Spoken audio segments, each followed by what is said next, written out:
I grew up on a farm and in Kansas, so right in the center of the United States.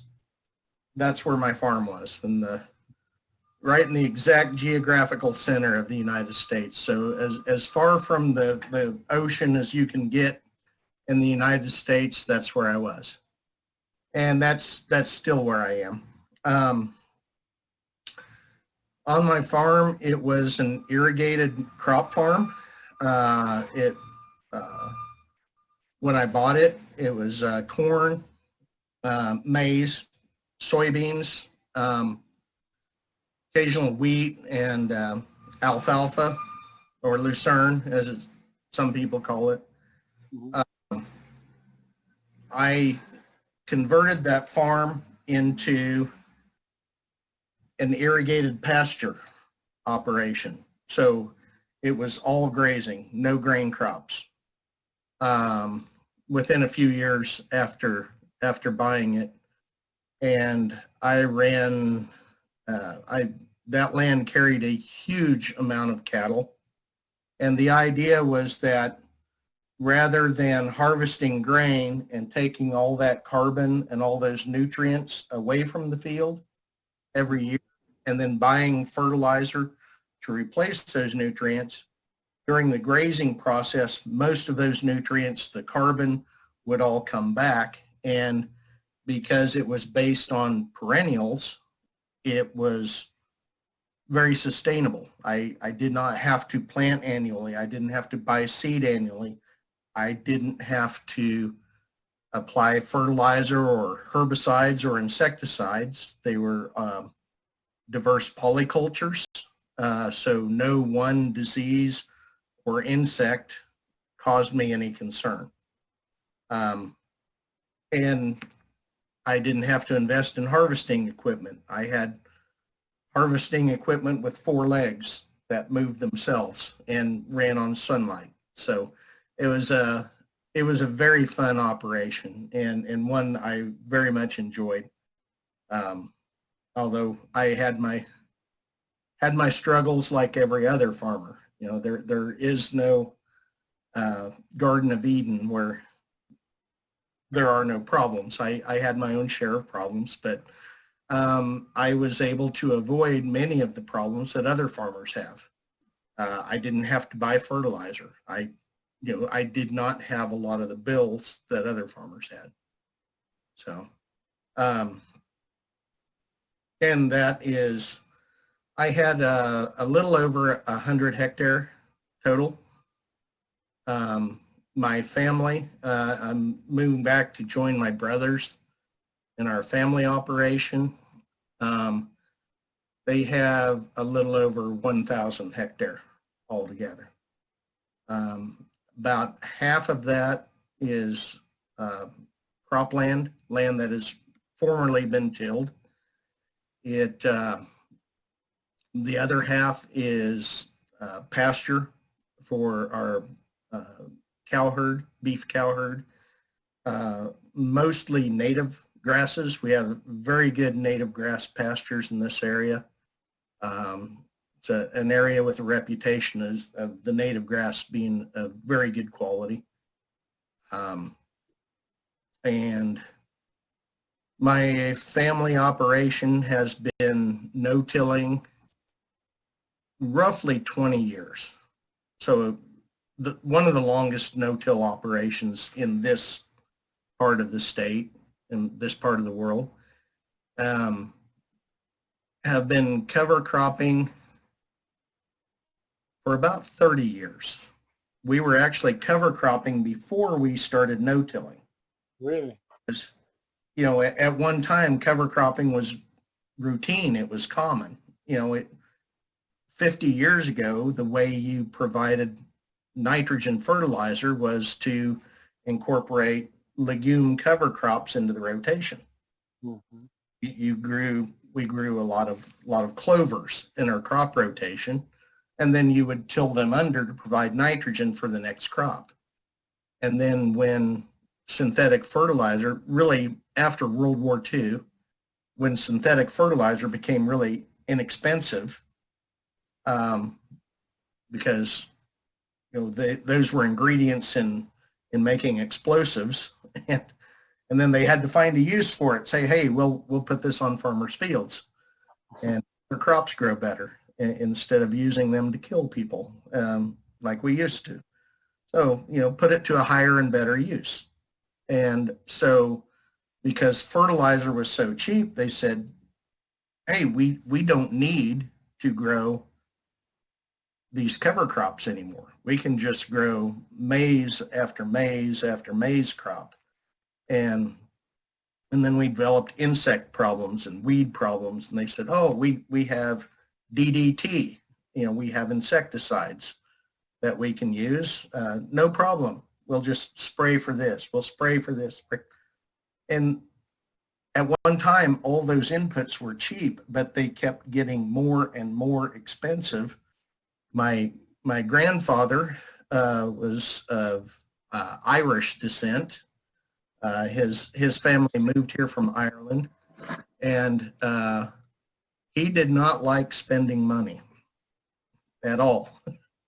And if you know anything about the Irish, they don't spend money on anything.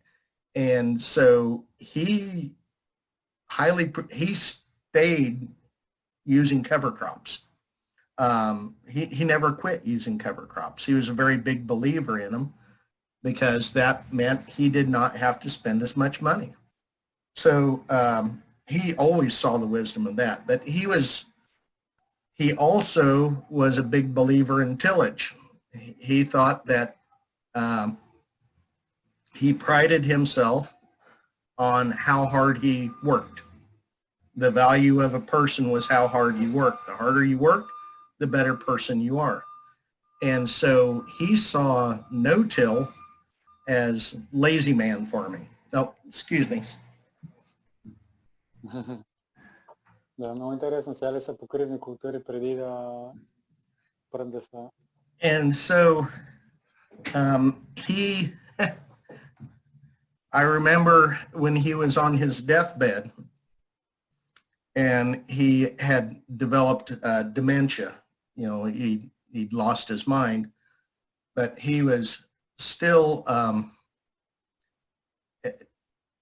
some of his dying words were that no-till farming is just lazy farming. He thought that, but he was a big believer in the cover crops.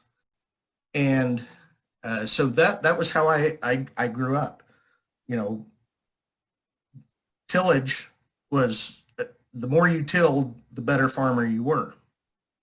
And once I went away to college and I got a job outside of college, I had a job where I went and visited.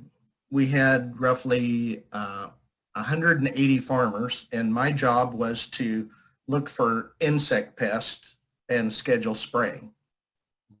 Tell them whether they should spray their insects or not.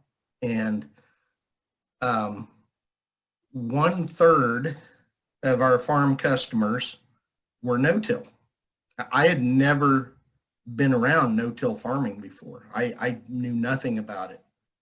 And what I saw was that the no-till farmers that were my customers were not lazy.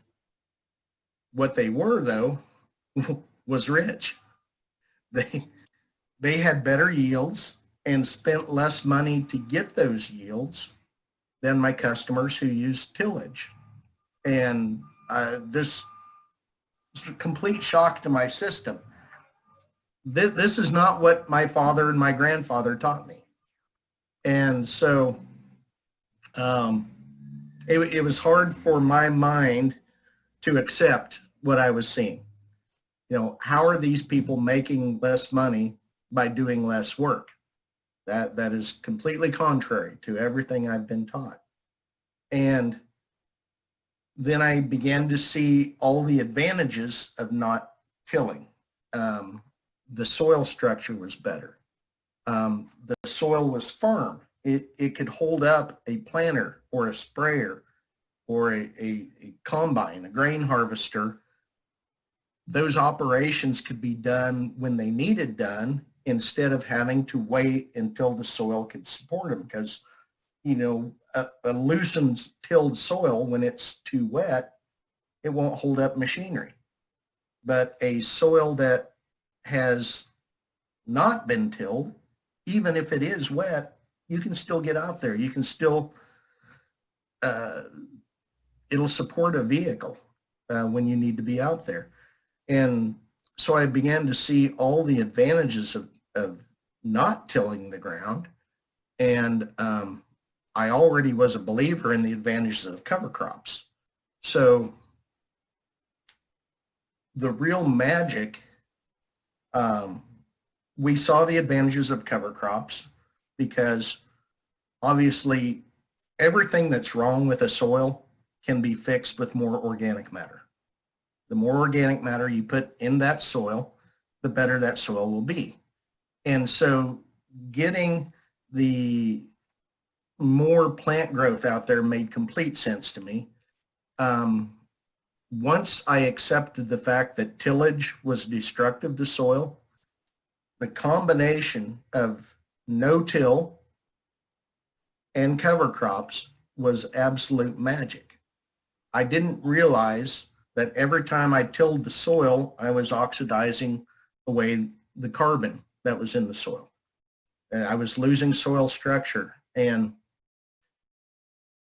once I stopped the tillage, and my family stopped the tillage, we were already using the cover crops. Our soils absolutely changed. And that's what I wanted to show you. Now, obviously, you can't feel these two clods of soil here, but these two clods of soil here are right across the road. This farmer has been tilling, this field has been tilled for over 100 years. This field has not been tilled for at least 20 years. Same rainfall, same soil, but different management. If you look at this one,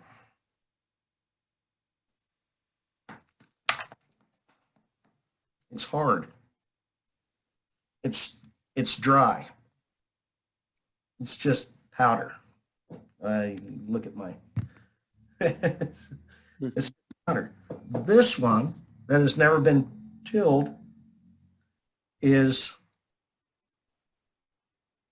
it's dark, and it is, this farm has had about 50 millimeters of rainfall in the past 120 days.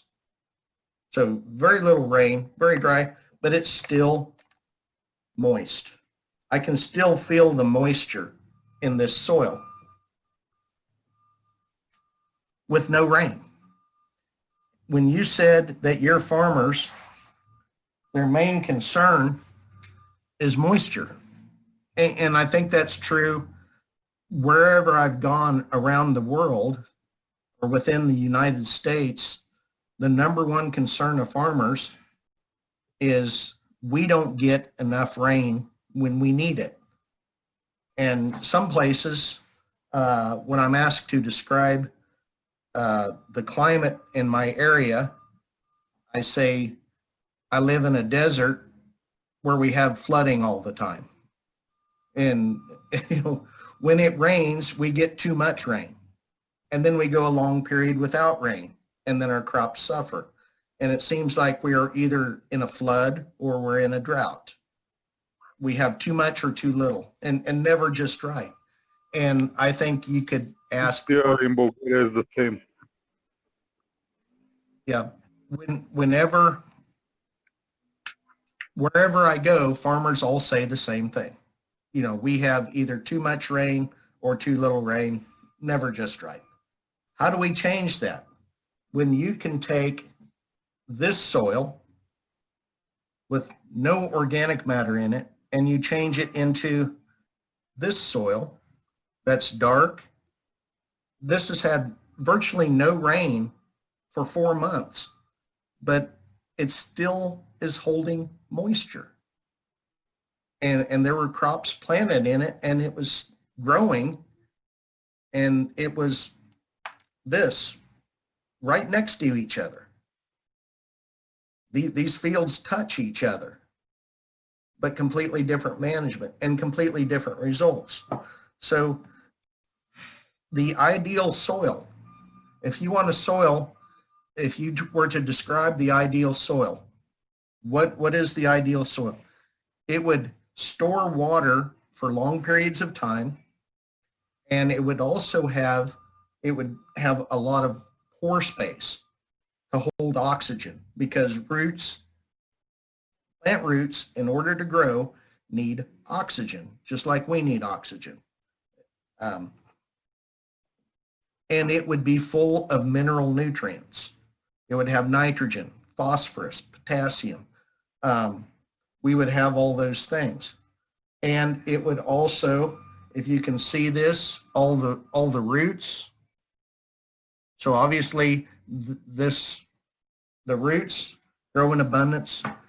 Our soil would also be full of life. It would be full of microbes, be full of fungi, bacteria, beneficial nematodes, beneficial insects, and have all of those in abundance. Because the way, if we have this soil that's hard, the first thing the farmer wants to do to this soil is to use a machine to break it up. And that works for a very short period of time. That will create a loose soil with pockets of air in it. But as soon as it rains, or as soon as it's driven on, those air pockets disappear. And in order to get them back, they repeat the process. They take another machine and till it. But the problem is that every time you till, you lose organic matter. You notice the difference in color between these. This organic matter, the dark color in here, these roots are feeding microbes. Wouldn't it be nice if this loose condition, where your soil is full of pockets, these pore spaces to hold either air or water, or both, ideally, to support root growth, because roots need both water and oxygen at the same place at the same time. To get that, you need pore space. And the pore space is made by microbes. You need the microbes. How do you get more microbes, especially soil fungi? The way you get more soil microbes is the way you get more stray cats at your house. You feed them. How do you feed these microbes? Some of these microbes live off crop residue, but not very many. Most of the microbes live off root exudates. We found that roots will leak out of themselves. They will leak about 25 to 30% of the sugar that they produce through photosynthesis goes out of the roots. And there's a saying that nothing in nature is ever wasted. Nothing goes to waste in nature. Why would a plant that is generous for no reason will cease to exist? Because plants that are not generous will have an unfair advantage over them. So why has plants that are generous with their sugar that they produce in photosynthesis, why have they survived throughout history, and plants that were not generous,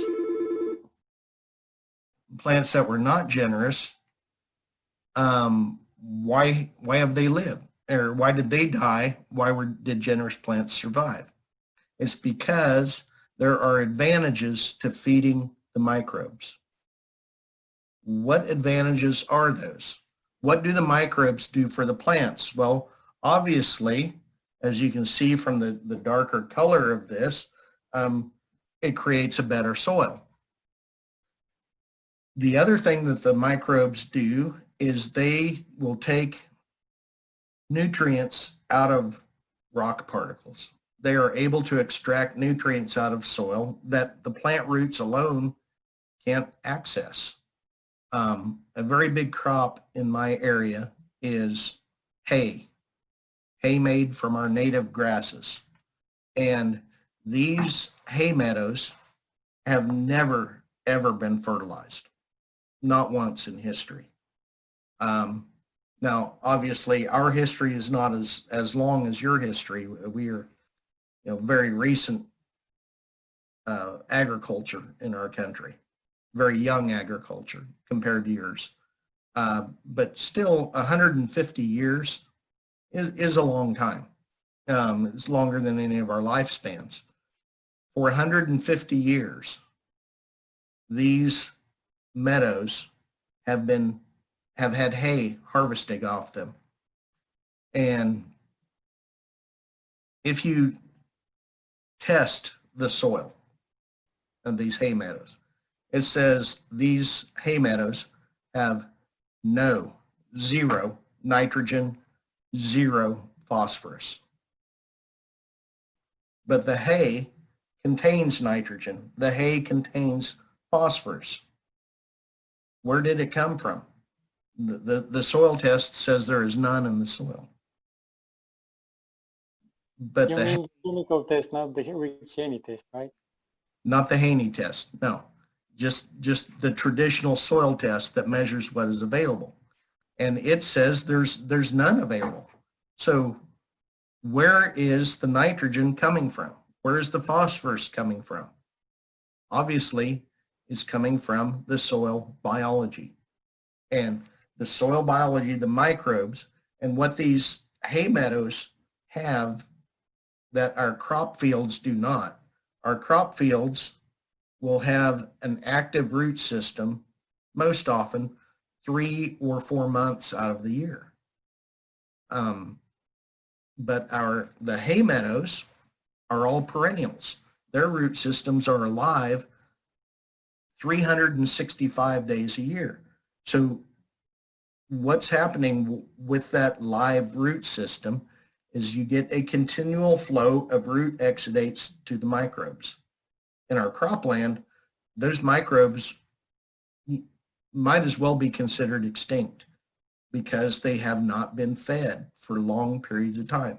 A microbe does not survive starvation for 8 months.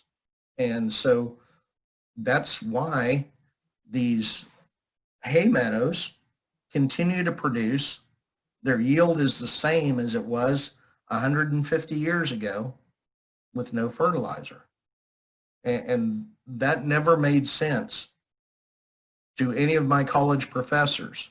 They said that's impossible, but it happens.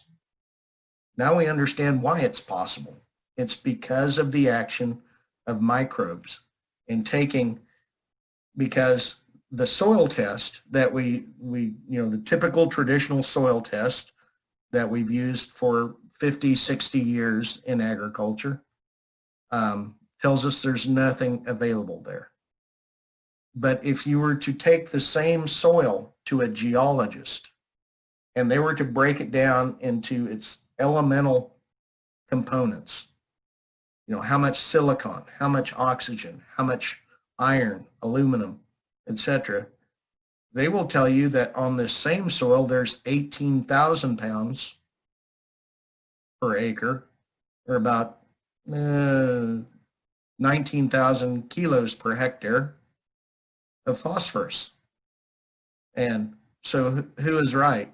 The agronomist that says there's none, or the geologist who says there's 19,000 kilos per hectare? Well, they both are, because one is speaking about available, the other is speaking about total. How does the total amount, the 19,000 kilos per hectare, become available to the plants? and that's through bacteria, fungi. How do we get those fungi and bacteria back in our soil?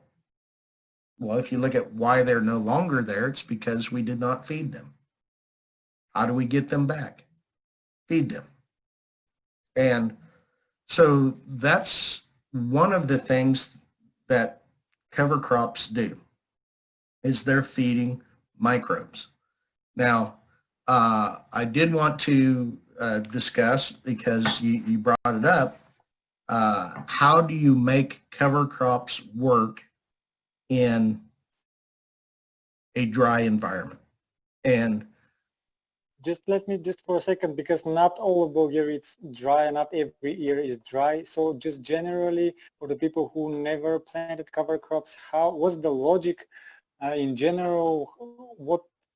How to start to make mixes? And because the mixes are basically, I always tell them, we have to make mixes. We have to make mixes, not monoculture cover crops, but still how to make, because we know that we have to ask questions what the goals are, but at the same time we don't know what the goals are when we don't even have started to look and dig the soils in our fields. So right. When I go to make a cover crop mix, the first thing I do ask is, what are your goals? What do you want to accomplish? Do you want to eliminate compaction? Do you want to fix nitrogen? Do you want to stop soil erosion? Do you want to provide livestock grazing? If you want to provide livestock grazing, do you need grazing in the summer? Do you need grazing in the winter? What are you trying to accomplish? And most farmers will have multiple goals. I mean, but they usually have one that's primary. And so some plants are obviously better than others at, legumes obviously are better at producing nitrogen than non-legumes. Some plants are better at fixing compaction than other ones. Plants with a deep taproot, like a radish, obviously very good at boring a hole in the ground. Plants with dense fibrous root systems, like ryegrass or your winter cereals like rye, very good at loosening the topsoil. So we begin with the goals. And then another goal, of course, as you mentioned, is to have diversity. And why diversity? Why not just pick one plant? Sometimes we do just pick one plant. Sometimes the situation, there's really only one plant that works. When we get very late into the fall, we'll sell rye, Cicale cereal, as a monoculture, because it's really the only plant that will come up and grow, planted very, very late in the fall. But most of the time we will use diversity, because for several reasons. One is that when you have diversity, you can get what they call over yielding, because you can have a plant with a deep taproot that's bringing water from deep in the soil, and a plant with a fibrous root that can use water near the soil surface. You can have tall plants, short plants. They can fill more ecological niches. They can more fully utilize sunlight. They can more fully utilize soil moisture, soil minerals. Having legumes and grasses mixed, the legumes can fix nitrogen, the grass can use the nitrogen. And you don't worry about any one disease or insect. You can attract a variety of insects, and when you have a variety of insects, you will attract insect predators, so that when you have an insect pest show up later, you already have predators waiting to attack those insect pests. But the biggest thing that diversity accomplishes, and this is what we've only recently come to understand, is the root exudates. the root exudates of a grass will typically be very high in sugar, in carbohydrates, energy.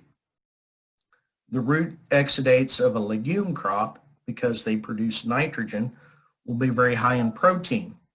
A number of plants will have root exudates, buckwheat, for example, polygonum species, have root exudates that free phosphorus. So they will create, their root exudates will create a soil solution in the soil water that's very high in phosphorus. And when you add lipids, sunflowers, flax will have root exudates that are very high in lipids that nourish soil fungi, for example. When you get that mixture, everything all together, the protein, the carbohydrates, if you go into your kitchen and you find sugar, and then you go to the refrigerator and you find protein, eggs, and then you have butter, which is a lipid, and you mix them all together, you can make cake, you can make cookies. You know, you have a nutritious food. You're not going to eat the butter by itself. You're not going to eat the sugar by itself or the flour by itself. You mix them together, and now you have something that's delicious. And so by putting all those things, those root exudates together, you make a very nutritious stew or soup or goulash that nourishes microbes. You get an explosion of microbial growth. And so that's the power of diversity. We see it above ground, but now we've only begun to understand what's happening below ground. So, usually we started out diversity, planting diversity. We said, well, we want a legume, a grass, and then another plant family.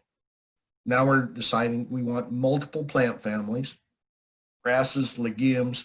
We want plants that are host to mycorrhizal fungi. We also want plants that are not host to mycorrhizal fungi. So you say, why do you want plants that are not host? Well, because those plants don't host mycorrhizal fungi, they have evolved different mechanisms to take up phosphorus. Buckwheat is the polygonum family, Polygonaceae. They have root exudates that free up phosphorus, and lupins will have different, or non-mycorrhizal hosts. They will have alternate mechanisms for taking up phosphorus. Brassicas, like turnips, radishes, have alternate means. Sometimes that's just with a huge root system of taking up phosphorus. So all those different things, getting diversity out there is very important for accomplishing multiple goals. But the biggest goal that you can accomplish, started what makes a good soil? Is this a good soil? Obviously not. There's no pore spaces. No organic matter. And this one is a much better soil because it does have pore spaces. And the ideal soil will be able to supply water and oxygen and minerals to the same root at the same time. And the way you do that is with lots of soil aggregates. And those soil aggregates are built by an abundant microbial population. So ultimately, you get better soil by feeding microbes. And when I started cover cropping, I was looking at cover cropping, okay, I'm going to provide livestock grazing, or I'm going to provide nitrogen. Those were my goals. I was going to provide nitrogen to the next crop. I was going to feed livestock. Now my goal in cover cropping more often is to feed the livestock below ground, my microbes, my bacteria, my fungi.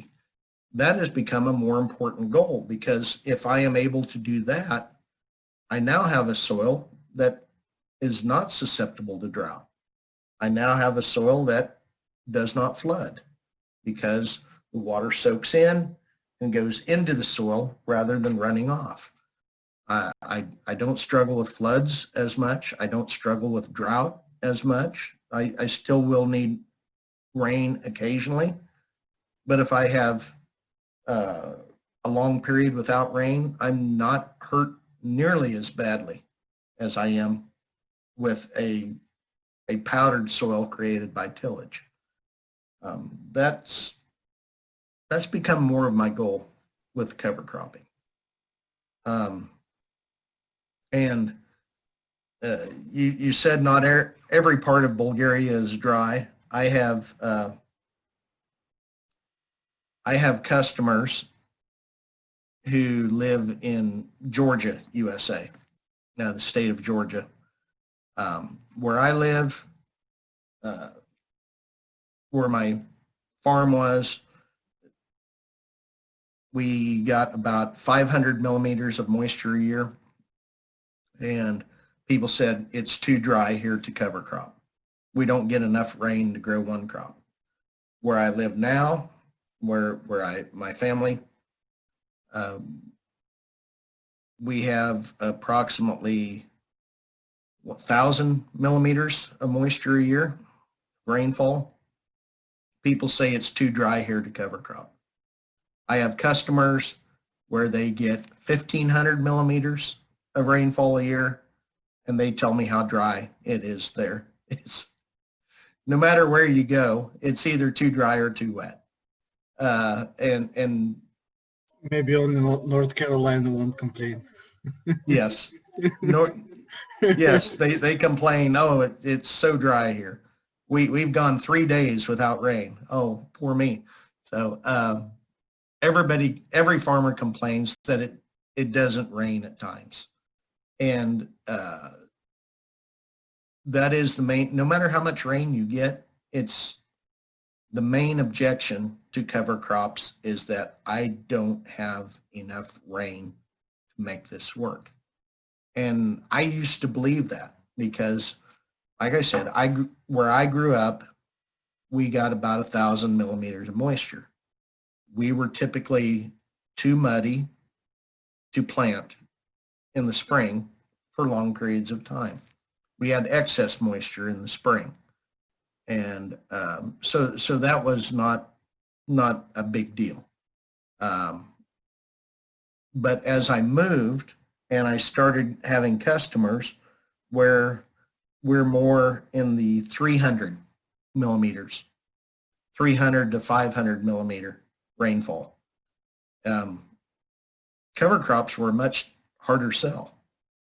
But what we found is that, yes, cover crops do use moisture, but they also create a soil condition that is more tolerant of drought. Because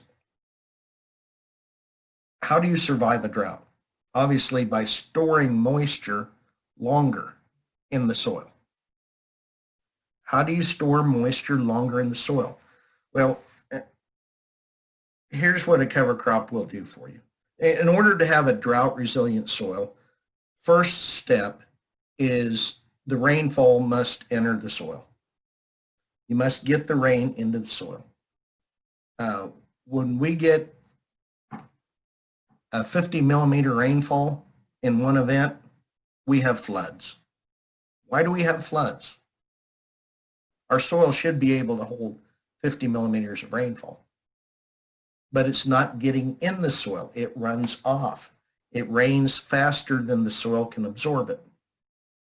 And so the cover crop, by creating a mulch and by creating root channels, nourishing earthworms, dung, manure, so you have dung, you have all these tunneling animals that create these large pores and openings into the soil so that when it rains, the water goes in the soil instead of running off.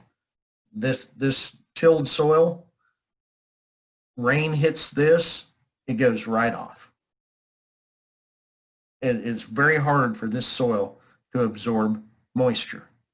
And even if it's tilled, even if this very hard particle of soil here is pulverized, rain hits it, it melts it, and it makes just a layer of dense clay that won't let water in.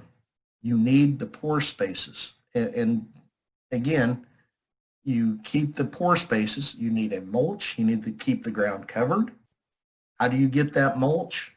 It can be old crop residue, or it can be cover crop. And you need the pore spaces. How do you get the pore spaces? For that, you need biology. You need fungi, and you need bacteria. How do you get those? You feed them with cover crop roots. So that's step number one, is get the rainfall into the soil. If you get, it doesn't matter how much rainfall you get.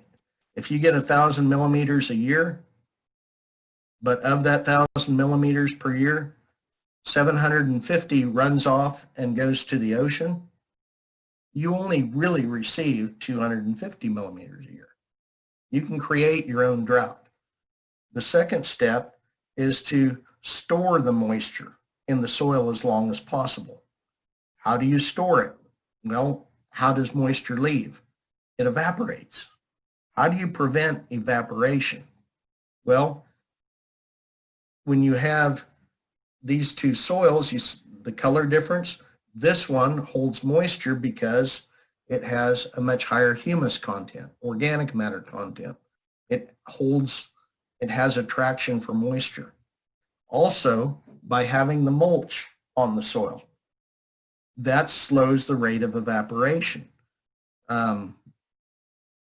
Water can leave the soil three ways. It can evaporate, it can transpirate, go through plants, basically, and plants transpirate that water to the atmosphere. That is how we want, of the three ways, there's one way we want it to leave the soil. That's transpiration through plant growth. And then there's evaporation, which is undesirable. And then there's leaching going down through the soil. That's undesirable because it'll take our fertility with it. So we want our soil to hold a large amount of water. And how do you accomplish that? With a mulch and a soil that's very high in organic matter and in biology. And we get the organic matter by feeding bacteria and fungi within the soil with root exudates. And then the third way of creating a drought resilient soil is to ensure that our crop can extract moisture when it needs it through a deeper and more active root zone. How do you get deeper roots? Roots typically will grow into the soil until they run out of oxygen. Once they've run out of oxygen, the roots stop. How do you get more oxygen into your soil? Again, it's about pore space. You need a soil with all these little root channels, earthworm channels. How do you get more root channels into the ground? More roots. How do you get more earthworm channels into the ground? You feed the earthworms. What do you feed them? Feed them plant material, cover crops. So again, by having more pore space, root channels, earthworm channels, you can create deeper roots.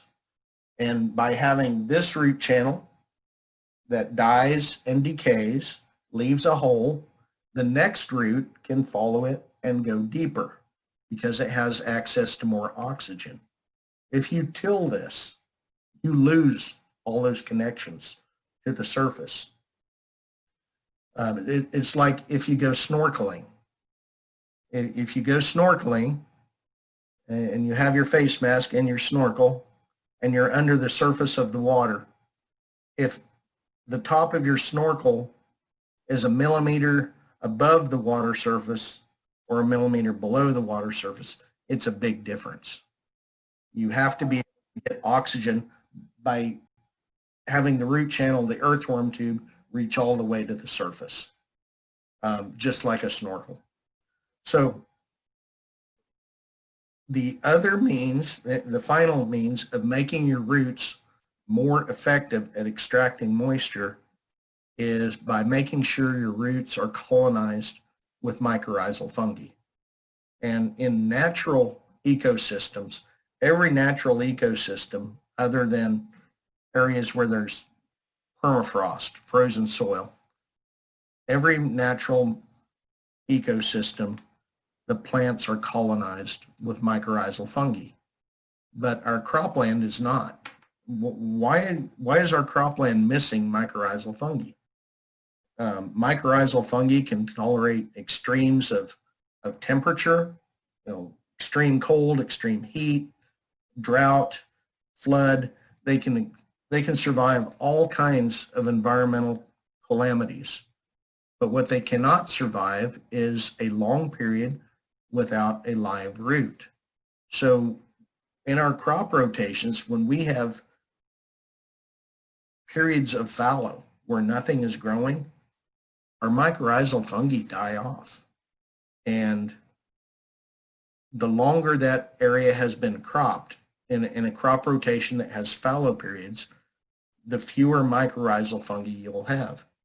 And when we have done research where we have taken crops grown in soil without mycorrhizal fungi and inoculated with the spores of mycorrhizal fungi, those crops that were inoculated, when we completely withheld water from those crops, ones that were inoculated could live 25% longer before they died due to the lack of water. That's pretty significant. And then the other thing the mycorrhizal fungi do is they secrete an exudate of their own, similar to the roots, called glomalin, that is the most powerful soil aggregating compound that we've ever identified. So mycorrhizal fungi are the best soil organism for creating that pore space, that soil aggregation that we desire so much. So not only do they help the plants take up water and nutrients under difficult conditions, they actually make the soil better. So how do you keep your mycorrhizal fungi alive? Cover crops. You have to have a live root out there at all times. Either planting another cash crop right after harvest or a cover crop right after harvest. If you're in the tropics, I guess in the rainy tropics where you can grow multiple cash crops throughout the year, you can keep mycorrhizal fungi alive that way.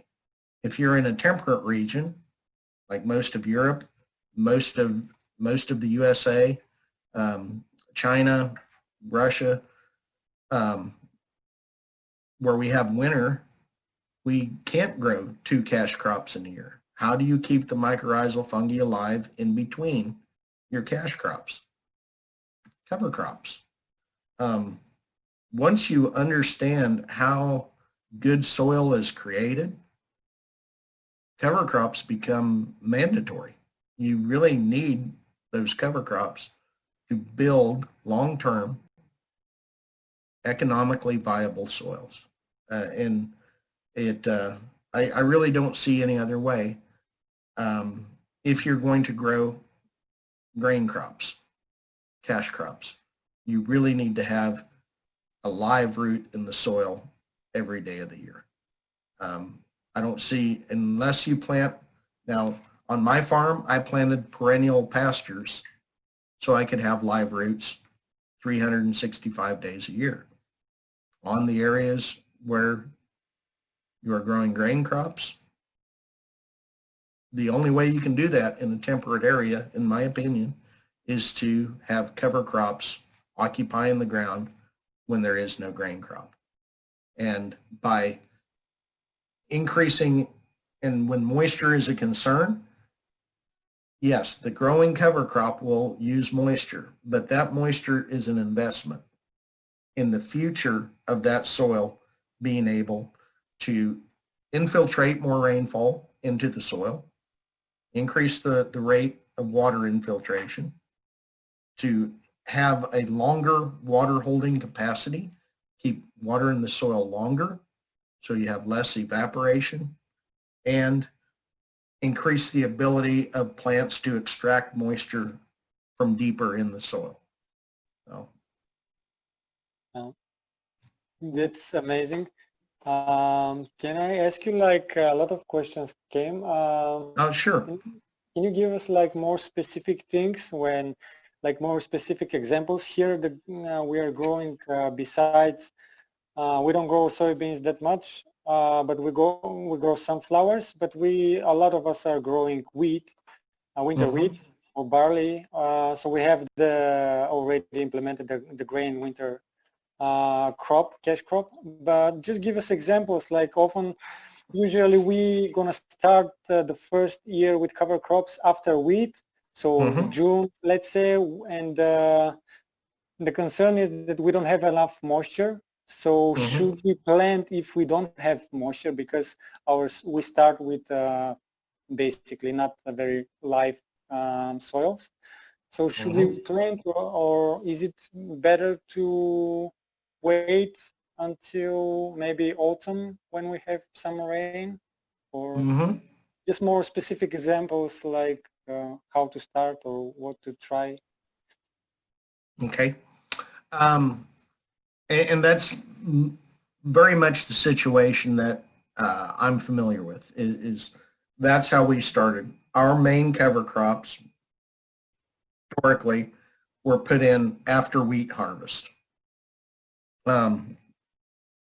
In Kansas, not long ago, wheat was our primary crop. Still is a large crop in Kansas. And the company I work for, Green Cover Seed, most of our sales are still intended to be put in after wheat harvest. When we started, the question you asked, is it better to plant immediately, even though it's hot and dry, right after wheat harvest, or wait until the autumn rains begin? We began by waiting because it's hard to imagine a cover crop doing well when it's that hot and dry in July. So most of our early cover crops were cool season plants. The radishes were very popular, cool season plant, because one of our main goals was to eliminate soil compaction deep in the root zone.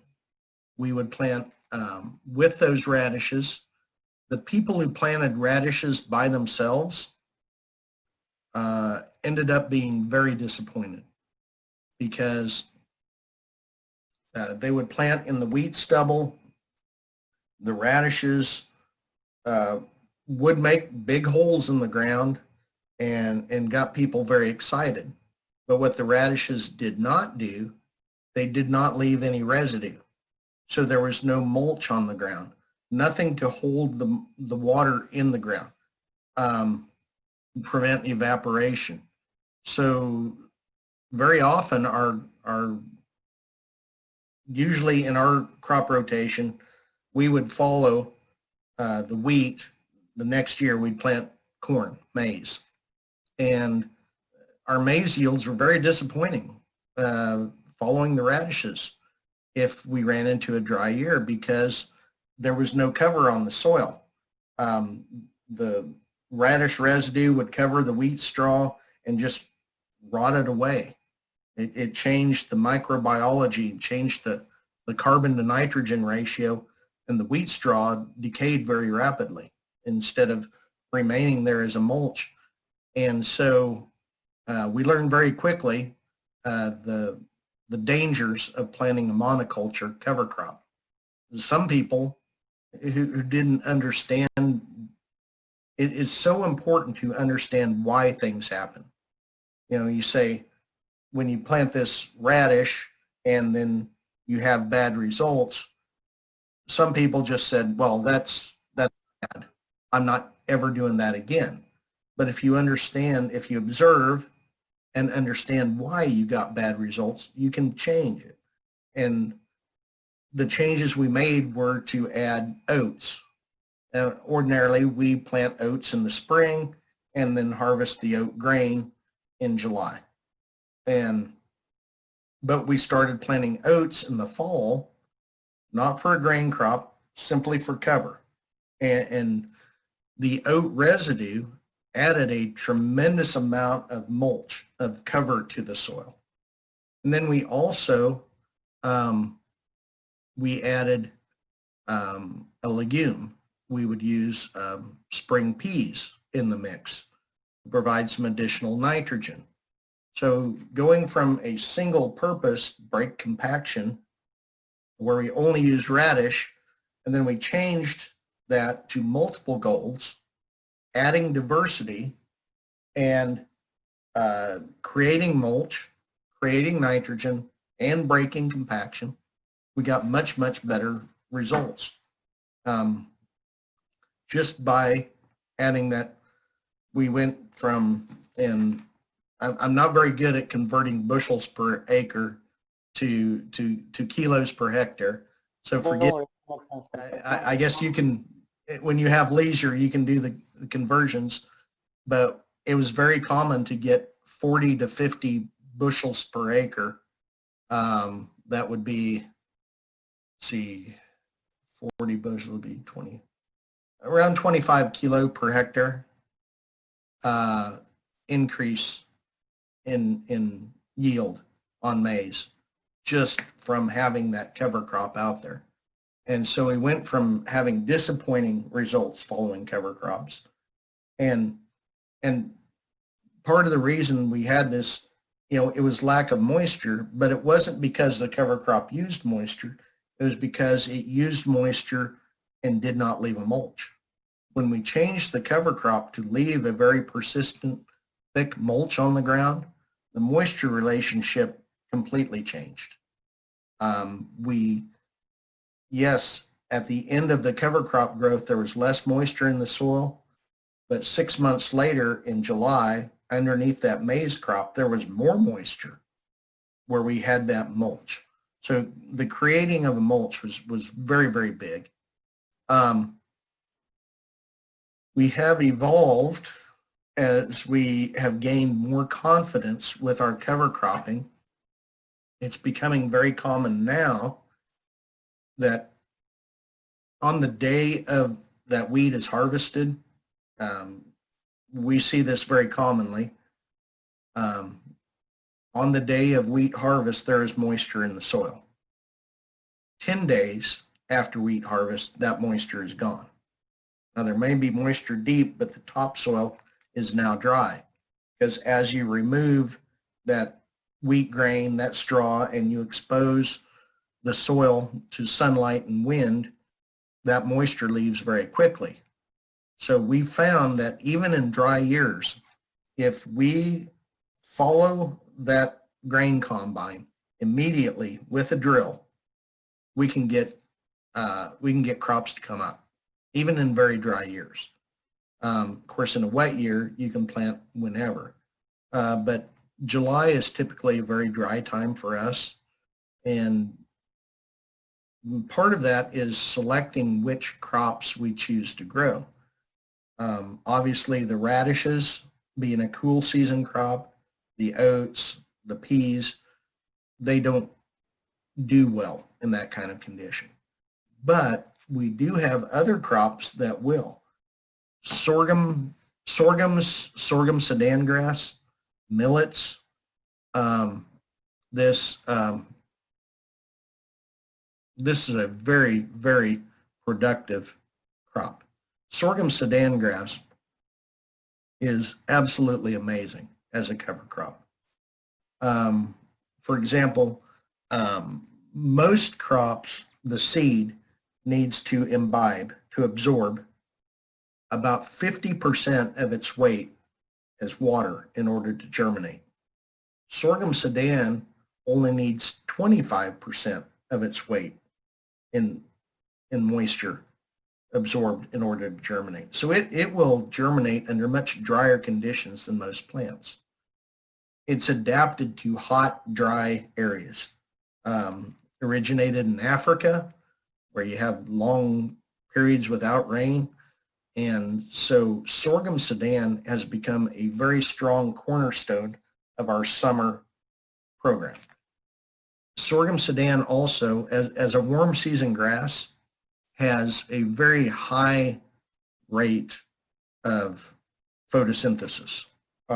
Has the C4 photosynthesis method, maleic acid, and just outproduces most plants, both above ground and below ground, even compared to maize, which is another warm season grass. Sorghum Sudan produces 16 times more root exudates per day than maize. And I've been talking about root exudates all the time we've been talking here and how important they are. And it is absolutely amazing when you have a cover crop mixture built around sorghum Sudan, how much soil improvement you can achieve. I was in Africa in March and met with a farmer there and sat at his table, and he handed me 2 soil test results, Haney test results. And one was taken before he planted a summer cover crop mix. They have a very strong summer rainfall pattern in this area. They'll have about 700 millimeters of moisture in the 6 months of summer and none in the winter. They can really only grow summer crops. And he was growing corn, soy. And he decided one year to grow a cover crop, use it for livestock grazing. And this cover crop was largely sorghum Sudan grass, also millets, pearl millet, which they call babala, pennisetum.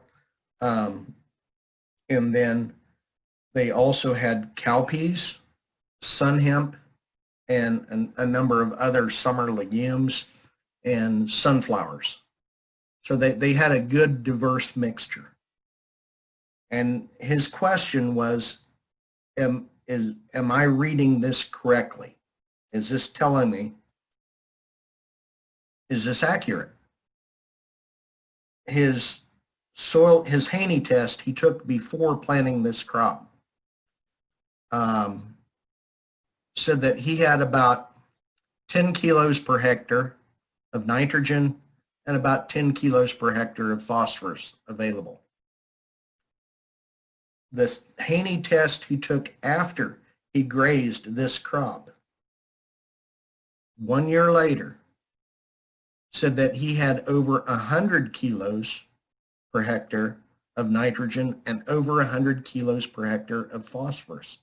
He said, I did not add any fertilizer. And this test tells me that my fertility has come up. Is this possible? Now, 30 years ago, when I got out of college, I would have said, no, this isn't possible. This is smoke and mirrors. This is a sleight of hand. This is a magician's trick. Now I understand how it can happen. He fed the soil biology, and the soil biology extracted those nutrients out of rocks, or in the case of nitrogen, out of the air. Because there was a lot of legumes there, you're also feeding free-living nitrogen-fixing bacteria in the soil. Things like nostoc, azospirillum, azotobacter, that can fix nitrogen out of the air.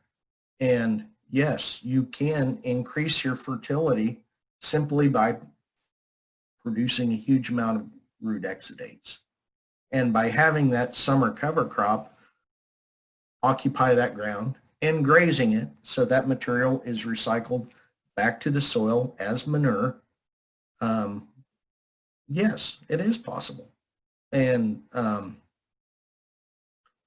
so I have become a very big proponent after wheat harvest of planting immediately, just as quickly as you can after that harvester leaves the field.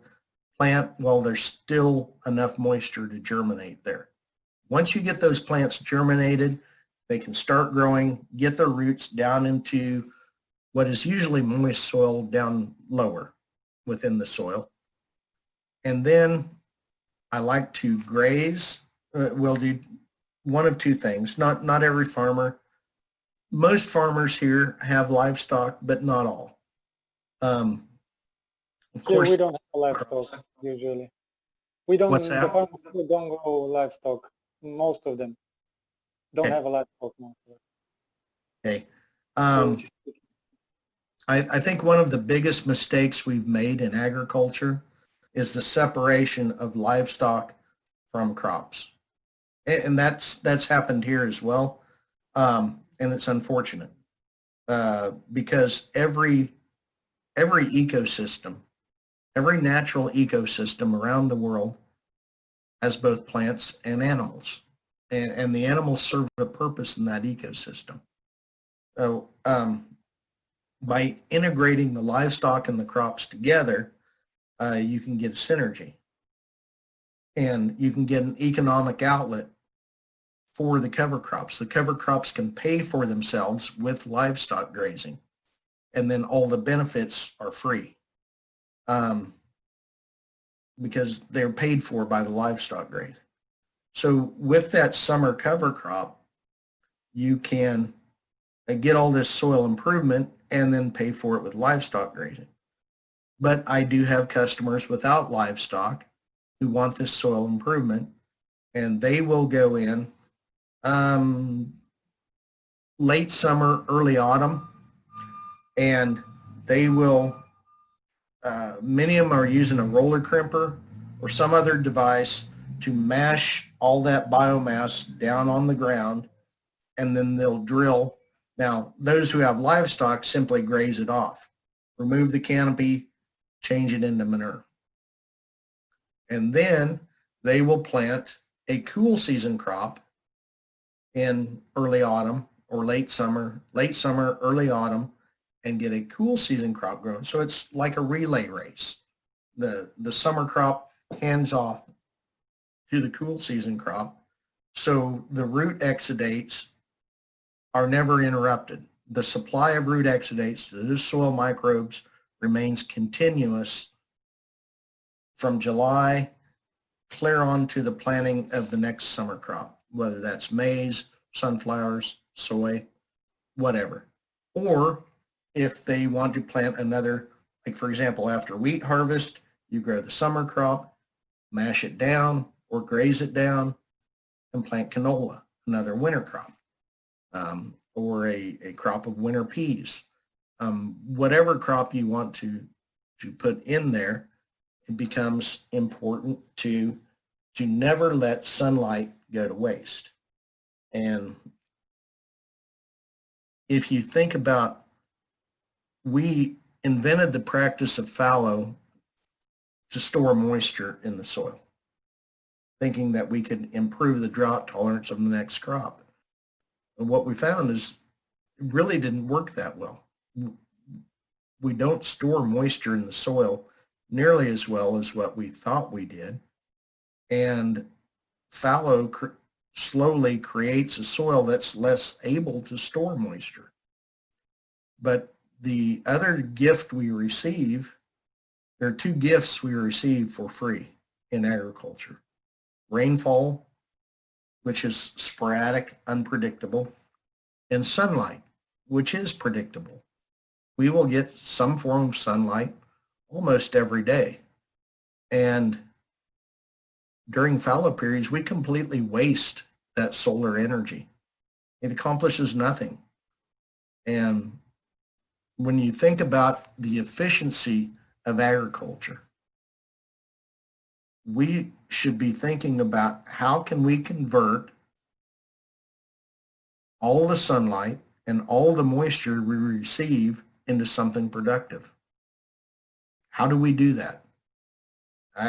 If you think about it very long at all, fallow does not use solar energy. It wastes it. It's a complete waste of the sunlight we receive. And so by cover cropping, even if the only purpose of the cover cropping is to make better soil, at least we're accomplishing something with that sunlight. And it can contribute to a much more profitable, more drought resilient crop later on. Can you give us For the rest of our lifetime. Yeah, can you give us an example? Let's say if someone wants to start with cover crops, he already knows that it has to be mixed, it's better to be mixed. Then he knows that he has to put some grasses, some legumes, a bit of brassicas. But just give us a basic example how exactly to do that and how not to make it that it's too much of one thing. And then let's say after wheat in the summer. Let's say we decide to plant after wheat. For a summer mix, obviously we look at the goals, as I mentioned. The goals become important. If nitrogen fixation for our organic farmers,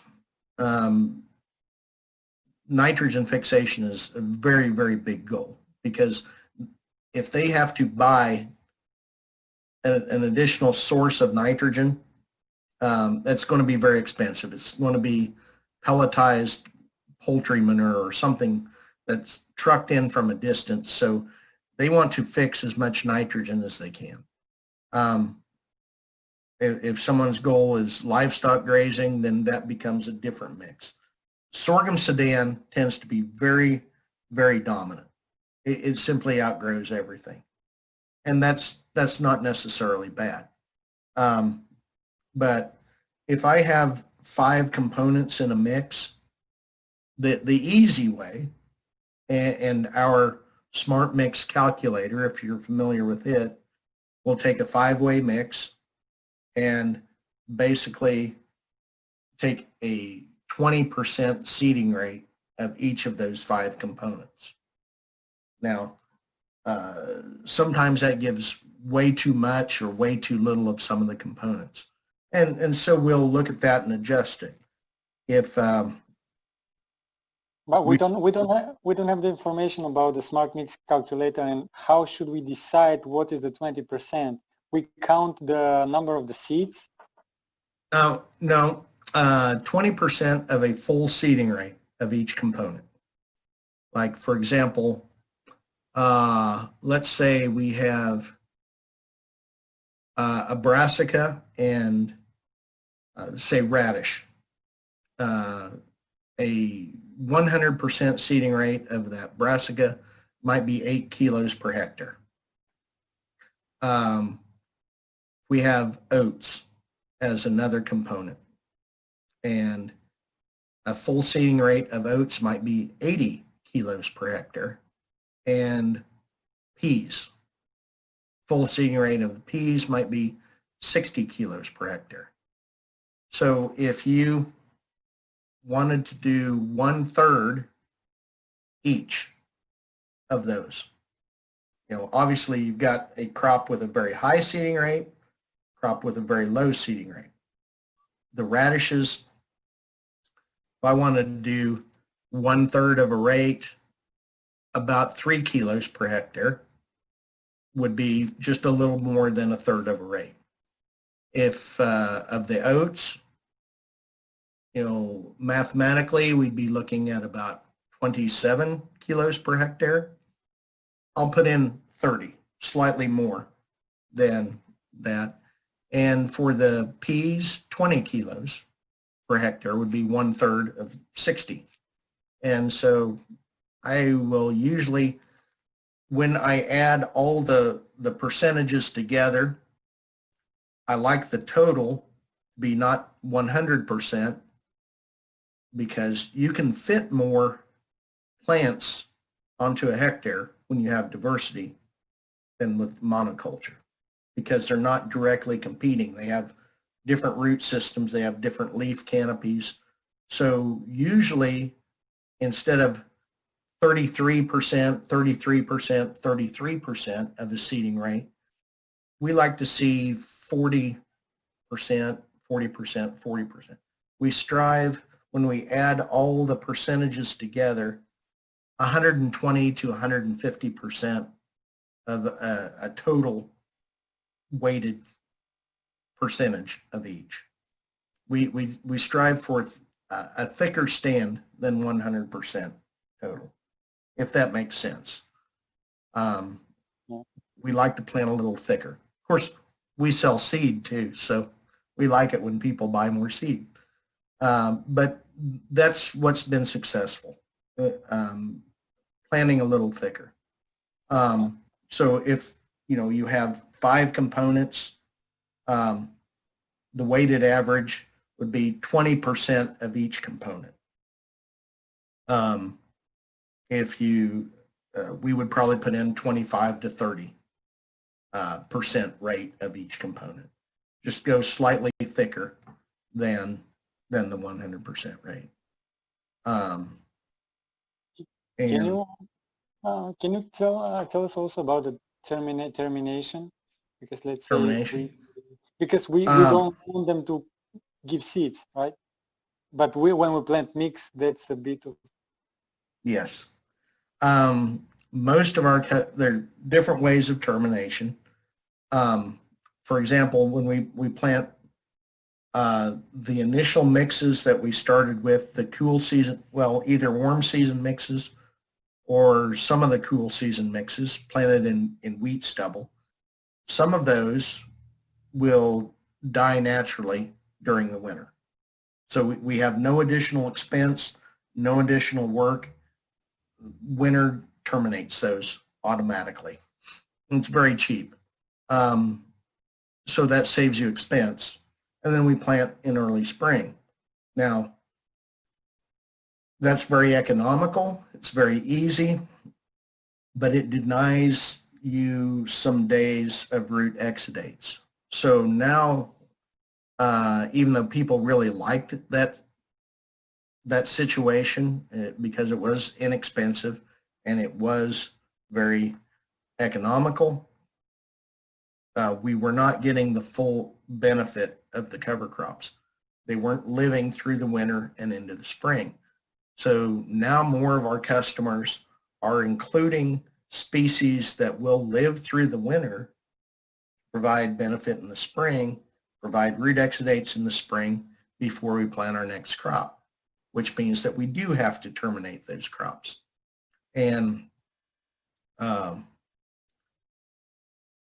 really, as far as termination, we're either looking at herbicide, and most of our no-till farmers were applying a pre-plant burn-down herbicide to kill all vegetation, usually glyphosate, sometimes paraquat, sometimes glufosinate, which we call Liberty, sometimes a tank mix, glyphosate, 2,4-D, dicamba, all mixed together to terminate the cover crop. What is becoming increasingly popular is using a roller crimper. Now that started because of organic farmers who are not using any herbicide, wanted to cover crop, needed a means of terminating the cover crop that didn't involve herbicide. And so roller crimping has become very popular. Actually become very popular among conventional farmers who are using herbicides. What we found is that you can, by laying that cover crop flat on the ground, you get a much better soil protection. sunlight doesn't hit the bare soil, you get better weed control because sunlight is not striking bare soil. The weed seedlings don't get sunlight. And by putting all that residue flat on the soil, when your crop emerges, it doesn't have to go far before it hits sunlight. If you plant it into a meter tall residue, cover crop residue that was terminated by herbicide, that your crop is not receiving full sunlight. And that's caused some issues. It's caused some very slow initial growth. And so even people who are chemically terminating are now using roller crimpers. Some means of flattening that residue, laying it right down on the ground. So it's maybe this thick. And so your crop doesn't have to grow very far before it reaches complete and full sunlight. And so those are the most common termination methods that we use. Either allowing winter kill, planned winter kill. Which one is better for you? It depends on the situation. I like the roller crimper. I very much like the roller crimper.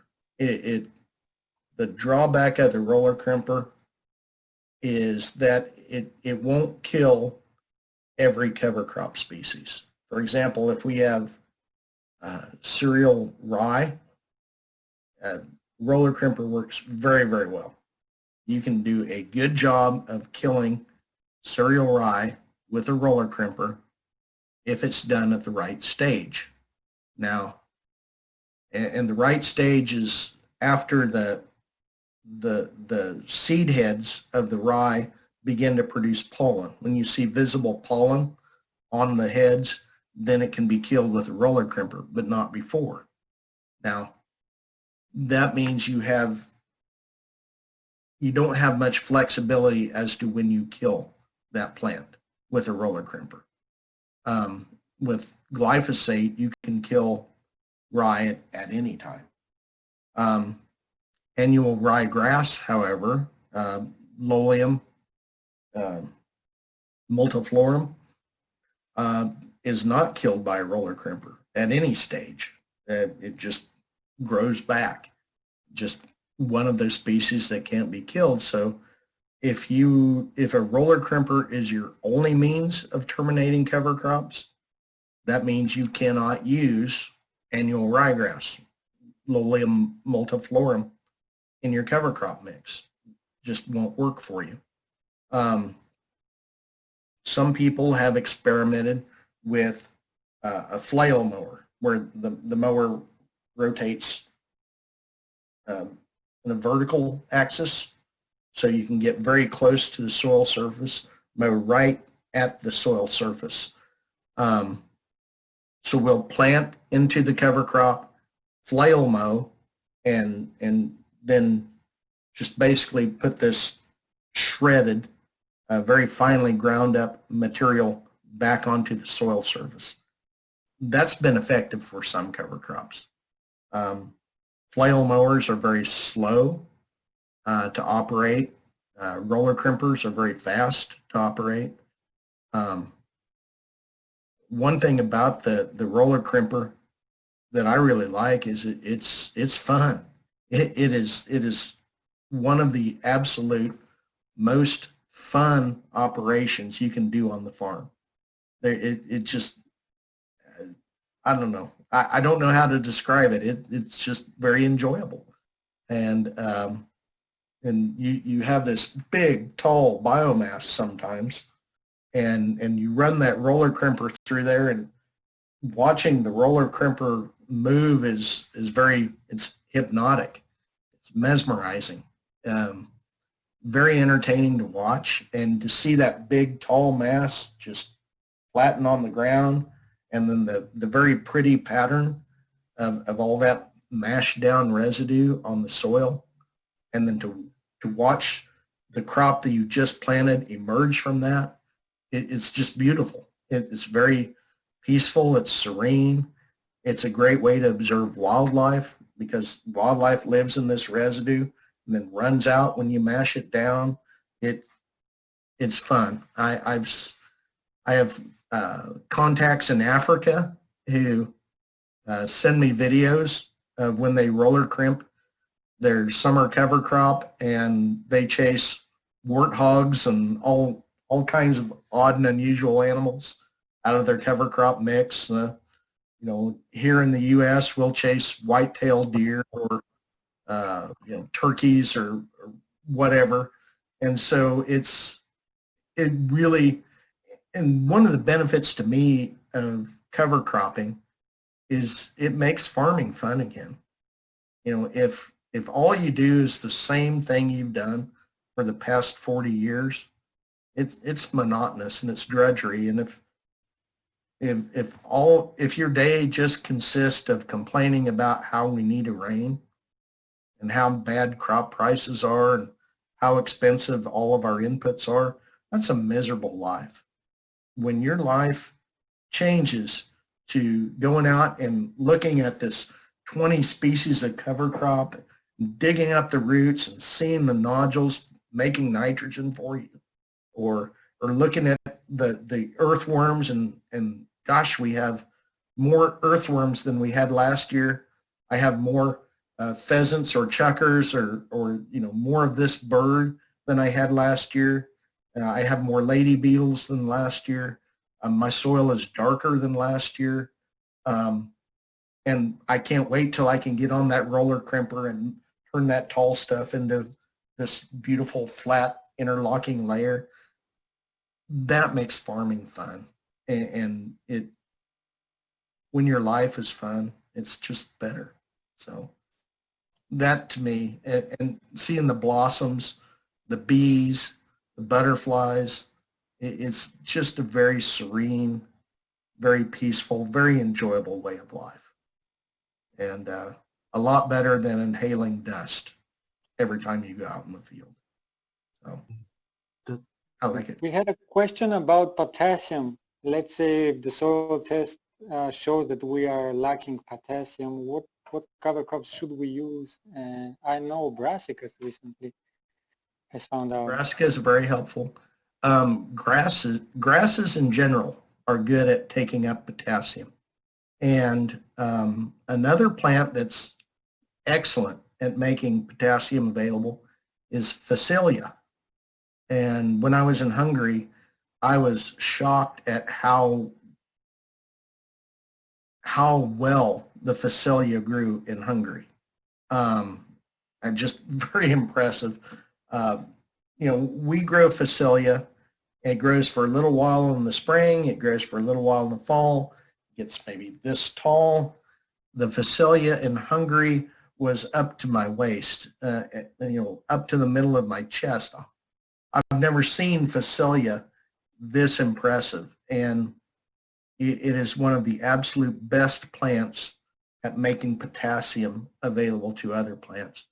I would really encourage you to try Phacelia in combination with, and again, it's not so much any one plant, it's the combination of plants, the nutritious blend of root exudates. But if I were to pick one plant to make potassium more available, it would be Phacelia. But Phacelia in combination with grasses and brassicas and legumes, better yet. How much should we put Phacelia? Let's say we put 40% legumes, 40% grasses, and then 5% or 2, or I don't know. Let's say if we are 10-way mix. It doesn't take much Phacelia. The seeds are very small. 3 to 5 kilos per hectare of Phacelia is a lot. So I would start in that range. Phacelia seed is expensive, but luckily you don't need much Phacelia. We will commonly just put 1 kilo per hectare out there of Phacelia because it is expensive. At least it's expensive here. But it's interesting how Phacelia is a plant that's native to the United States. Comes from the deserts, Arizona, New Mexico, close to Mexico. We did nothing with it as a crop. Nothing. Someone thought it was a pretty plant. They took it to France. The French made it into a crop similar to sunflowers. Sunflowers grow wild here. We did nothing with them as a crop. Someone takes them to Russia. The Russians turn them into a tremendous crop, and now they're useful. So one man's trash is another man's treasure. And it's amazing how so many of the plants that are native here, I met with a group from Serbia, and they were so excited about Jerusalem artichoke, Helianthus tuberosa, as a crop. And they say they wanted, when they came here, they wanted to see our wild Jerusalem artichoke. Like, I know we have it, but we do nothing with it. It's a tremendous crop now in Serbia. And so it's amazing to me what grows around us we often ignore, and then someone else finds desirable. And so it's amazing how many of our native plants have been taken to Europe and turned into crops that we completely ignore here. So keep getting our wildflowers and turning them into crops for us, will you? If you will, please. So we had one guy who was asking, he wanted to transition now, and he says he has a lot of Johnson's grass. And then what cover crop should he plant after wheat, and he want to plant after rapeseed for autumn or winter? And for what purpose? Just a cover crop before the rapeseed, and then cover crop that will suppress, or mix of cover crops that will suppress Johnson's grass or any weeds in general. Okay. Sorghum Sudan is very closely related to Johnson grass.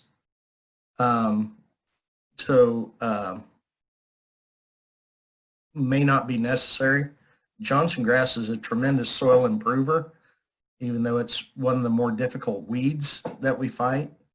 It is very, very beneficial to the soil, but it's best when mixed with other plants. Sun hemp, Crotalaria juncea, tremendous nitrogen fixer, also kills a number of parasitic nematodes. And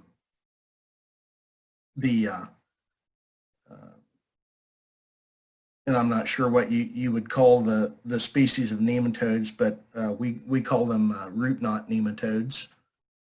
It's toxic to a number of those. Like I said, probably fixes more nitrogen than any other legume that we can grow annually in the summer. Cowpeas,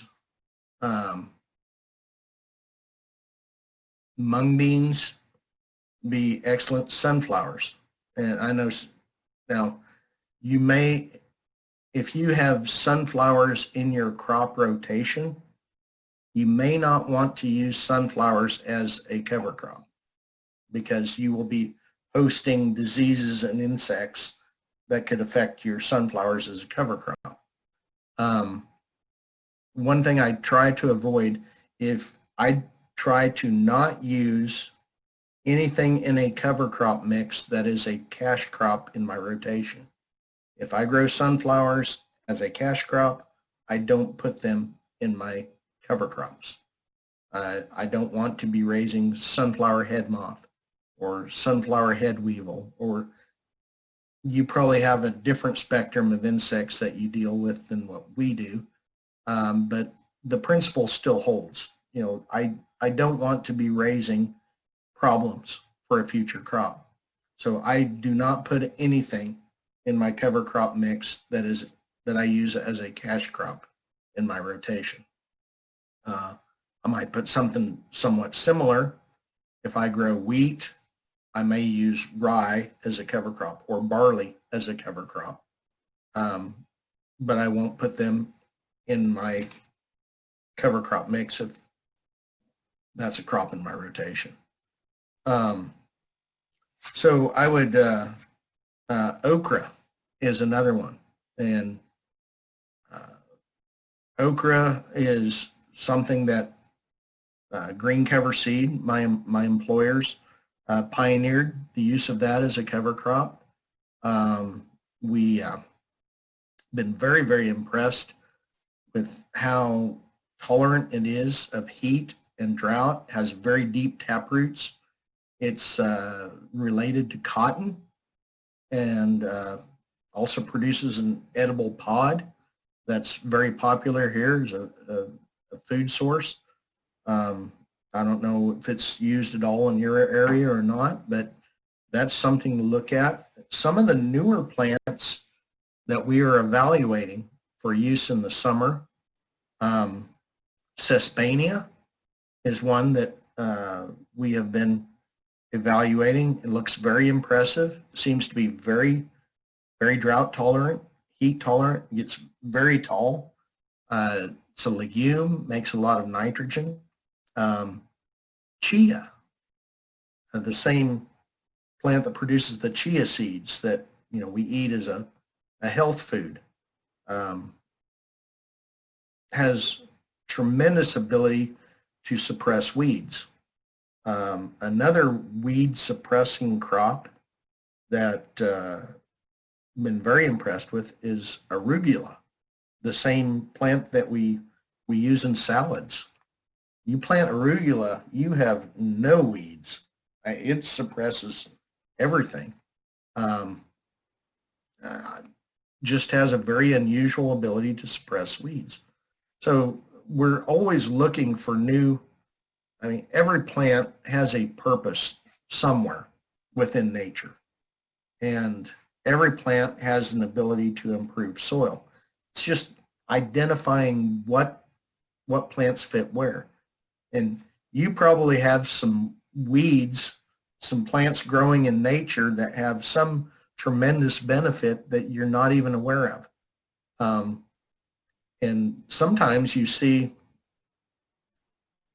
you look at your crops and you look at the weeds that you have growing out there. What are your weeds and why are those weeds growing? What is it about those weeds that make them successful in your situation? Sometimes if you can grow Johnson grass as a weed, you can grow sorghum Sudan as a crop because they're very similar plants.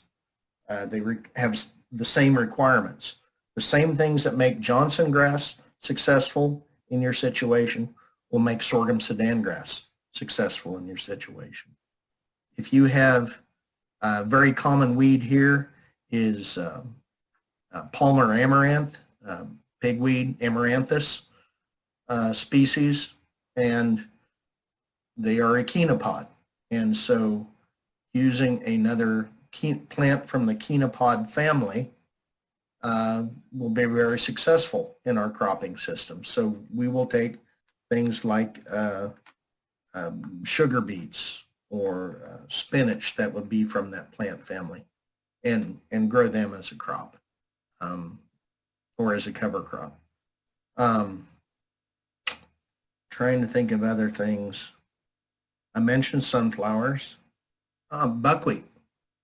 Buckwheat. We put a little bit of buckwheat in almost, of course, buckwheat has been used as a crop in Europe.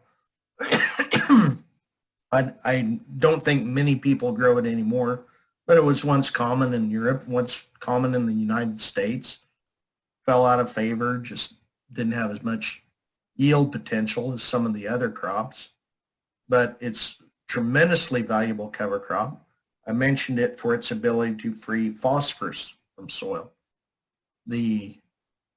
What makes it really valuable to us.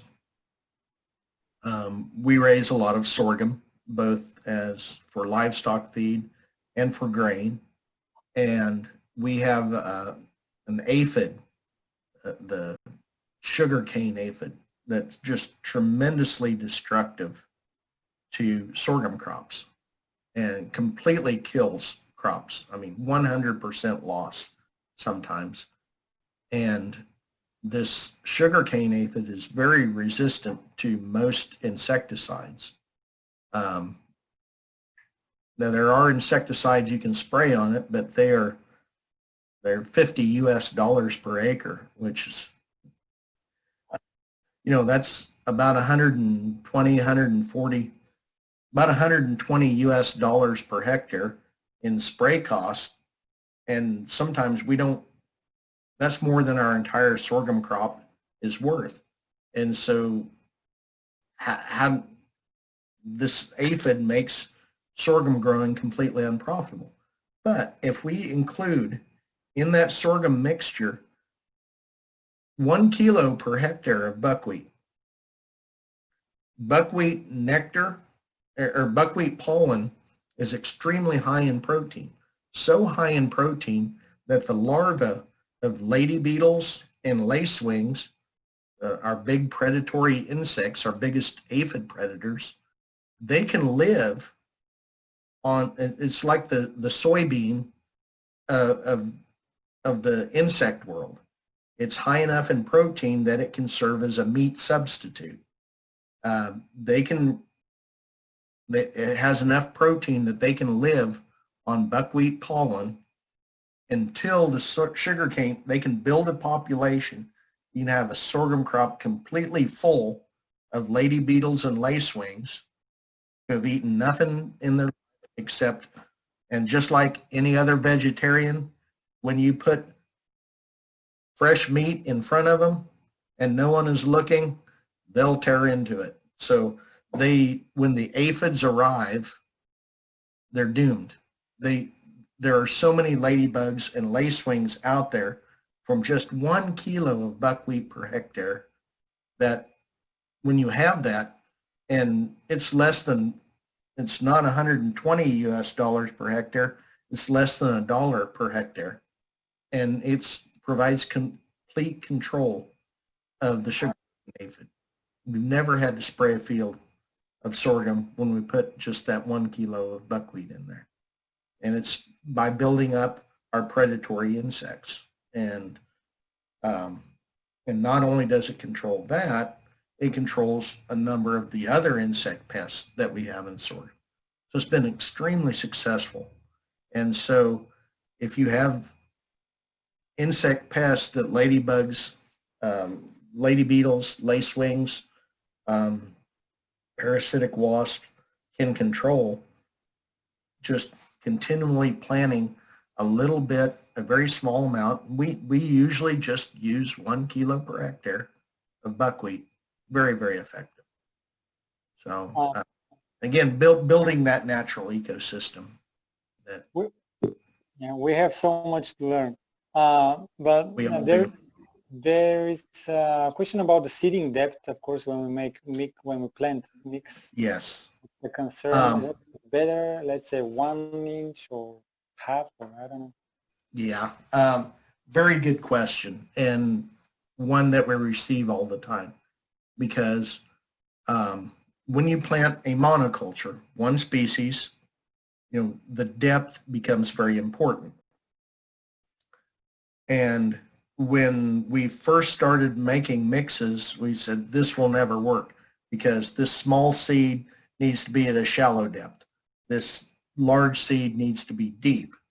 And what we found is that when you mix them, now obviously it depends on planting equipment. If someone has planting equipment that has multiple boxes, has the ability to plant one seed at one depth and another seed at another depth, we'll take advantage of that equipment. We'll put the large seeds that go in deep in one box, the small seeds that go in shallow in another box. But what we found is that when we mix all these seeds together, the large seeds will break the crust open. They'll form a line of weakness, and the small seeds, like for example, turnip. Turnip's a very small seed. We like to plant about roughly a centimeter depth is about ideal for turnip. And if we mix that with oats wants 2.5, 3 centimeters depth. And so where do you put it? What we found is that if you plant turnips by themselves at 3 centimeters, none come up. When you plant oats and turnips together, the oats will break the soil open, and then the turnip seedlings, they have no resistance. They will follow the oat seedling right up, and they'll come up from a much deeper depth than what we would have expected because they have the large seed to break that soil and create a path for the smaller seedlings. So now we won't plant them at 3 centimeters deep, but we might plant them at, our recommendation would be 3/4 of an inch. So that's what, 1.75 centimeters, something like that. So we split the difference. We compromise. We go in between. And that's worked surprisingly well for us. The other question we get asked is when you mix all these seeds together and then you go to the field, don't the small seeds settle down and go to the bottom of the drill? And do we have seed segregation? Sometimes we do. The farther you drive between when you fill the planting equipment, the farther it is from the plant when you fill up to the field, the more seed segregation you have. If you have, for example, turnips and oats, turnips very small, round seed, oats very large seed, they will separate very badly. If, however, you have 5 or 6 or 7 seeds, you get much less separation. And the more diversity you have, seed sizes and shapes, the more forgiving your planting depth becomes, and the more forgiving your seed separation becomes, less seed separation. Like for example, when you go to make concrete, you'll have gravel, you'll have cement. Cement's a very fine powder. You mix cement and gravel, the cement goes clear to the bottom. If, however, you mix sand, gravel, and cement, then it all stays mixed. The sand, by being intermediate in size, helps hold everything together. The same way with seed. If you have oats, very large, turnips, very small, and then you add in ryegrass, or you add in sorghum seed or phacelia seed, something that's intermediate in size and shape, it holds everything together. You get much less segregation, much less separation with a lot of diversity than with very little diversity. But even so, we recommend filling your planting equipment at the field rather than somewhere and then driving a long distance where you're bouncing up and down.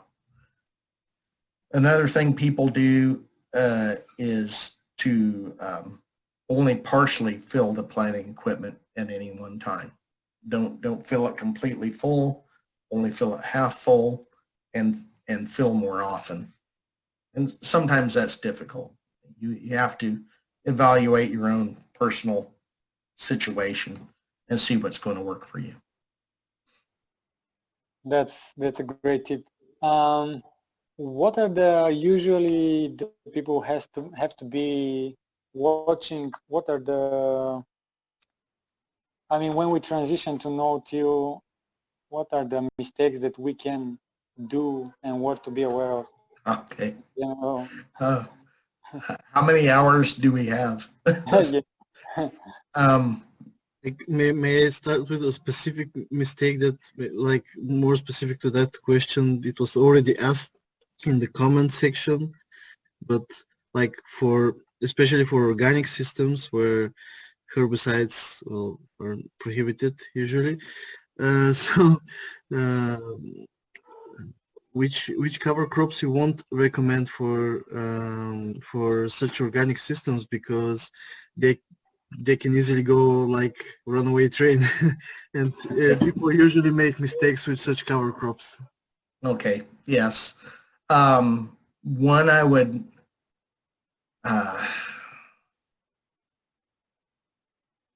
It depends what other control methods you have. Obviously, in an organic system, you'd want to select cover crops that can be easily terminated with a roller crimper. Your cereal grains are very easy to terminate with a roller crimper. I guess roller crimper or winter. Now, if you want to use cover crops in combination with tillage, and I have some customers who are no-tilling and doing it organically, but they are attempting to no-till organically. They still do occasionally have to use some tillage because they just can't completely do everything without tillage, but they're very close. The tillage is very rare. They're doing most of their weed control, most of their fertility with cover crops and a roller crimper. It's a very impressive operation, and we're planning on hosting a conference on organic no-till, and I'm very excited because I think that's a very exciting field. Even if you don't want to completely go organic, completely forego herbicides, fertilizers, no farmer enjoys having to pay for those inputs. If you can raise good crops and eliminate your fertilizer, herbicide bills, why not? So that'll be very, very exciting to me. As far as mistakes, watch the carbon to nitrogen ratio. There's lots of, I've never seen a major mistake in cover cropping. I'll put it that way. Every plant that you grow out there somehow benefits the next crop, whether it's organic matter or not. However, if you have a cover crop that is a very high nitrogen user, I've spoken very positively about sorghum sudan grass. Very high nitrogen use crop, uses a tremendous amount of nitrogen. If you grow sorghum sudan grass, let's say in a monoculture, and the next crop in your rotation is a very nitrogen demanding crop like maize, you can have, and you don't understand that that your nitrogen availability has gone down tremendously. The nitrogen's still in your field. It's just tied up in microbial bodies, and it'll be a while before it becomes released. You can have a train wreck. I mean, you can have just a horrible, horrible maize yield unless you adjust for the nitrogen that's now tied up in microbes. That's one of the biggest things I see is is not paying attention to nitrogen dynamics. Having cereal rye, very common winter cover crop in our area. It works very well ahead of our soy crop because soy is a legume, makes its own nitrogen. When you use rye as a cover crop prior to corn, rye is a tremendous absorber of nitrogen. It'll hold a lot of nitrogen in its biomass. You plant maize right after, very poor yields. If you take that same rye cover crop, terminate it early, it's in a very high protein, easily decayed stage, then that nitrogen becomes released very quickly. But when you do that, you lose the mulch. The mulch decays very quickly, and that can make you more prone to drought stress later on. I think some of the most of the mistakes that I've seen in cover cropping have been from a failure to understand what makes plants grow in general. The more you know about how plants grow, the fewer mistakes you're going to make. The other thing I see is from a lack of observation.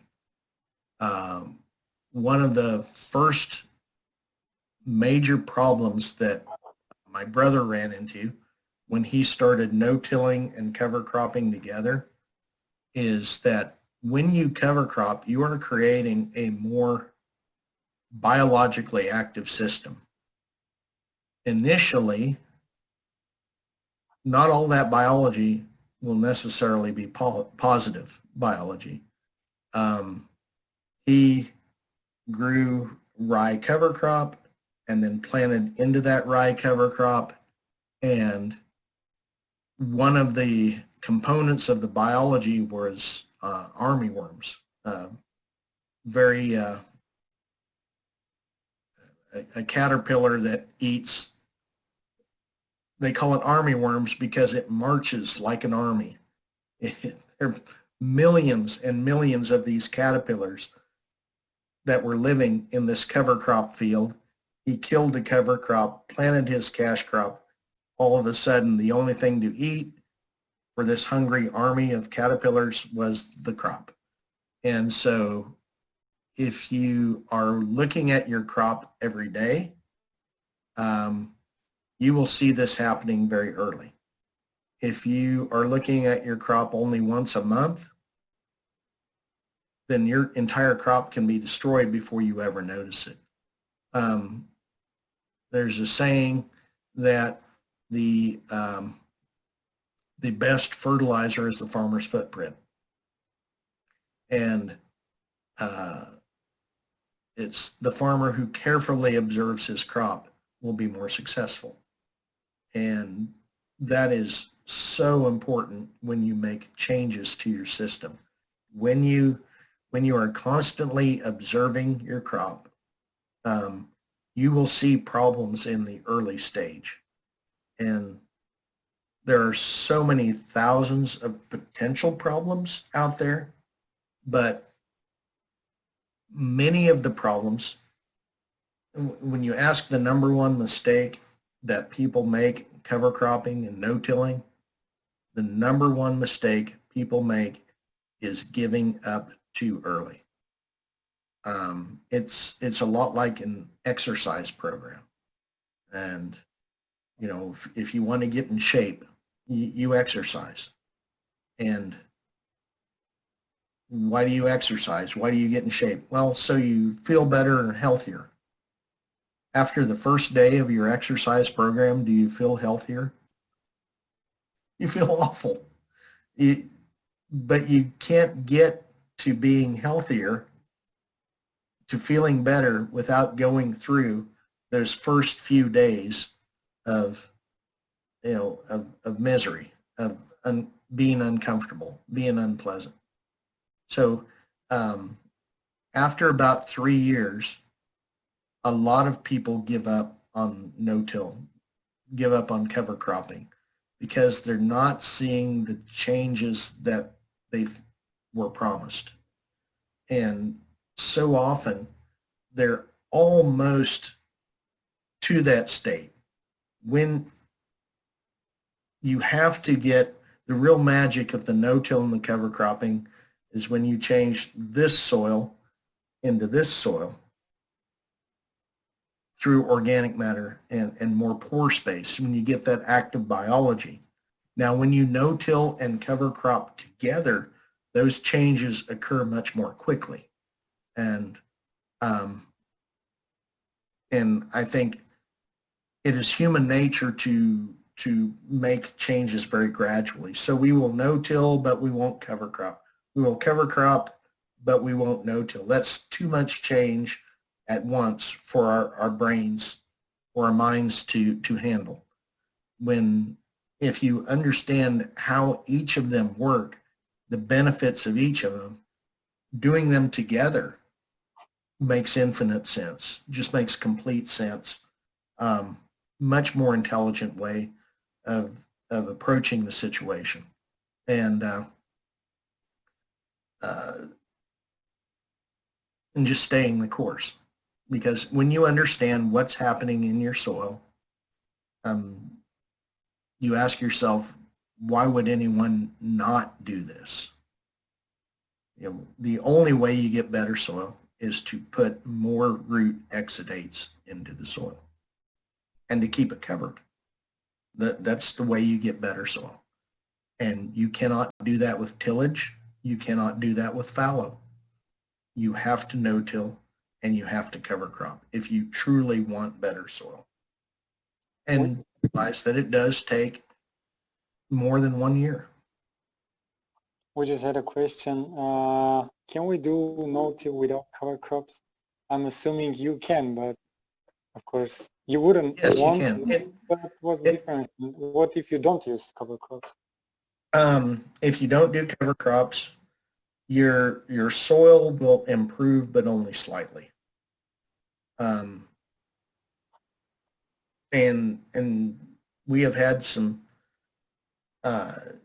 you can no-till successfully, really infinitely, but your soil will get initially better, but only slightly better, and stay there. When you incorporate the cover crops with the no-till, your soil improvement will be faster, and your level of productivity will go up much higher. And if you also include livestock grazing into the system, Gabe Brown, I'm sure most of you are familiar with Gabe Brown, says that the biggest step in soil improvement he made is when he brought livestock back onto his cropland. And once you understand what's going on, microbiome, I said all the things that happen in the soil, soil improvement is all through microbes. It's microbiology that really makes the difference. And the biggest contributor to that soil microbiology is root exudates. All that growth you see above ground does very little for soil improvement, other than providing cover. You need to keep a stable level of soil moisture and a stable temperature. That residue provides that stable moisture, stable temperature. But it contributes very little food to your microbes. And you think, why is that? There's protein, there's carbohydrates, there's more food above ground than there is below ground. So why is this less valuable than that? Well, because if you think about what do microbes need in order to thrive, to be comfortable, they need stable temperature. Below ground, the temperature is stable. The temperature is moist, or you have soil moisture. And they're also protected from ultraviolet light.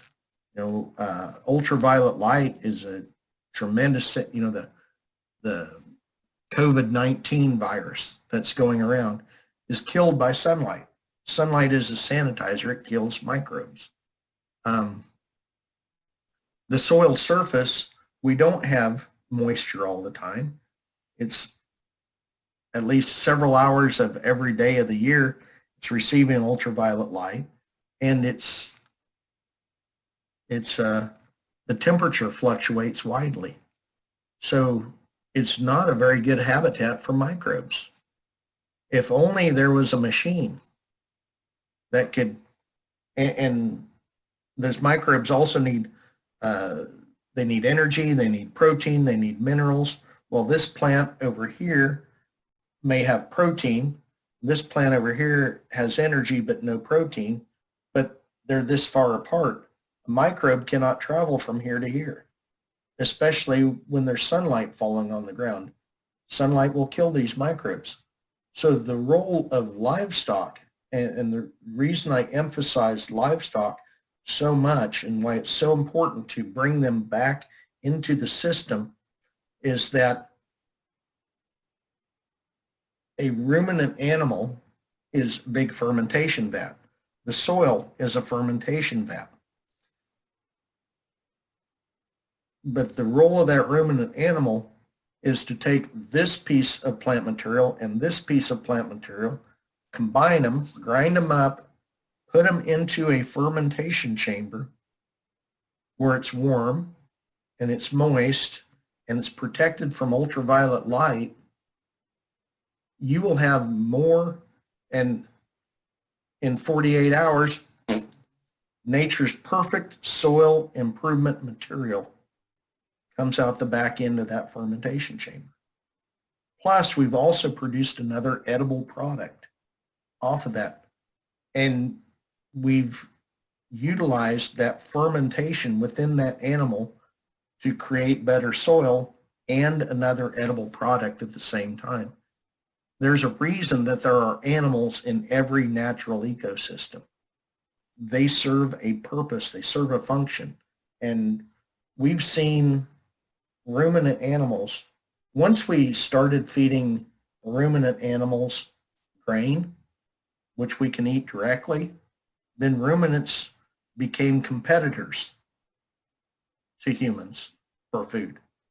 But when ruminants are used as they should be in a natural system, eating cover crops, eating perennial pastures, now they're a complement to our food production system. Because not only can we eat them, the better soil they produce can produce more grain in the long run. And so that's why I think it's very, very important to bring ruminant animals back onto our cropland to graze those cover crops. It's beneficial. If I take 20 kilos of plant material and set it on the soil surface and let it decay, I will see positive yield results from that for 2 or 3 years. If, however, I take that 20 kilos, I feed it to an animal, and I get 1 kilo of manure and put it on that, I will see at the Rothamsted experiment station, the longest continually running experiment station in the world, Rothamsted, England, Britain, they can still measure yield increases in their soil from manure applied in the 1850s. Still, 170 years later, they can still measure. There is magic in manure. And manure does for the above ground residue what root exudates do for the below ground ecosystem. It just creates a much stable, more microbially useful material. So I'm very excited about the potential for the last 100 and some years. We've tried to separate our livestock from our crops, and I think that's been a big mistake. because bringing the livestock back, ruminant livestock in particular, I think is very, very important for producing long-term, viable, sustainable cropping systems, and particularly organic cropping systems. But whether we're organic or not, better soil is better soil. What do you think about let's say, if we don't have livestock yet or whatever, what about the microbes, like the microorganisms, like inoculate the with whatever, like, because there are a lot of companies that are selling a lot of stuff. People are like, some people are making, like, trying to make money out of that. The people are like, should they try stuff? Should they, when they should, let's say if they want to try some inoculation of whatever, is it better to apply it on the cover crops, or the cash crop is better choice also? There are many useful microbes out there. There are situations where inoculation can be very useful. And I mentioned one, mycorrhizal fungi. I found inoculating with mycorrhizal fungi be very, very beneficial. Very, very good at improving soil productivity, good at improving crop yield. Of course, if we grow legume crops, we all agree that putting the proper bacteria on those legume crop seeds to allow nodulation, the rhizobium bacteria, very, very beneficial. Everybody agrees to that. What about other microbes? I will say that you will never, ever inoculate your way to better soil. If you put inoculant on there, on your soil, you may get some temporary benefit. And the worse your soil is, the more likely you are to get that temporary benefit. But if you do not have a soil system in place to continue to feed those microbes, you'll never see long-term benefits from them. There are a number of microbes that I have used, I have tried, and some that I recommend. There are situations where I like to use azospirillum, azotobacter, nitrogen-fixing organisms that can survive on the roots of many plants, not just legumes. There are Bacillus subtilis, trichoderma, which are predators of different pathogens in the soil. Those can be very, very beneficial.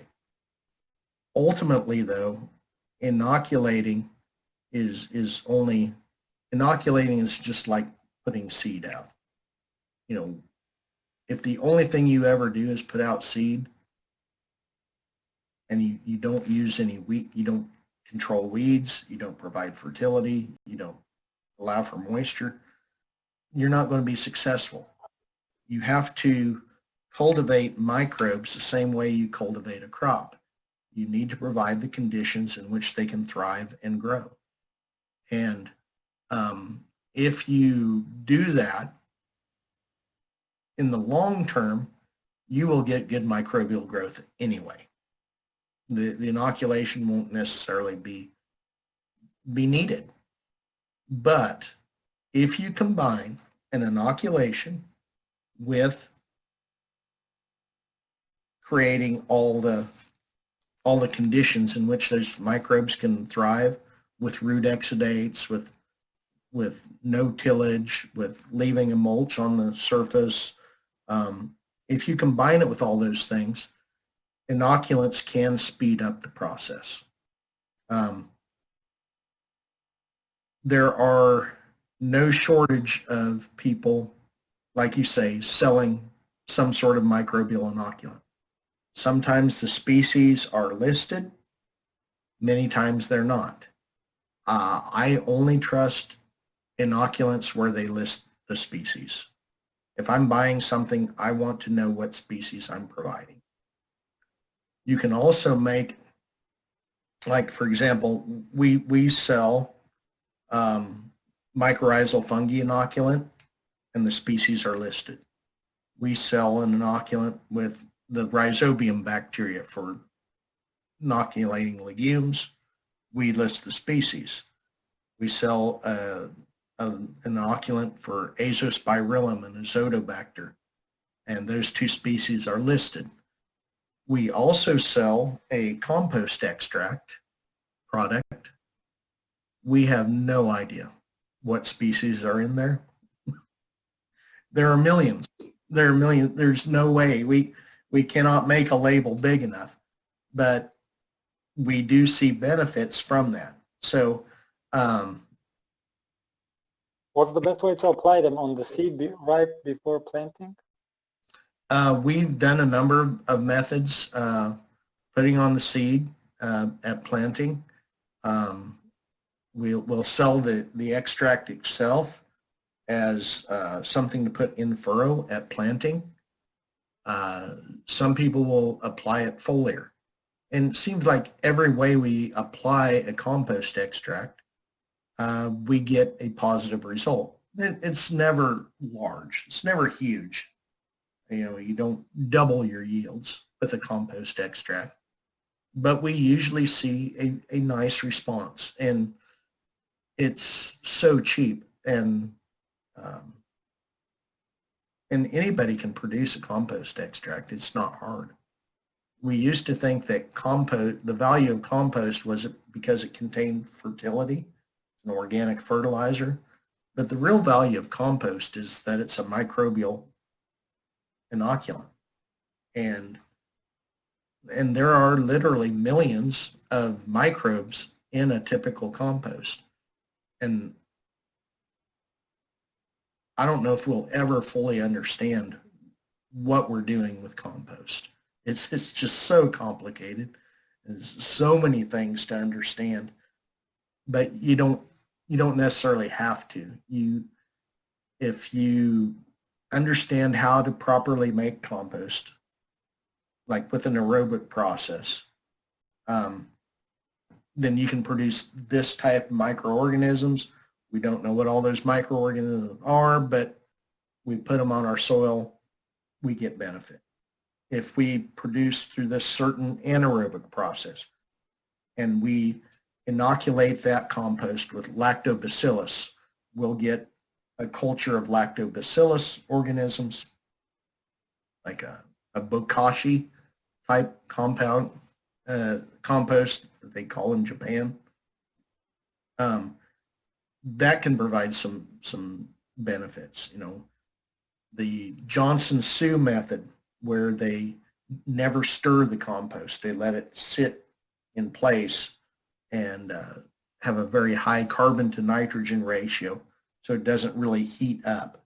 You use aeration tubes to provide the aeration rather than stirring to provide aeration. That gives you a very high fungal compost. And it's not necessary to know what all organisms are in there. But you do want to be assured of a positive benefit if you're spending money for those. And so how do you evaluate products? I used to do a training session for farmers, and I had a sign. I had 4 rows of maize, corn, and 2 rows were obviously better looking than the 2 rows next to them. And I had a sign up for each. I said, okay, we applied this product to these 2 rows. How much would you spend for this product? And said I was doing market research, trying to figure out what I should charge for this product. And the consensus was about $20 per hectare is what they were willing to spend for this product. And then I asked the crowd after I compiled the results, said, would you buy this if we priced it for $20 per hectare? And all the hands went up. Yes, they would buy it. You know what I applied? Nothing. I just saw 2 rows that looked better than the other 2 rows and said, so if I applied nothing, but part of the field looked better than the other part of the field. Oh, are we still here? Yeah. Okay. Lost you here. Okay. We listen to you. Okay. If you, in a lot of, I could probably become fabulously wealthy, and this is done quite frequently. You get 100 farmers to try your product. Say, put this on half the field. Well, if you do absolutely nothing to the field, one side is always going to yield more than the other. Now, it doesn't matter, may not be the same side every year, but one half is going to do better than the other. If you have a soccer game, you know, a football game, a basketball game, one side is always going to win. It may not be the same side, but one side or the other will win. So if you put out 100 trials on these 100 farmers, you will have, if your product did absolutely nothing, random odds, you're going to have 50 wins. You simply go back to those farmers and take the data from only those farmers and say, and pick out the best ones and said, so-and-so from this town in this country had 1,000 kilos per hectare yield increase from this product. Even if it did absolutely nothing, you will have occasional results like that. You just don't mention all the times you lost. And you can sell a fortune worth of nothing by doing that. And so you have to really beware. And when you give a farmer free product, he feels obligated to you. You know, you gave him something for free. He wants to do something in return to thank you for that. And if he's one of those people that saw this big yield increase from your nothing just by accident, he will gladly stand up in front of a microphone or a camera and tell the crowd how good your product is.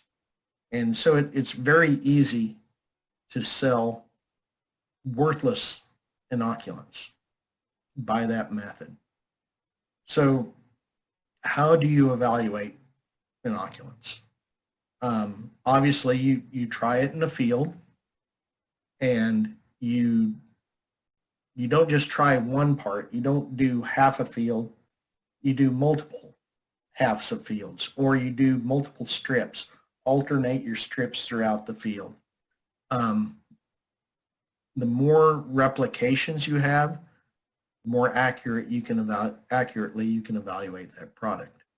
And one trial is never sufficient. 100 trials is, and you can't only look at 50 of those 100 trials. You have to look at all 100 trials. And that's where, you know, evaluating statistics, scientific training becomes very important. How do you evaluate that data?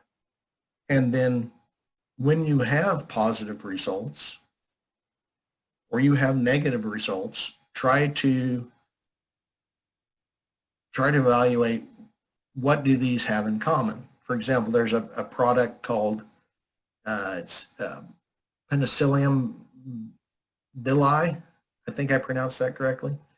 It's called Jumpstart in the U.S.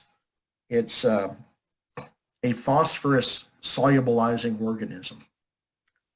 On soils that are very, very high in calcium, phosphorus gets bound to the calcium very quickly. And so phosphorus availability on these very high calcium soils, as we see in the western United States, have a big problem with phosphorus nutrition.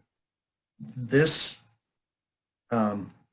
fungus will separate the calcium and the phosphorus and make the phosphorus available. But it is only effective on those high calcium soils. So if you did 100 trials, 90 showed no difference, 10 showed a huge difference, and all 10 of those soils were high in calcium, maybe that's a sign that you have an effective microorganism, but only effective in certain locations, under certain situations. You know, so those are important for determining the value of some of these inoculants. It's not an easy process.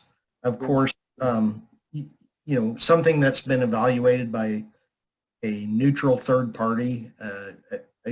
We used to think universities were neutral third parties.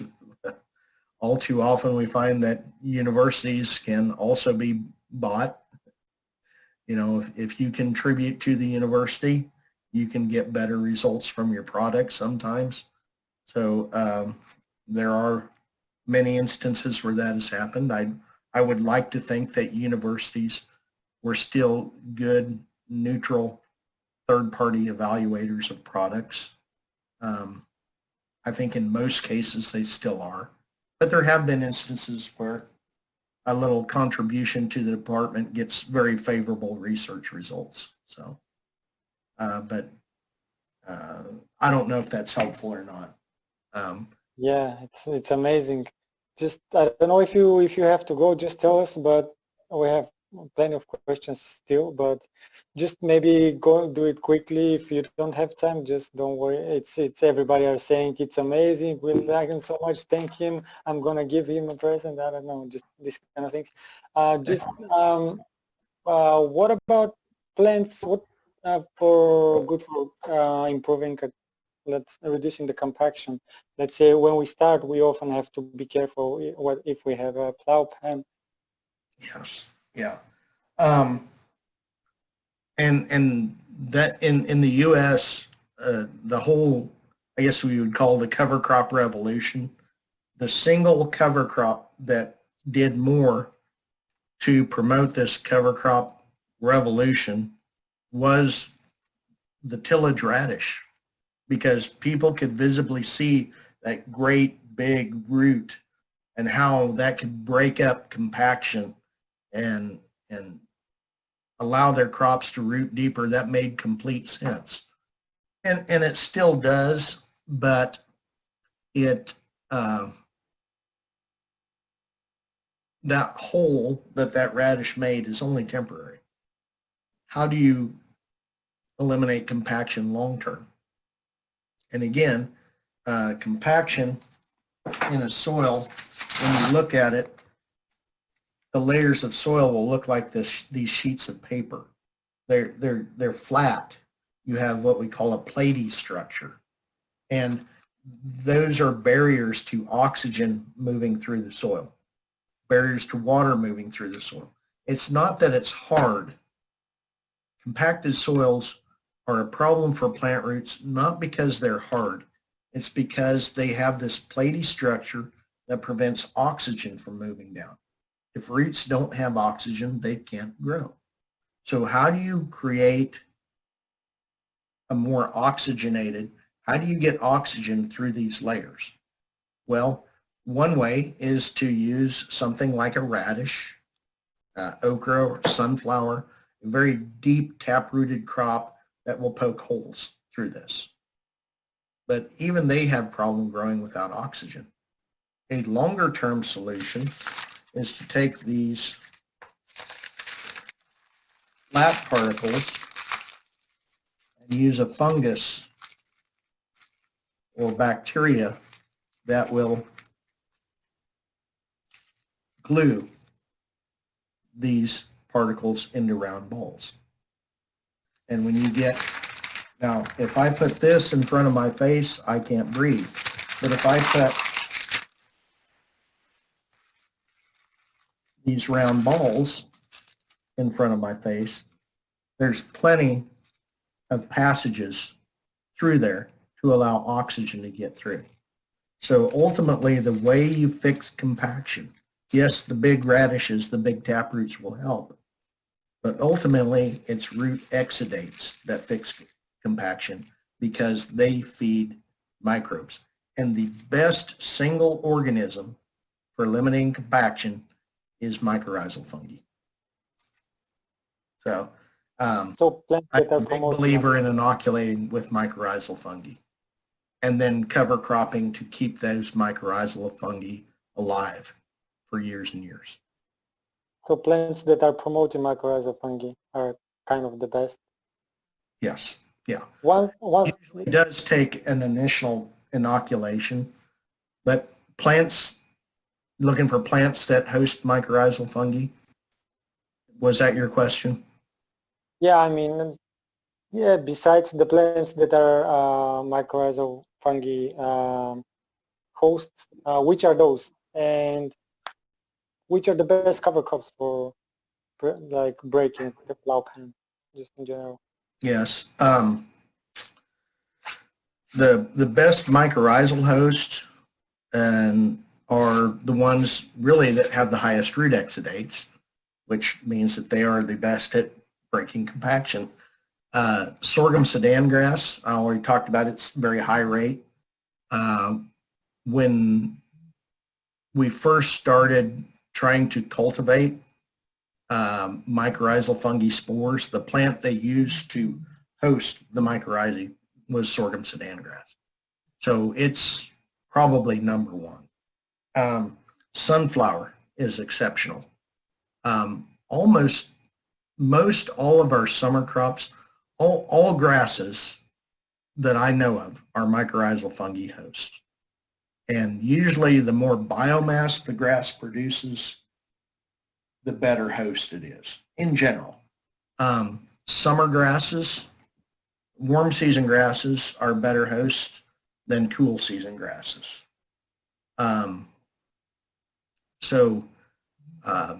Sorghums, millets, maize are all good hosts, but particularly the sorghums.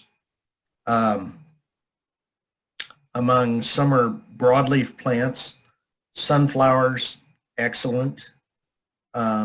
Buckwheat is not a host. Many of our weedy type plants are non-hosts. Among winter crops, brassicas are non-hosts. So turnips, radishes, collards, kale do not host mycorrhizal fungi. If you grow canola as a crop, to mycorrhizal fungi, that is the same as a fallow period. So a lot of times, if you inoculate a crop after canola, you'll get a tremendous response to inoculation with mycorrhizal fungi. Among cool season plants, the cool season legumes are good mycorrhizal host in general. Among cool season broadleaves, the flax is an exceptional mycorrhizal host, one of the best mycorrhizal hosts. Flax, even though flax is a very unimpressive plant to look at, even if you look at the roots, what's so special about this plant?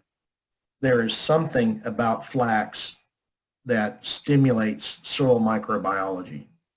I'm not sure what. I suspect it has to do with the amount of lipids, fats, and oils that it produces in its root exudates. Something it does is very, very beneficial because you see a nice boost in soil microbiology behind cover crop mixes that contain flax. It's becoming more and more popular all the time.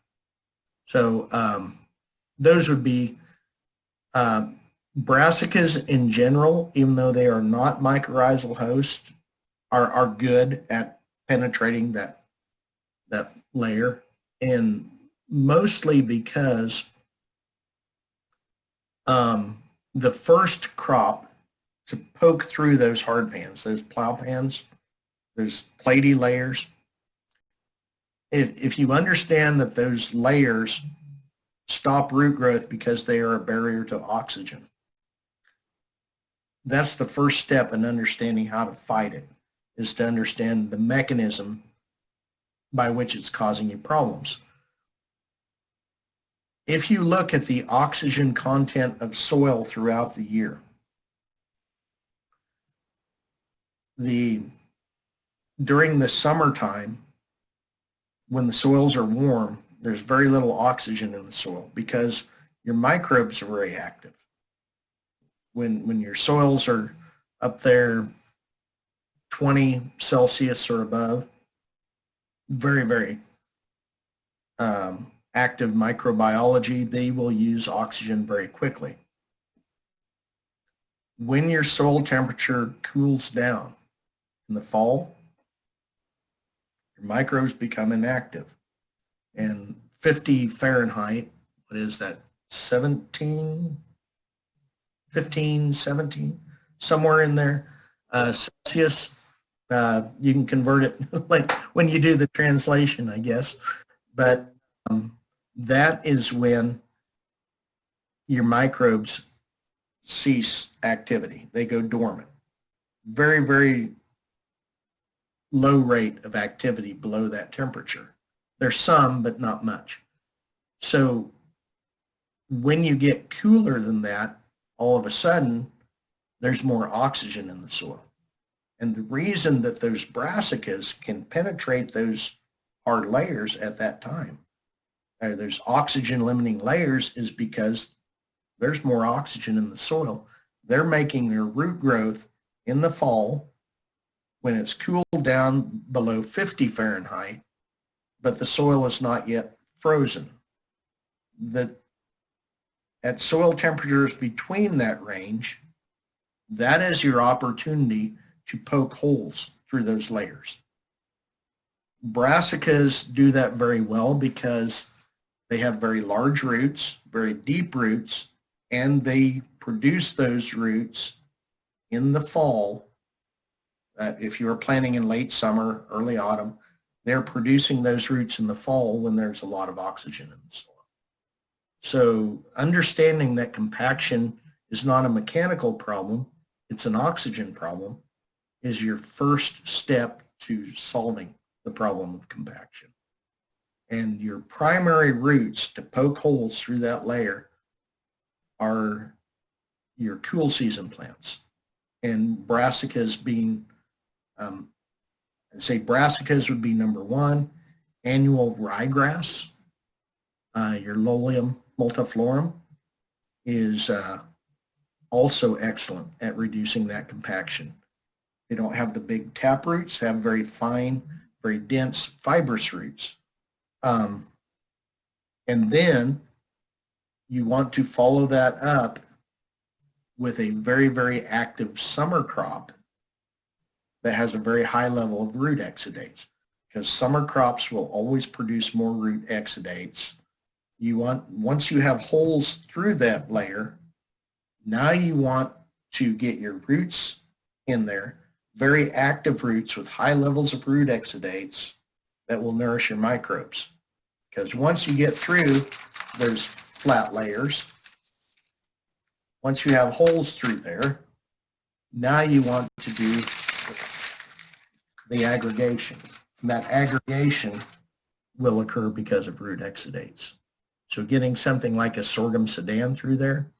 So I guess in general, it is a rapid sequencing from a diverse winter cover crop that has both fibrous roots and tap roots to a diverse summer cover crop that has fibrous roots and tap roots and high levels of root exudates, are where you get your most effective elimination of compaction.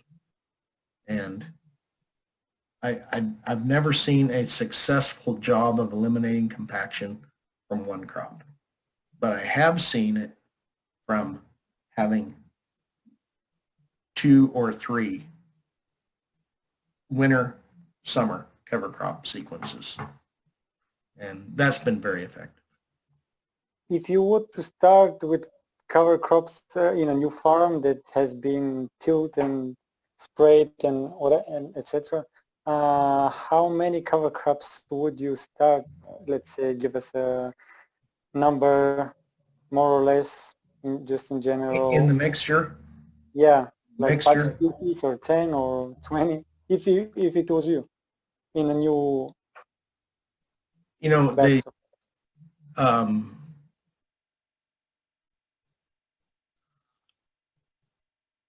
at least 4.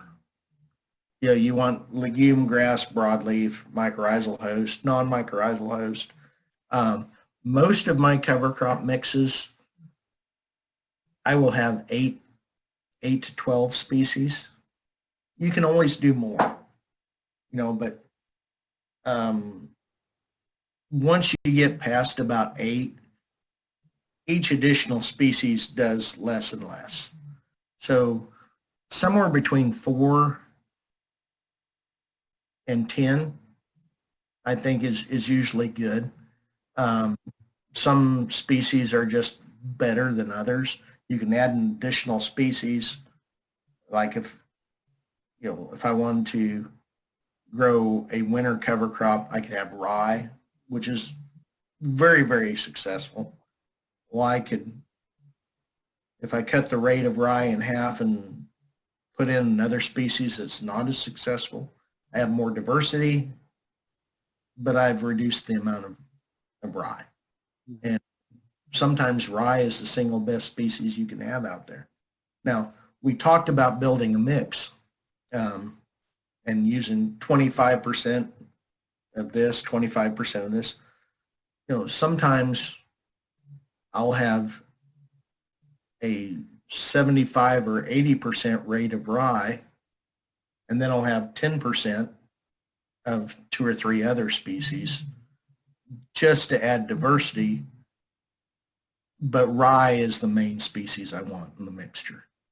Like if my primary goal, soybeans are a very hard weed or crop to control weeds because the soybean canopy, it's a slower developing plant. Weeds grow faster than the soybeans. One of the best cover crops for weed control is rye. So when I have a cover crop, knowing that the next crop is going to be soybeans and weeds are a struggle, I'll have a very high rate of rye. I'm 60 to 80% of my mixture might be rye. And then I might have 5% Phacelia, 5% flax, 5% of a brassica, 5% rate, just small amounts, get the diversity, but still have the main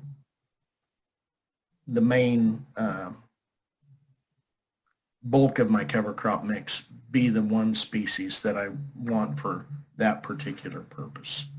So there are no set rules, I guess.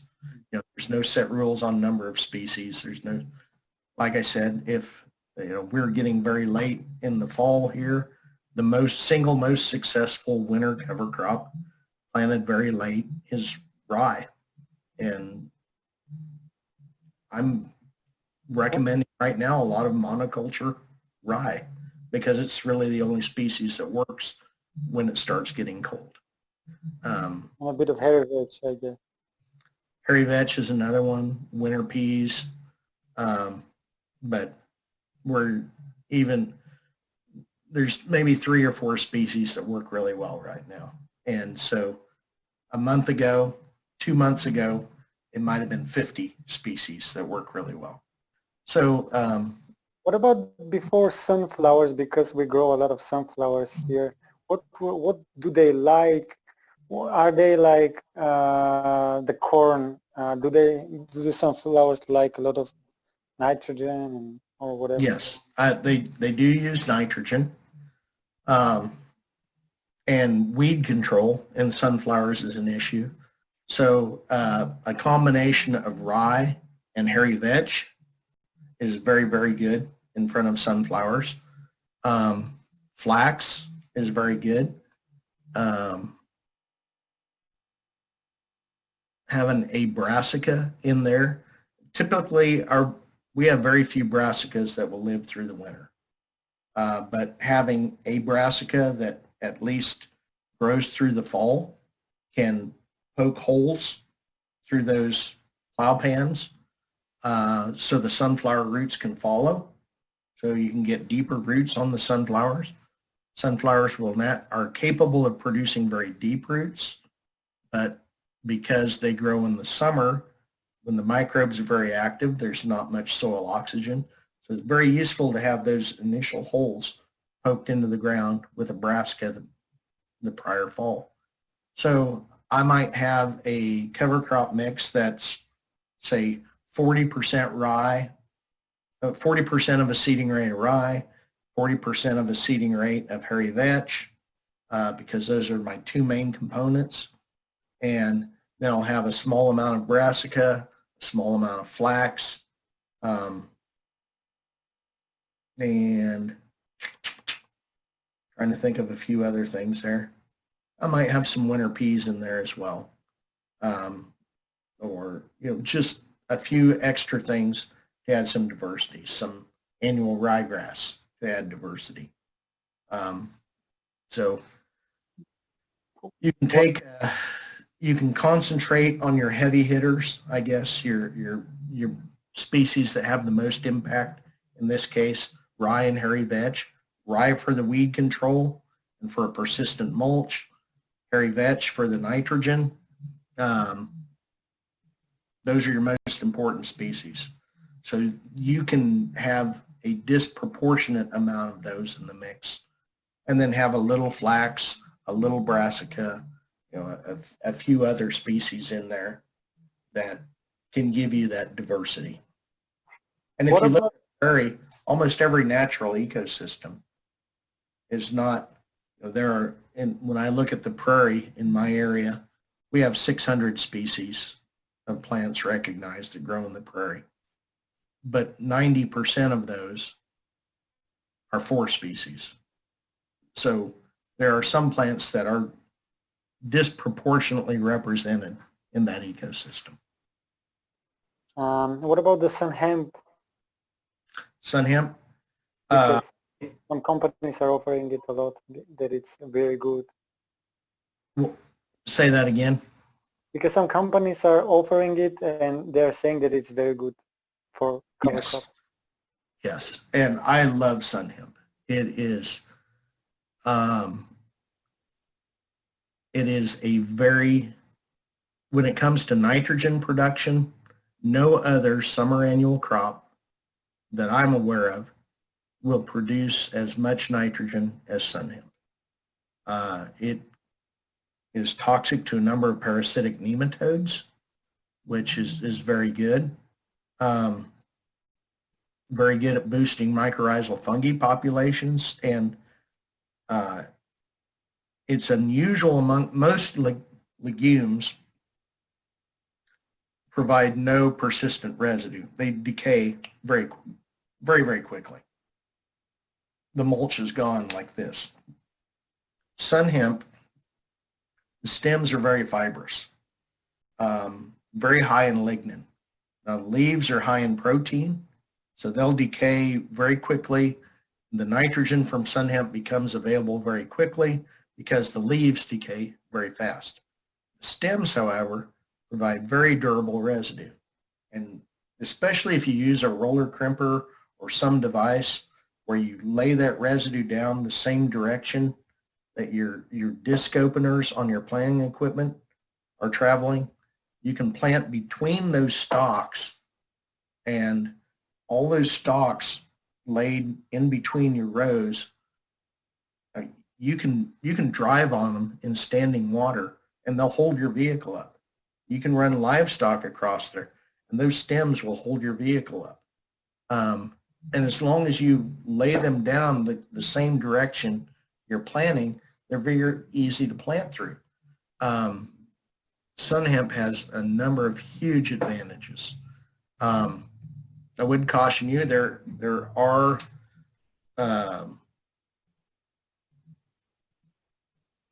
some sources of sun hemp that have a very high percentage of weed seeds, some that have very low germination. Some of it comes from countries with very poor enforcement of seed quality laws. So make sure that you get a germ test and a purity test on sunflower on sun hemp that you get. It is a tremendous plant. And one thing we've noticed about sun hemp, even though we inoculate sun hemp, the nodulation the first year you grow sun hemp oftentimes is very poor. Apparently within that inoculant strain may contain 30 different strains of the same species of bacteria. If you look at humans, even though we're all the same species, we don't look alike. We don't behave alike. You could look at someone that grew up and have genetics from the Arctic. They looked very differently than someone whose genetics originated in the tropics. We have black-skinned people, brown-skinned people. We don't all look alike, and our bodies are different. Same way with inoculant strains. And apparently not all inoculant strains nodulate sun hemp equally. And so we will grow sun hemp 1 year. The first year we grow sun hemp in a field, the results, they're okay, but they're not outstanding. And then the next time we plant sun hemp in the field, it's amazing. The nodules will be as big as my thumbnail. And the roots will be covered in nodules. So the amount of nodules that you get can be, and the amount of nitrogen fixation you get is so much better the second time you grow sun hemp on a field. And I've never, it doesn't seem to matter how much inoculant you put on it. The first crop is never as impressive as the second time on a field. Night and day difference. It's a summer crop and we have to plant it always like, let's say, April, May, something like this, or? You need, the soil temperature needs to be somewhere around, it needs to be over 50 Fahrenheit. I'm trying to remember what that is in Celsius. Yeah, between 15 or 20.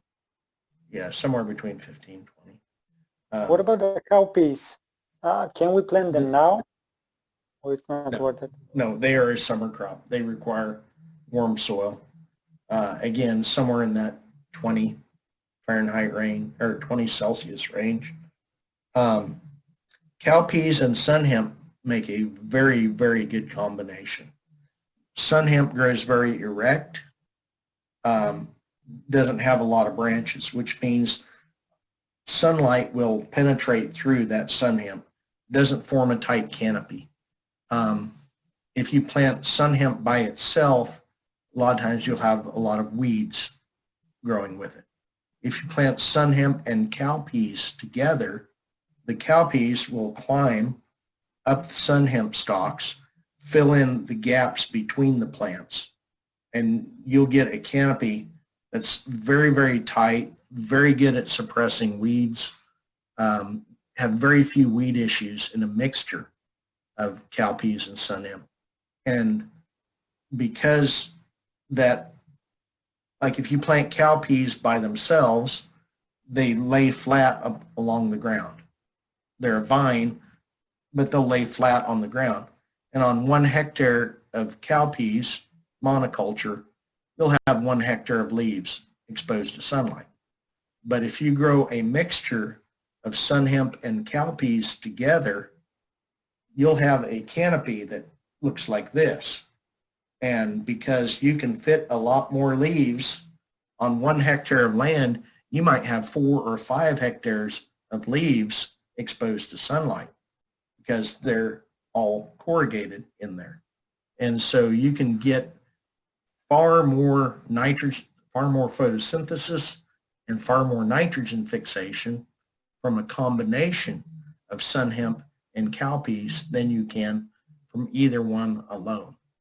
And one of my favorite, when someone tells me that their number one goal is to produce nitrogen in the summer, I will have a mixture that is maybe 40% of a full rate of sun hemp, 40% of a full rate of cowpeas, a small amount of sunflowers, a small amount of sorghum, buckwheat, and okra for some diversity. But most of my mix will be cowpeas and sun hemp. And that has been very effective at producing a tremendous amount of nitrogen during that summer period. My organic farmers that I work with that want to produce a lot of nitrogen for an organic crop of maize the following year, I'll put a mix that's mostly sun hemp and cowpeas with a few other plants for diversity, buckwheat for the attracting ladybugs, lacewings, for controlling aphids, and then they'll roller crimp that down in late summer, early autumn, and then put a diverse cover crop of a brassica, some winter legumes, and some winter grasses, cereals like oats, barley, something like that. And so they'll have a sequence of 2 cover crops have summer cover crop, winter cover crop between wheat and maize next year. That's been exceptionally productive for. We can produce enough nitrogen to maximize maize yields in our environment through that sequence of cover crops. And we get very, very good soil benefits out of that. That's been very popular. What about crops before canola? Before canola? Yeah. Having, again, canola is something that would benefit from diversity. I realize canola is a very good crop as far as profitability. I don't like canola because it does harm your mycorrhizal fungi populations. After every canola crop, I would probably inoculate with mycorrhizal fungi. Another problem with canola is it does not leave persistent residue. I don't know. I think the crop after canola, the cover crop after canola, is more important than the cover crop before canola. I think it's important, the cover crop after canola, to reestablish the mycorrhizal fungi population, to reestablish a persistent mulch, and I think the cover crop after canola is more important than the one prior. Now, canola does like a lot of nitrogen availability, and so having a cover crop that produces a lot of nitrogen, also a cover crop that's deep taprooted. So having sunflowers, sun hemp. Now, do you have an issue? I know in parts of where we grow canola, if our mulch is too thick when we grow no-till canola, the the plants become more susceptible to winter kill. Have you seen that? If you plant canola into a thick mulch? I'm not sure, but a lot of people are saying that the canola grows good before after corn or the opposite. I'm not sure which one was but corn and canola were, I don't know what they do, but yeah. The cover crop I would have prior to canola, I love the sorghum sudan, sunflowers, sun hemp, cowpeas would be my top 4 species, but prior to canola. You've got good diversity. I would also include buckwheat and maybe as much as 3 kilograms per hectare of buckwheat. Canola is now insect problems are different all over the world. Do you have problems with aphids? Aphids are a big problem in our canola. If you have aphid problems in your canola, a high rate of buckwheat is very, very beneficial at attracting aphid predators. Would you recommend? What would you recommend? Let's say we harvest the wheat in June or July, and then something like sun hemp, or I don't know actually. A guy asked about sun hemp. Can he grow sun hemp after harvesting the wheat, and then he wants to plant again wheat in the fall? Yes. Or in general, what would you recommend a best mix for between two wheat? With wheat, a very similar cover crop, but sorghum has some allelopathic compounds that negatively affect wheat. It doesn't mean you can't have any sorghum in that cover crop mix, that you want to keep the amount. Sorghum's still very valuable because tremendous amount of root exudates. But number one, it has a very high carbon nitrogen ratio. So sorghum in a very large amount will tie up nitrogen. It also tends to be allelopathic to wheat.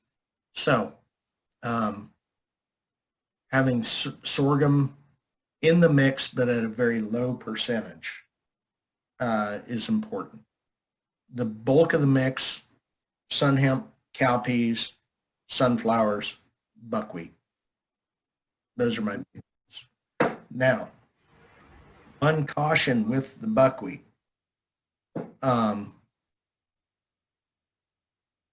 Depending on where a percentage of the population in Japan, of Japanese, have an allergy to buckwheat. If there's any chance that the buckwheat ends up in wheat grain and gets exported to Japan, that can cause issues. One buckwheat kernel in a sample of wheat headed for Japan. This is a problem here. A lot of our wheat gets exported to Japan. If we have buckwheat in the wheat grain, which doesn't naturally happen, buckwheat produces seed in the summer. Wheat gets harvested, in early summer. Buckwheat produces seed in late summer. The seed isn't out there at the same time. This should never be an issue, but it has been. For some reason, we have had loads of wheat rejected because they found a kernel of buckwheat in a wheat sample. Of course, buckwheat is used as a food crop by a number of people, has been for centuries, but apparently among the Japanese, a percentage of the population are very allergic to buckwheat grain. So something to be aware of. I don't know how much of your wheat ends up in Japan, but I suspect not much. I assume you've got better markets east of you or west of you than you'd find in Japan, much easier transport. But a number of our wheat, a large amount of our wheat does go to Japan. So it's a concern have buckwheat in our crop rotation if we are also growing wheat. Well, a guy asked us, he's growing, and most of the people here are growing corn, sunflowers, wheat, and canola. So how would you put them in the best rotation, and when would you plant cover crops in between? Let's say something like which crop after which would it fit best if you think something? So corn, sunflowers, wheat, and canola. Mm-hmm. Okay.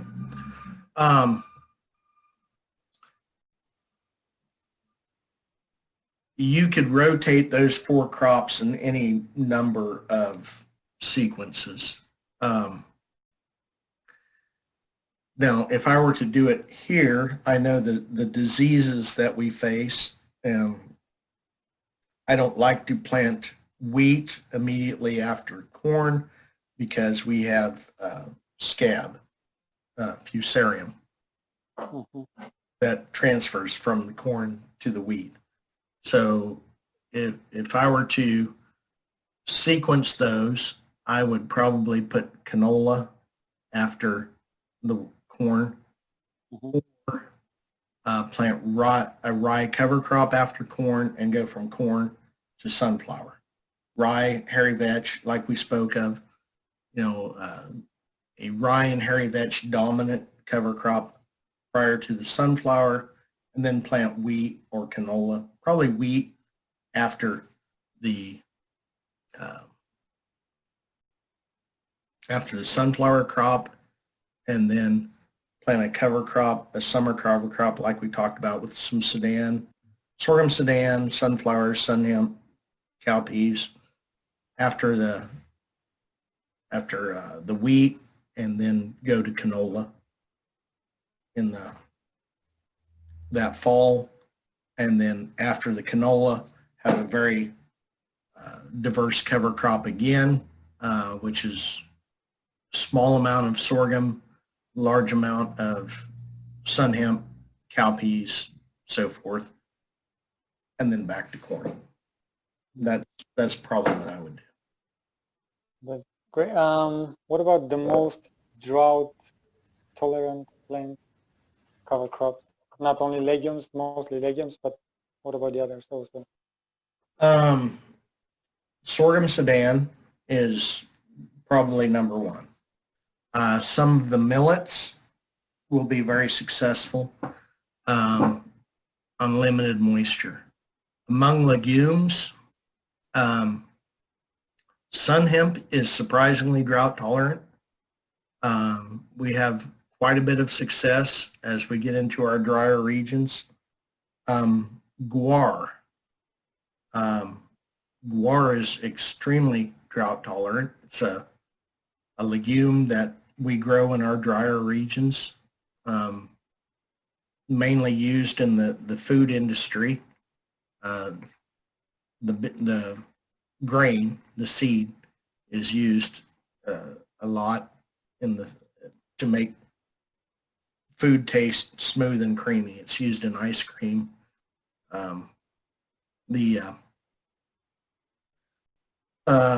So it's probably those are our most drought tolerant legumes. We are looking at some more legumes. The American Indians in the desert Southwest U.S., Arizona, for example, one of our driest, most desert states. They use a crop called tepary beans, which just a very small, produce an edible seed. We're looking at developing that plant as a cover crop. Sunflowers, very drought tolerant. Okra, very drought tolerant. Rye is very drought tolerant. Annual ryegrass, the Lolium multiflorum, is not drought tolerant. It's very demanding of water. Phacelia is quite drought tolerant. It's naturally a desert plant. That was my next question. Are there plants that we should avoid? Let's say. Plants that you should avoid. I think every plant has its place, but without knowing everyone's individual situation, Take it if you have. Or, it's hard to tell what to avoid. I think you should beware of allowing any of your cover crops to go to seed. If you can manage to prevent it, you never know what, there are plants that we have that we consider horrible weeds that were considered crops elsewhere, or ornamental plants, never caused a problem. And, we have, in this country, we have prickly pear cactus that grows wild. And it's cactus and has a nice fruit on it, and it's an edible fruit. People grow it in their gardens. Of course, it's a very spiny plant, but it's very well behaved in this country. It doesn't go anywhere. It only grows. Someone brought it to Australia, and there it had no natural enemies, and millions of hectares of Australia became covered with prickly pear cactus. And here people grow it in their front yard as an ornamental, and that they can pick these little fruits off of, and the fruits taste almost like a kiwi fruit. And so, very popular plant here in Australia. It's Satan incarnate. It's a horrible plant, and so there are a number of plant species that can be wonderful in some areas and horrible in others. But it's hard to tell what to avoid with that experience. How is the situation in the United States and throughout the world with Ноу Тил now? And how do you see it in 5 years? I hope it increases. We have a saying that progress occurs one funeral at a time. Sometimes people's, agriculture in our area is dominated by older men, and who are very set in their ways. And sometimes they will not change their ways until they die, and then a younger generation takes over. Unfortunately, our adoption of no-till in this country is only about 30%. Full-time no-till, I guess never-till farmers, only about 30%. And that's disappointing, when you see there are problems with no-till, but there are much bigger advantages of no-till. And unfortunately, too many people try no-till. The first time they have any kind of problem, they're out. Well, conventional till, there was a university agronomist in the area where I live now who said, no-till doesn't work around here. And so what he didn't mention is that tillage didn't work either. Tillage has all kinds of problems. We have not the least of which is massive soil erosion. Tillage is not problem-free either, but people seem to be comfortable with all the problems that tillage causes. But as soon as they run into the smallest, least insignificant problem with no-till or with cover crops, oh, well, I can't have this. Whether it's an insect or a disease that they didn't have before, they're ready to abandon no-till or abandon cover crops and go back to what they were doing. And And it seems like agriculture is, you know, I have this device here. You know, I did not have an iPhone 10 years ago. I had a little flip phone. And before that, I had a bag phone. And before that, I had a landline.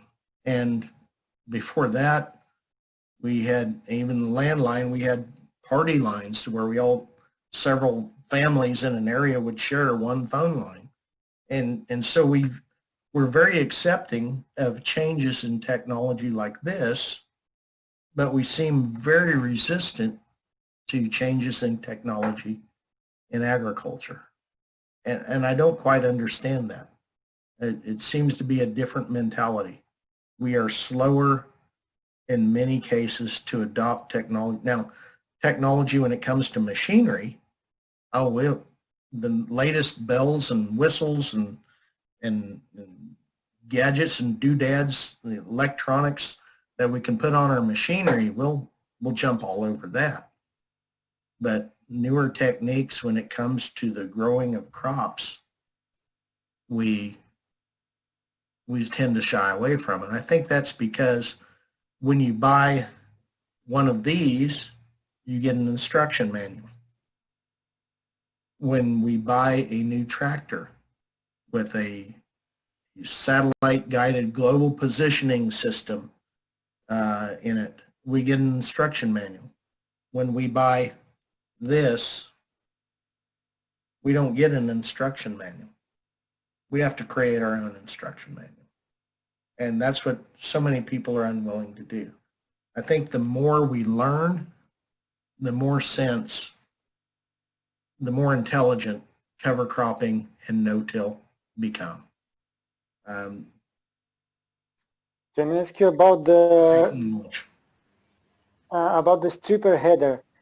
What's your opinion? How many people are using there in United States or throughout the world in general? And here a lot of people, quite a few people have already stripper heads. And could there be a problems with the tall straw in the terms of some diseases?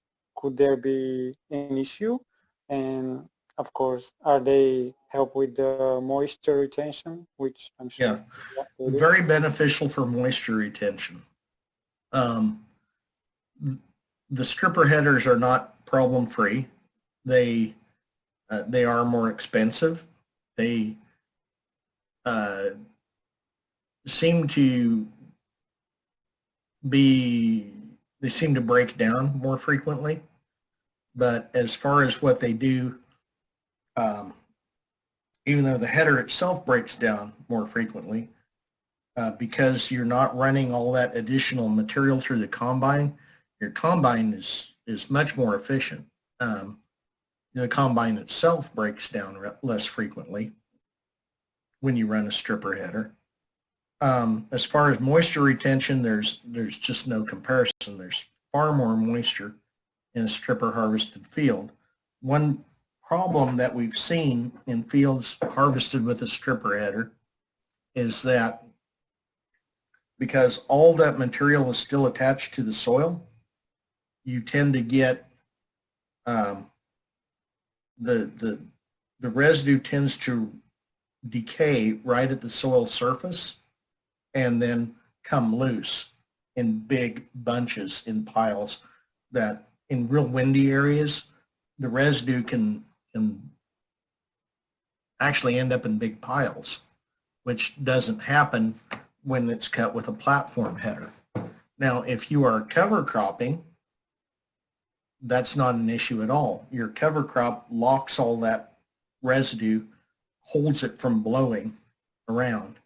And so the extra moisture that's retained by a cover crop or by the residue in a stripper header makes cover cropping much, much easier, especially in a moisture limited situation.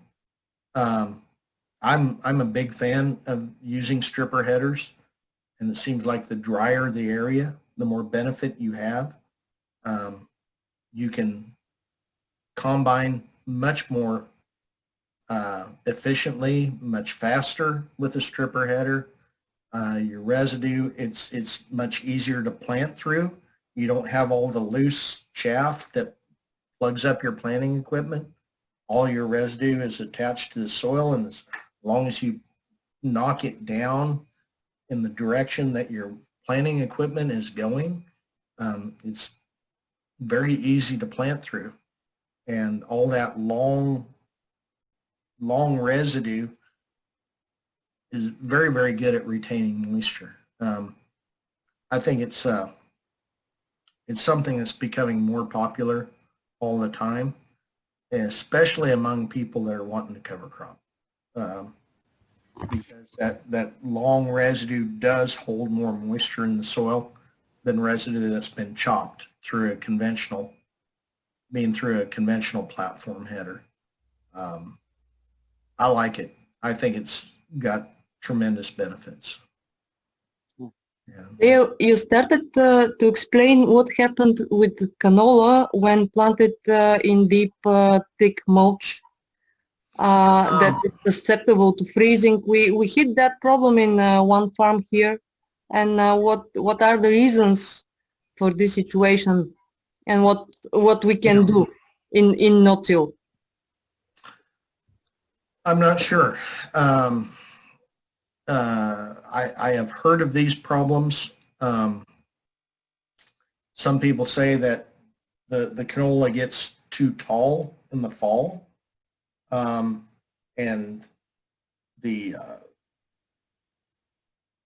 whereas like wheat, for example, planting wheat into a thick mulch will make it more resistant to freezing damage, because the growing point of wheat will remain below ground during the winter. Whereas with canola, the growing points come above ground. And the thicker the mulch, the higher the growing points grow. That's been a problem, it seems, in canola production. And I wish I knew more about it. Because people were claiming, at least at one time, that there was more winter damage in canola planted no-till than planted in conventional tillage. But that did not seem to be consistent from year to year. There were years where there was less damage in no-till. And I don't fully understand why those differences occurred. The theory was, of course, like I said, that the growing points of canola come above ground, and the thicker the mulch, the taller it would grow, the more exposed it became to winter temperature. I think if that is indeed the case, having your cover crop mulch, as this was wheat, canola planted no-till into wheat stubble, not into a cover crop mulch, but into wheat stubble cut with a platform, maybe this tall. And so the canola would grow up above that stubble and be very exposed. So having a mulch that's very thin, dense but thin, not sticking up very tall, may actually be beneficial. And I said that wasn't consistent. They didn't see that every year. In other years where they had snowfall, the residue of the wheat sticking up in the air trapped snow and protected the canola growing points from winter damage. So this higher winter damage seemed to occur when it got cold without snow, but in years with snow, they actually had less winter damage on canola in no-till. So it didn't seem to be consistent. And that was the explanation. I don't know if that is the truth or if that is only someone's explanation. But that's the theory that they use to explain why some years it was worse in no-till and some years it was worse with tillage. As far as a solution, I'm not sure I can offer that. Without knowing winter snowfall you have, I can't say. There will be advantages sometimes to having tall residue and advantage sometimes to having little or no height to your residue. And maybe with row spacing, maybe you can have next to the canola row, you have very thin residue that's been flattened, like with a wheel, like a seed firming wheel behind the planter, and having tall residue between. I don't know. I haven't been around canola production enough. It isn't a common crop in my area. It is when you go 150 kilometers south. It's a very common crop, but not in areas in which I've lived. I've been around it some, but nothing like what you'd have in your area. Oh, thank you. What about the windbreaks? I know you advise them and you like them. I like them a lot also. Yes. Yeah. I think there's real advantage talking about windbreaks with trees. What's the best size of the fields in between if you would manage the planet? It depends on your purpose. If your goal with a windbreak is to protect your livestock, you'd want to have the windbreak on the side where the wind comes from in the winter. If you want to protect your crop from hot drying winds in the summertime, you'd want to have your windbreak on the side the winds come from in the summertime. And so if my goal in where I live in the wintertime, our winter winds come from the north or northwest. Whenever we get a winter storm, it usually comes from the northwest. In the summertime, so that's the most advantageous place. We'll have windbreak on the north and the west sides of our fields to protect things in winter. If my goal is to protect like wheat, our limiting factor on wheat is hot, dry winds when the grain is ripening. Really reduces our grain yield if it gets very hot and very dry and very windy close to harvest. In the summertime, our hot, dry winds, our wind comes from the south in the summertime. If it comes from the southeast, it's carrying moisture from the Gulf of Mexico. If it comes from the southwest, it's a hot, dry wind coming from Arizona, New Mexico, Texas, very hot desert areas. So to protect our crops from hot, dry winds, we'll have a windbreak on the south and the west. And from the east, it's not an issue. If we get an east wind, it's carrying moisture. Most of our summer rains will come from, the wind will come from the southeast. So that's how it works in our geography. Now, obviously in the southern hemisphere, it's completely different. And I'm not sure where your hot, dry winds come from. I assume they'd be somewhat similar to ours, but your bodies of water are going to be different than what my bodies of water are here. So how does that fit into your situation? The thing is that we have a lot of farmers that have like, I don't know, thousands and thousands of acres with no windbreaks at all, just one amazingly huge field. So what would be the recommendation from you? What kind of species and how often? What would be the size of the weight between the Oh, trees? I don't know. yes. In our environment, and I've seen research from all over the world,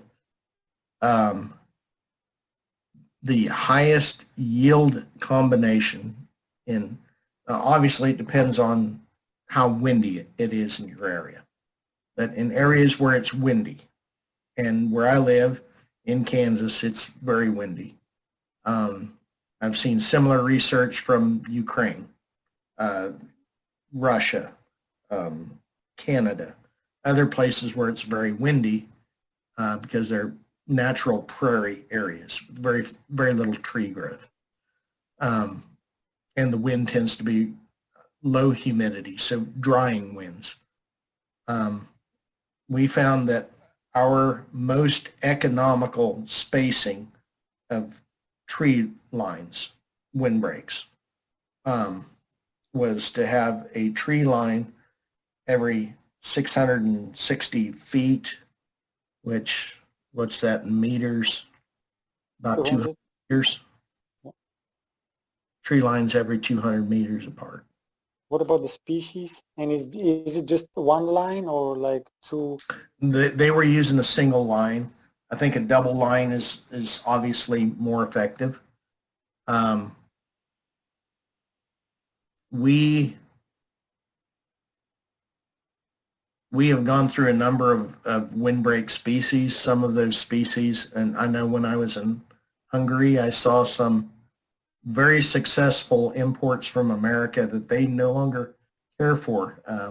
Honey locust and black locust have huge thorns and imported hundreds of years ago to be used for living fences, and very quickly lost their popularity because if you ever get a honey locust thorn in you, you will remember it for a long time. That not only they're very sharp and very long, but they're also somewhat toxic, and so makes them very unpopular.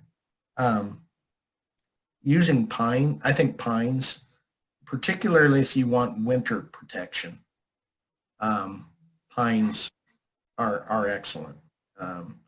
Any sort of coniferous evergreen tree is very beneficial. We have a number of species. Osage orange, Maclura pomifera, is a native species to this area. It's extremely tough plant. Can grow in droughty conditions, poor soil, just tough. And it also spreads and is also thorny, which can make it very unpopular. But the wood is excellent firewood. The wood does not decay. It can last hundreds of years in soil contact. So it's used widely for making fence posts, any kind of construction where the wood's in contact with soil. That's our number one windbreak species, but it's more effective as a summer windbreak because it's deciduous. It drops its leaves in winter. So not good for a winter windbreak for livestock. It's hard to beat pines for that purpose. The oaks and the Pavlovnia tree? We do not use those for windbreaks. I'm not sure. I think the oak species are too slow, grow too slow in general. I think we're discovering that much of that is because we did not have oaks require ectomycorrhizal fungi, and most of our prairie soils do not have that organism native.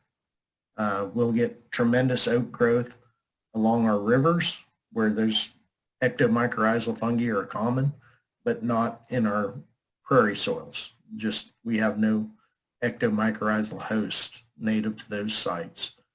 I think we could use oak trees as a windbreak species if we did inoculate with that. The Paulownia trees are not used much in this area. Our winters are a little bit too cold. We will occasionally get to minus 40 Celsius here. And Paulownia trees do not survive that. We are having some of the hybrid willow trees are becoming popular for windbreaks because they establish very quickly. And where people, we're like you, now when we had our Dust Bowl in the 1930s, big program, the government paid people to put in windbreaks every 20 hectare or so was surrounded by a windbreak, and very effective. And then people saw those windbreaks as potential additional cropland and got greedy and took those windbreaks out. My father, I can't tell you how many kilometers of windbreaks we took out in my childhood, expanding fields. And now my brothers and I are taking over the farm, and we have plans to put those windbreaks back. So we spent the first half of our life taking them out, and now we're going to spend the last half of our life putting them back in, because my father's no longer the decision maker. As we see what we've lost when we took those windbreaks out. And some of what we lost is those windbreaks provided habitat for birds, number of beneficial species that help control insects. Also, that's where our lady beetles go to overwinter. When we cut those trees down and that tree would fall down, there would be big clusters of hibernating lady beetles fall out of the bark of the trees. And we didn't think much of it then, but once you take those trees out, where do your lady beetles go in the wintertime? They no longer have the trees. I think it's important to reestablish those. They're a vital part of the ecosystem. And they do modify the microclimate, reduce wind evaporation, wind speed, so you can retain more soil moisture. They're also reservoirs for your beneficial organisms. Bobwhite quail, which is one of my absolute favorite game birds to eat. I mean, to me, there is no better tasting bird than bobwhite quail, and they used to be abundant, and now they're very rare in my area. And I think it would be a great benefit. They live almost exclusively off of pest insects. If we could bring those back, we would have fewer insect problems. And also a reservoir for lady beetles and a number of other species that need to be out there on our landscape. We'll never have good populations of those species if every single hectare is growing maize, canola, or wheat. We simply won't have those species. We need to leave some places for them. We have no one to blame but ourselves for removing them. If we have just 2-3 months, 2.5 months after barley, and then we want to plant canola, is it worth it? Only those months to have good cover crops, and what would you recommend for? Yeah, I believe so. At one time, I thought, oh, that's not enough time to really do anything. Why bother? And then I had a customer who actually had been planting sun hemp in between. He would grow 2 crops of wheat, which would be like your wheat barley or barley wheat rotation. And he would grow 2 years of wheat in his crop rotation. He would put sun hemp, just a monoculture sun hemp, in between those 2 crops of wheat. And then he would terminate that sun hemp when it got a little over a meter tall, because a meter was about as tall as what he could get his sprayer through. So let it grow as tall as he could get and still kill it. And he would kill it about 1 month before planting wheat. So if he gets one rain in that month, he'll have plenty of moisture for wheat, because all that residue would hold whatever moisture he got during that time period. And he was very, very successful. When I started working with him, I talked him into adding cowpeas and sunflowers to his sun hemp, and that worked even better. We got better weed control, and because that denser canopy helped suppress the weeds, we got a little more diversity in the system and a little more biomass, and that became even more successful. But yeah, I think that's plenty of time to get. I think it probably takes a minimum of probably 45 days to get benefit from it, to make it worth growing a cover crop. I mean, there is a limit. Obviously, 2 weeks, 15 days is not enough time to benefit from a cover crop. 90 days certainly is. 60, absolutely. 30, probably not. So somewhere, I would say 45 days in the summer is probably enough. In the winter time, you need more time, because things obviously grow much more slowly in the winter. When we harvest grain sorghum, it's usually November before we harvest our grain sorghum. It has to freeze in order for it to dry down to where we can harvest it. And so it's usually November when we finish grain sorghum harvest. It's usually not worth it to plant a cover crop after that. We'll wait until March to plant a cover crop then. We might just plant a monoculture of rye afterwards, but once you get so late, 60 days is really not enough time in the winter to worry about a cover crop. So we'll wait till the first opportunity in spring sometimes, and that seems to work well. The microbes, you know, a lot of the goal of cover crop is to feed the microbes, and microbes are not very active in January and February. They don't need a lot of feed then. It's during the growing season that they really need fed. So anytime there's something that can be growing, there should be something growing there. And for us, the growing season, things start to turn green about March. And so that's when I really want to get some roots out there. Now, if I can plant rye in December, I will have green growth in March.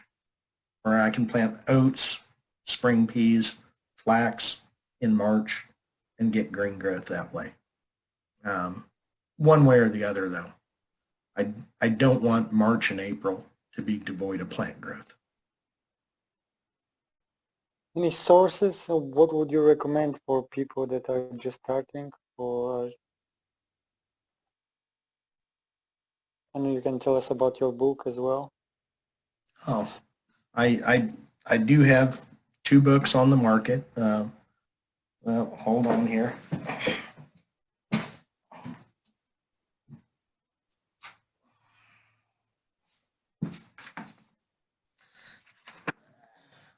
is the Drought Resilient Farm. It's my first book. Managing Pasture is my second one. This is more U.S. oriented, I guess, to our conditions, ones which I am most familiar. The principles apply everywhere, but the practices, the species of plants will be somewhat different. I think most of what I talk about in this book will work from Kansas to Mongolia and back. So the principles of creating a drought-resilient farm, managing water infiltration, soil water holding capacity, root depth, all those things, they work everywhere.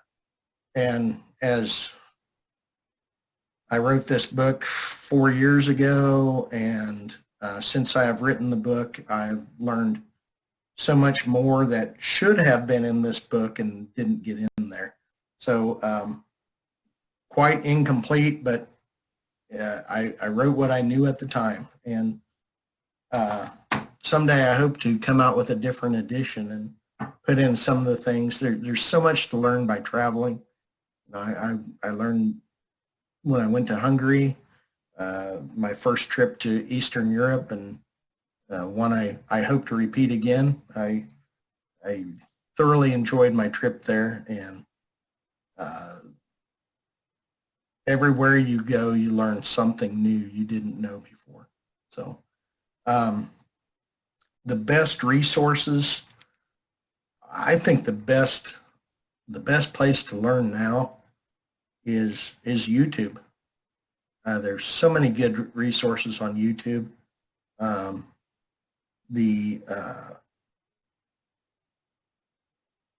The speed at which I can take some film in my field and put it on the internet, and within seconds, you're on the other side of the planet from me, and we can carry on a conversation. It's just fascinating. This is really, we can change the world with our ability to communicate.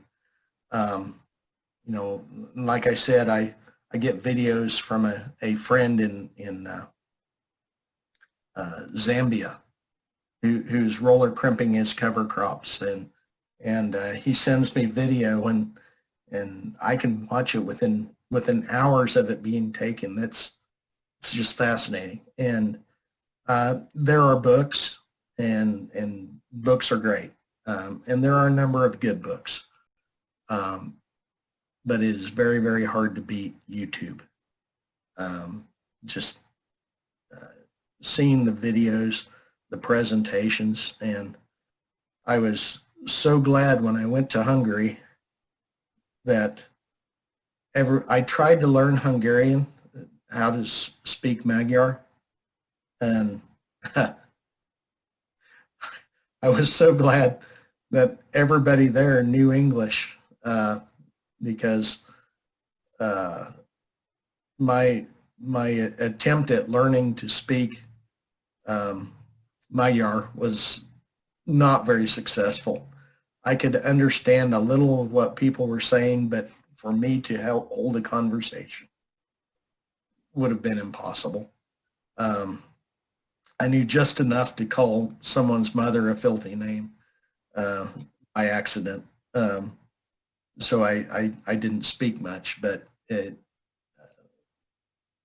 I'm fortunate that the language I grew up with is now almost considered the universal language.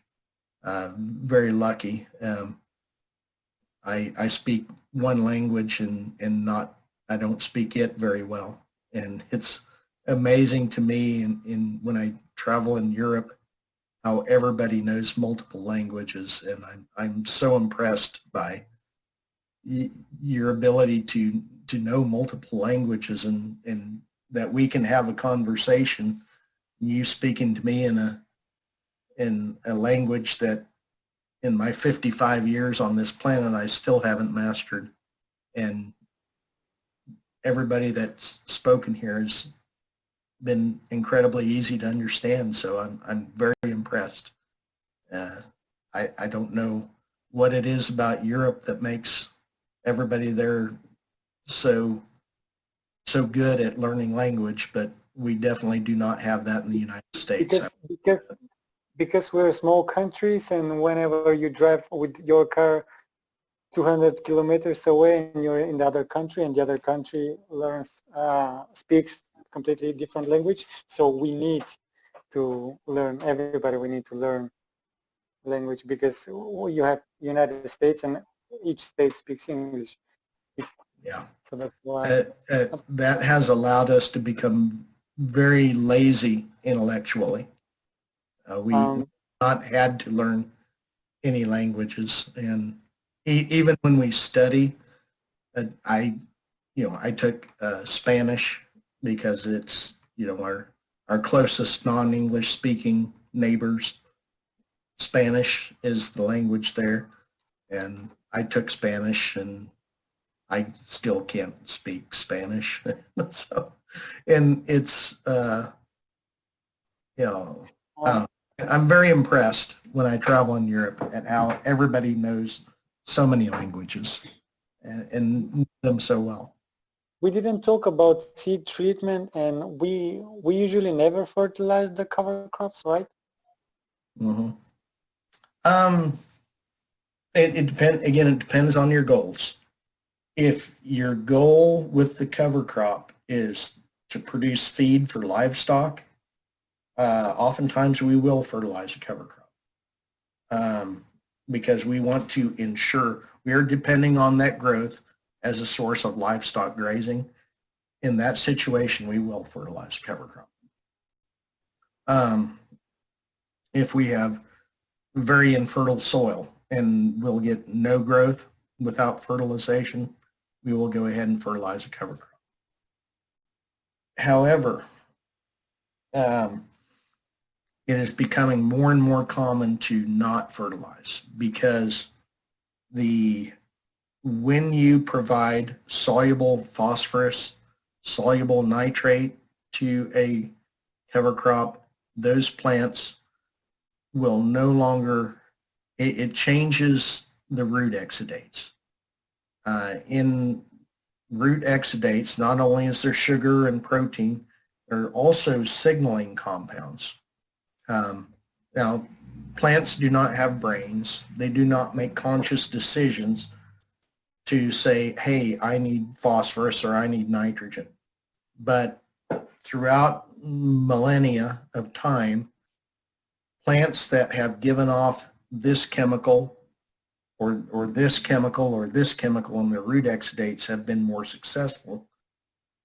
And because this chemical will encourage the growth of bacteria that fix nitrogen, or this chemical will produce bacteria that will free up phosphorus. And so if you, just like fertilizing a legume, if you apply nitrogen fertilizer to a legume, it will simply use that nitrogen fertility, not make its own.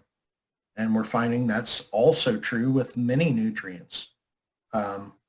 If you give a plant phosphorus, it will not give off the compounds that encourage the growth of phosphorus solubilizing microbes.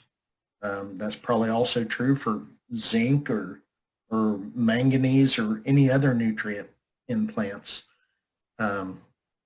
If you provide it for them, the ecosystem gets lazy. Now, sometimes we might have to provide it for them. Maybe the system is so broken from years of fertilizer, years of tillage and fallow that have destroyed the microbial population. Maybe we will continue to need to fertilize, at least to a point. But, and I'm working on book number 3, and I have an entire chapter on this topic. How do we get from where we are in soils that need fertilizer in order to produce? How do we create a soil in which the microbes provide all the fertilizer we need from the rocks in the soil. How do we get from where we are to where we want to be without going bankrupt in the process? We still have to make money. We still have to stay alive financially. How do we get from where we are to where we want to be and still make money in the process? And that's a big topic of conversation. Like I said, I've got an entire chapter on it in the book I'm working on. Should be out in about a year. It's on soil restoration, and I'm very excited about it. It's I've been working on it for 5 years, and it's coming around, and I'm very happy with what's in there. So, and had to rewrite, and as I learn new things. Few words about green cover seed and your work. I mean, it's amazing, and in the last few months, I mostly watch your webinars and meetings and with you and Keith, and it's like I recommend to everybody. But just tell us about the green cover seed and your work. And yes, and one thing you might talk to Keith about is. And our friends in Hungary, we made the same. They had asked us about our soil health resource guide that we put out. And hold on. Here. This is a publication we put out free every year. And we offered it to our friends in Hungary. If they wanted to translate this, we would provide them the English version. If they wanted to translate it and print it for themselves, they could have their own version. In Magyar, they could do that. If they wanted to do the translation, we'd give them the intellectual content if they wanted to do the translation and make their own version. If you would be interested in something like that as well, ask Keith. He would be, I think he'd be more than happy. There's a lot of good information in here. From some of it we write ourselves, some of it Christine Jones from Australia.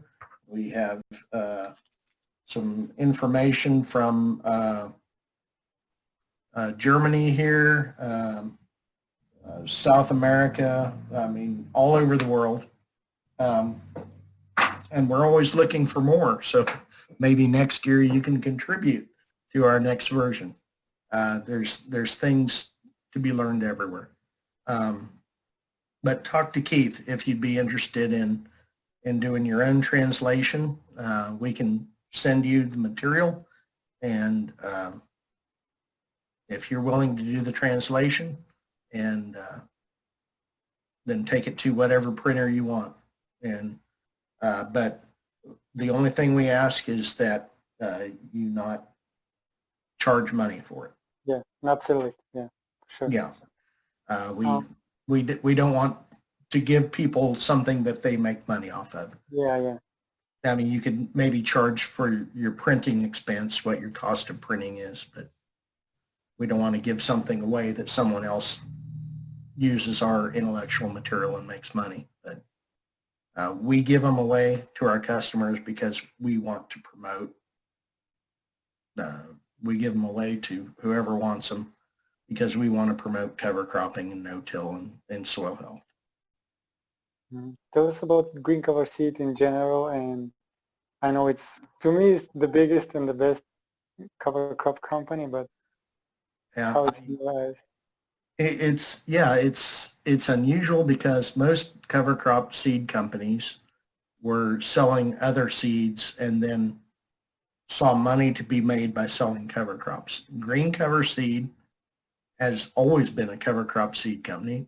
Keith and Brian Burns, who are my employers, they're two brothers, and they were farming, and they went to seminars and they heard Rolf Derpsch from let's see, he's from Paraguay. Ademir Caligari from Brazil give presentations on cover crops and mixtures and diversity and all these things we've been talking about. And they said, well, that's a great idea. Let's do some experiments. And they did experiments, and probably the most groundbreaking experiment they did on their own farm before they ever formed this seed company was they put moisture meters in the ground, measured the amount of moisture during the cover crop growth, and more importantly, in the growth of the following crop. And what they found is that yes, while the cover crops were growing, they used moisture. Once the cover crops were dead, they stopped using moisture, but because they had mulch, they got better infiltration of rainfall. The moisture recovered very quickly. And once that moisture was replenished, by the time they planted maize the next year, there was more moisture in the soil. And during the middle of summer, when everybody else was drying out, they had more moisture in the soil than where they did not cover crop.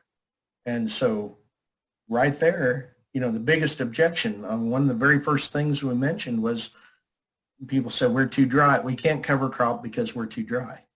Well, they live in an area where it's often too dry.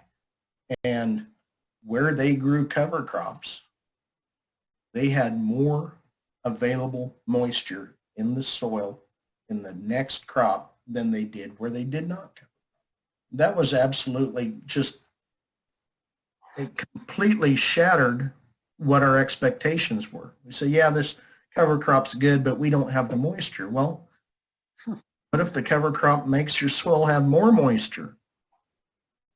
Well, that's not possible. Yes, it is. We measured it.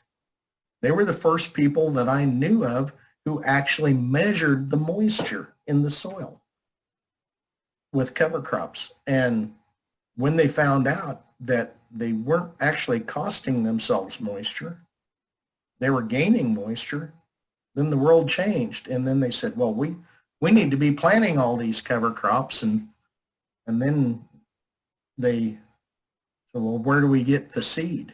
And they had to spend days and days and days on the telephone ordering this seed from this place and this seed from this place and this seed from this place.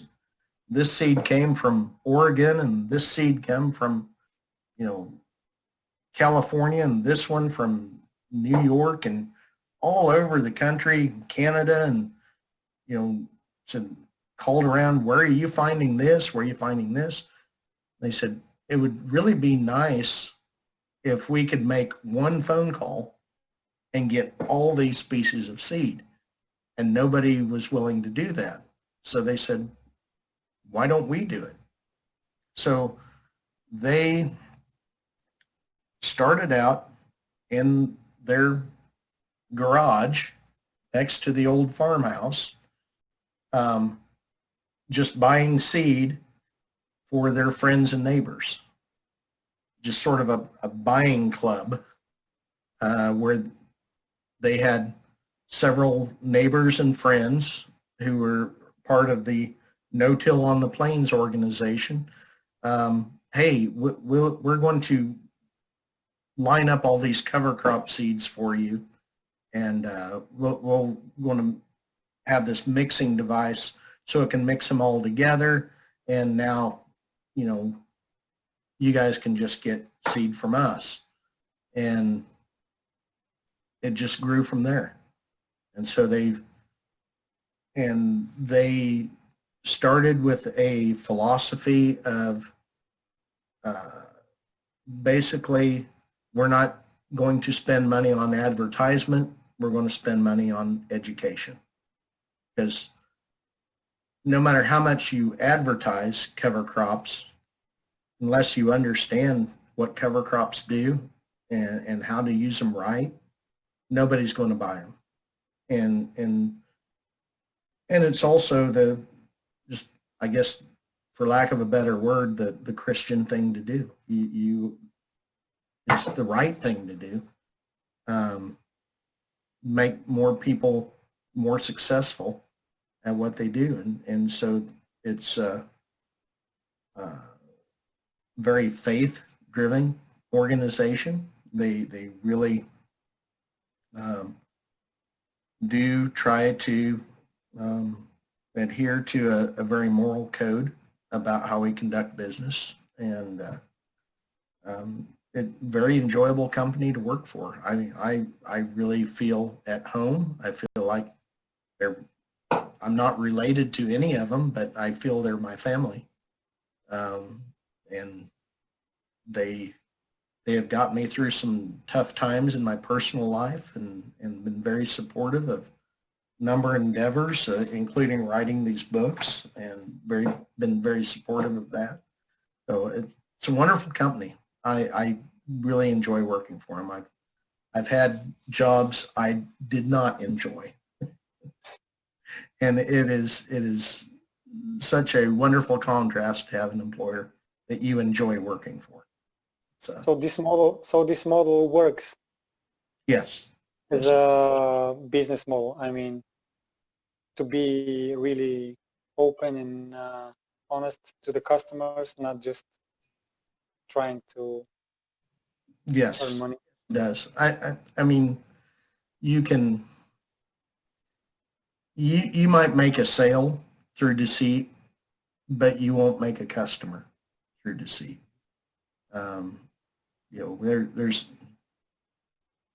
You have to take care of your customers.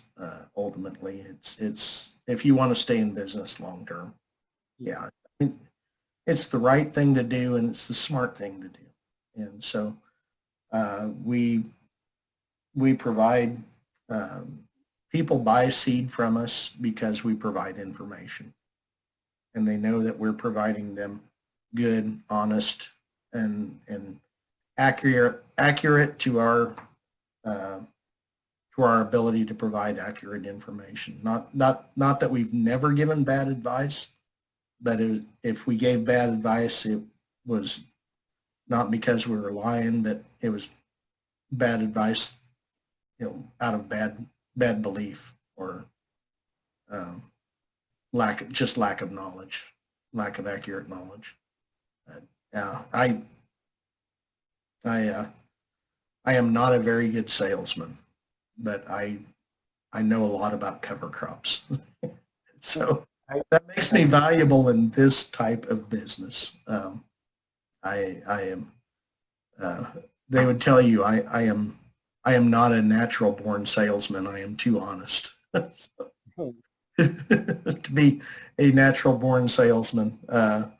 But in this business, I can be very successful because it is a knowledge-driven business. The more you know, the more valuable you are to your customers. One of our guys said that you're a walking encyclopedia. I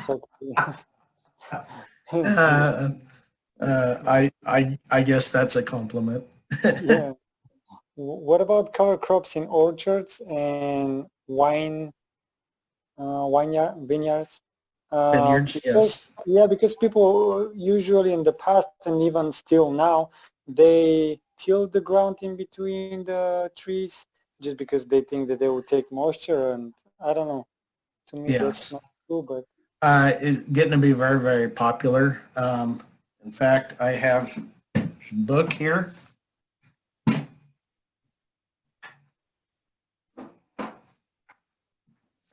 This book I've been reading, Cover Cropping in Vineyards.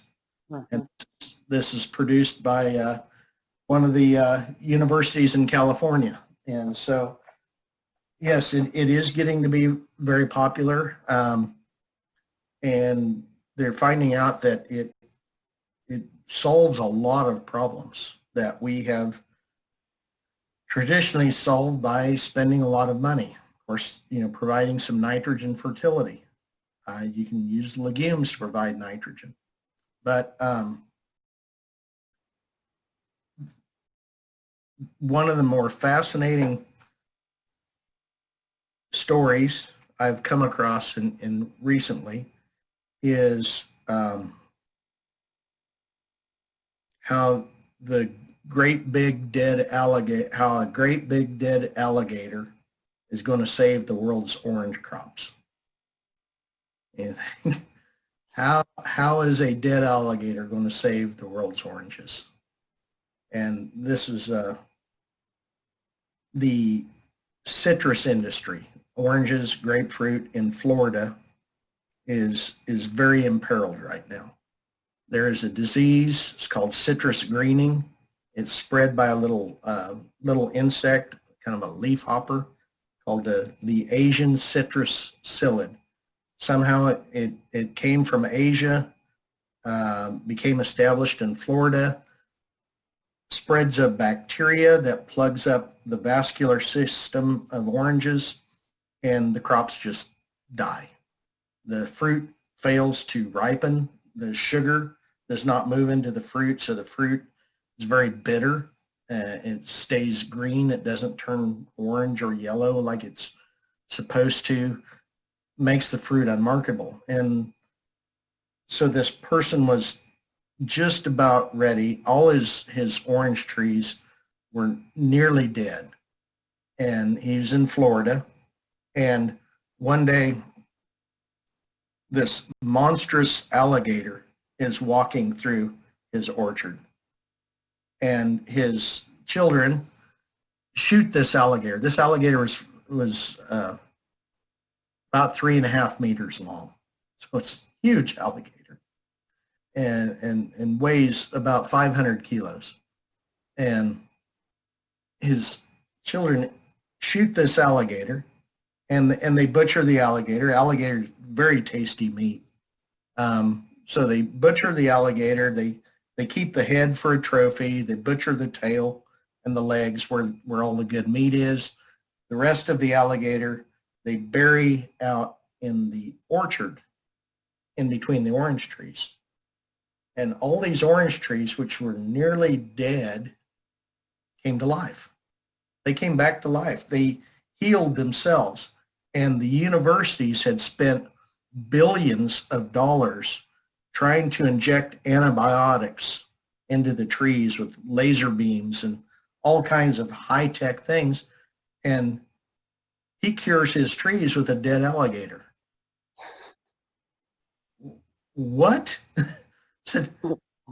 And he noticed that not only the trees were healthier, but all the weeds in a circle around this alligator, all the weeds were healthy and thriving as well. Now, in the orchard, in the oranges, we were taught by the universities for 100 years, you till and you keep everything. You don't want any competition for moisture. You don't want competition for nitrogen or potassium. You kill everything that's not an orange tree. And because of that, their soil has become very impoverished. It's like this here, except it's white sand, just sand derived from coral in the ocean. And so it's just little particles of calcium carbonate, nothing, no biology, no life. Well, it's kind of like, they found that if children are exposed to livestock early in their life, they develop very healthy immune systems. And children that live in cities under very sanitary conditions become very susceptible to disease because their immune system is never challenged. The same way with plants. These orange trees growing in this very sterile environment and receiving all their nutrients in a drip irrigation system with water-soluble fertilizers were extremely susceptible to this bacteria. And he said, apparently, if I make this soil healthy, the trees become healthy. There's only so many alligators in Florida, so he can't bury a dead alligator next to every tree. But he could grow cover crops. and add to his soil biology that way. So he started planting cover crops between his trees, and within 2 or 3 years, all his trees had recovered from this disease that's killing all the rest of the orange trees in Florida. Now he's a bit of a celebrity in Florida because he discovered something we should have known all along. Healthy soils make healthy crops. And so his orange trees now are yielding more than they did before this disease ever showed up. Plus, because he's not buying fertilizer anymore, he's not spraying insecticide anymore, he's letting the natural biology take over. His cost, his input cost, are 1/3 of what they were before this disease showed up, or before what they were before he quit spraying. He quit spraying insects. He quit fertilizing. He's using the legumes, natural processes to do everything. So when you can get higher yields and you're spending only 1/3 of the money, that's a recipe for profitability. And so these same principles of making better soil, they work in orchards, they work in vineyards, they work in field crops, they work in pastures, they work in cities with human populations. You know, you make a healthy, and we used to think sterility was healthy. Sterility is not really very healthy. A good active biology is what's healthy. Billions and billions of beneficial and harmless microorganisms, not a complete lack of organisms. And people in the orchard industry are just now beginning to discover that. And after spending billions of dollars trying to find cures for problems caused by a sterile environment. So I think that's just a fascinating story, and I can send you some pictures of the big dead alligator. It's really pretty impressive to see that big thing hanging up in the air, and then the results of the cover crops in the orchard and how they've made those crops recover from the disease. And what cover crops would you recommend? Like, of course, diverse mix again, Yes. but should be aware of something? When Now, should they're using a lot of annual cover crops. They were using sun hemp. They found that cowpeas grew up into the trees, so you don't want to use cowpeas because they grow into the trees and make harvesting very difficult. Sun hemp, they would use during the summer. They would use sun hemp, mung beans, a lot of buckwheat. Buckwheat's very good at attracting beneficial insects that eat the little psyllid that spreads the disease. So they wanted a lot of, during the wintertime, flax, phacelia, the winter grasses, brassicas. They used a lot of radishes. And winter legumes like crimson clover, winter peas, hairy vetch. Again, they stayed away, found out the hairy vetch did not work well because it also would grow up into the trees because it's too viney. So they switched to some of the related vetches that are not quite so aggressive at spreading. When I plant an orchard in my area, I like to use a lot of perennials. White clover is a big one.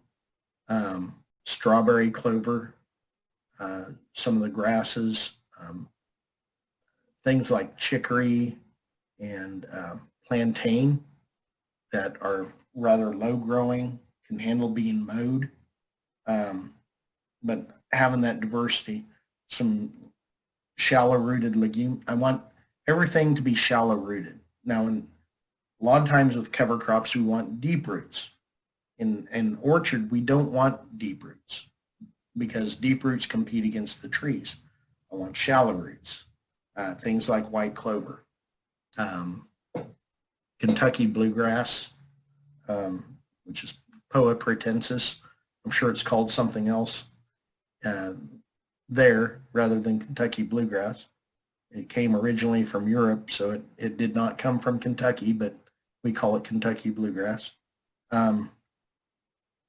Strawberry clover, another very low-growing clover. Persian clover, subterranean clover, very low-growing, tolerant of mowing, tolerant of constant field traffic, tires. So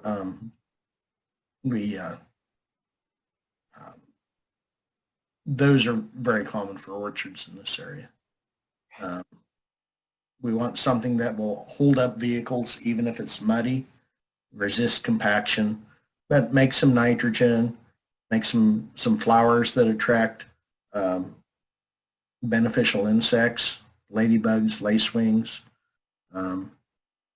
We want things that, because so many of our orchards depend on bees and have a very short bloom window, we want to have things that bloom for a long period of time so that the bees are nourished around the year, not just for a week when our orchard crop is blooming.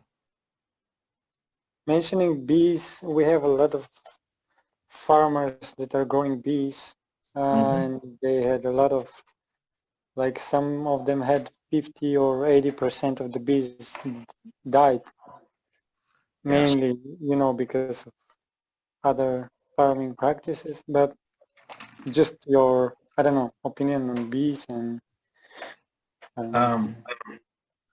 We have the same issue. Number of, possible causes. One is that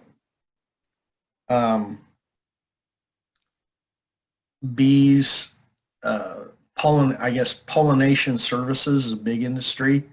U.S., the world's largest beekeeper, where I used to live, which is about a 4-hour drive from where I live now, but about an hour's drive from where I used to live. In fact, he had some beehives on my property.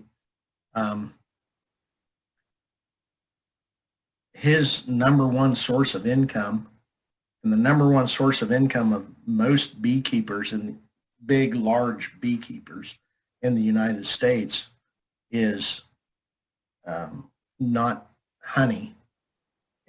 They put all their beehives on a fleet of trucks and go to California and pollinate the almond crop in California. There are not enough bees in California to pollinate the almonds because the almonds all bloom in a very short period of time and they just don't have enough bees.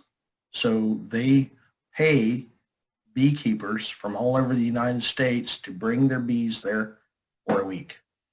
And of course, in California, there's a number of very high value crops that have intense pesticide use applied to them.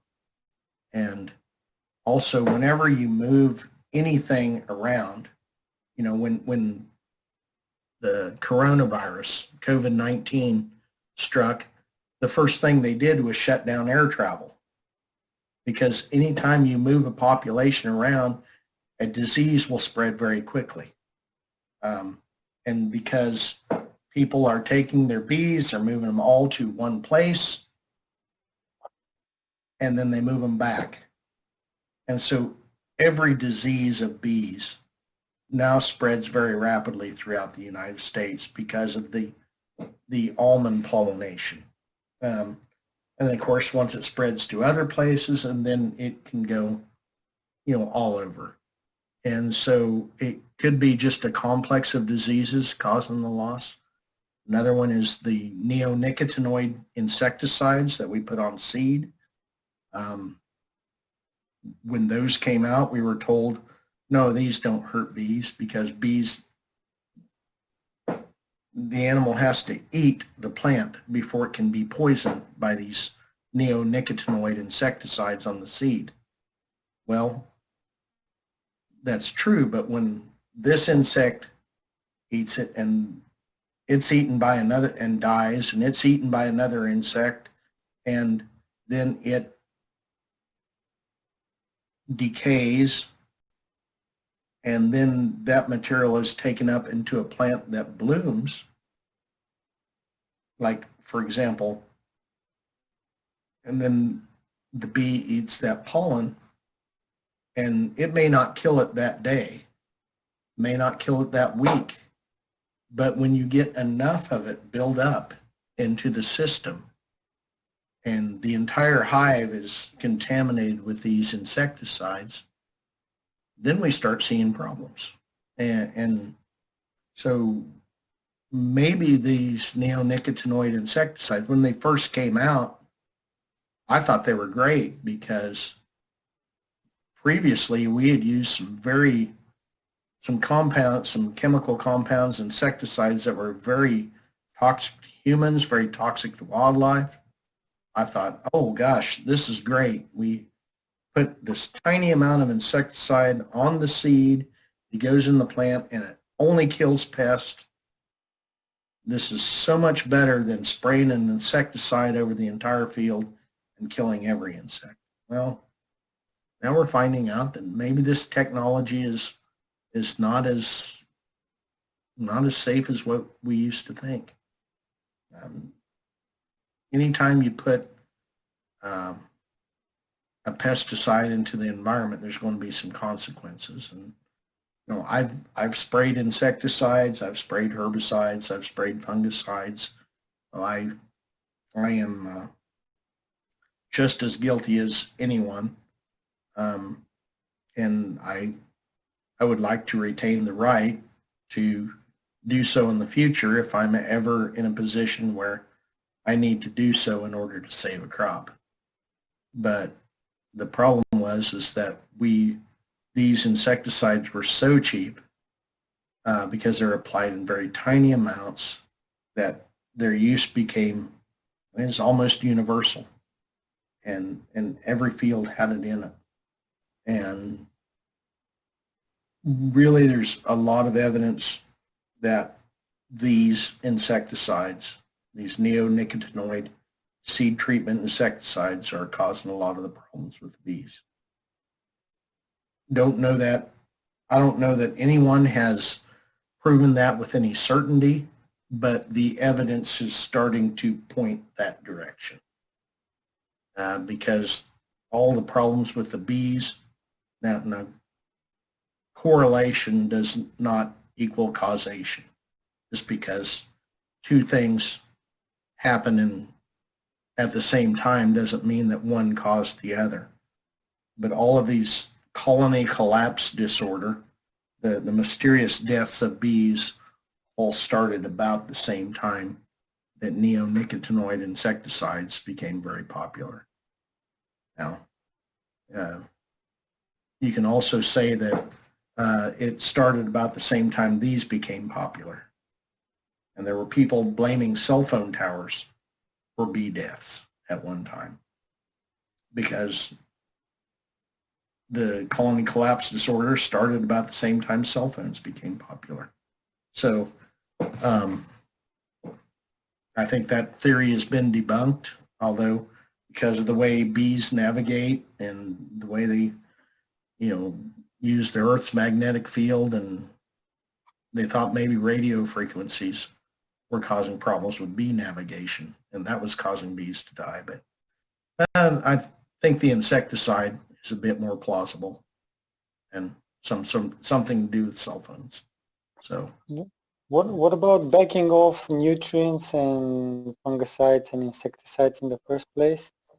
I mean, the cover crops and reducing tillage, of course, are the prevention methods, but how would you recommend when somebody's like bought a Nou Till drill, planted some cover crops? When is the first time he is best to back off nutrients?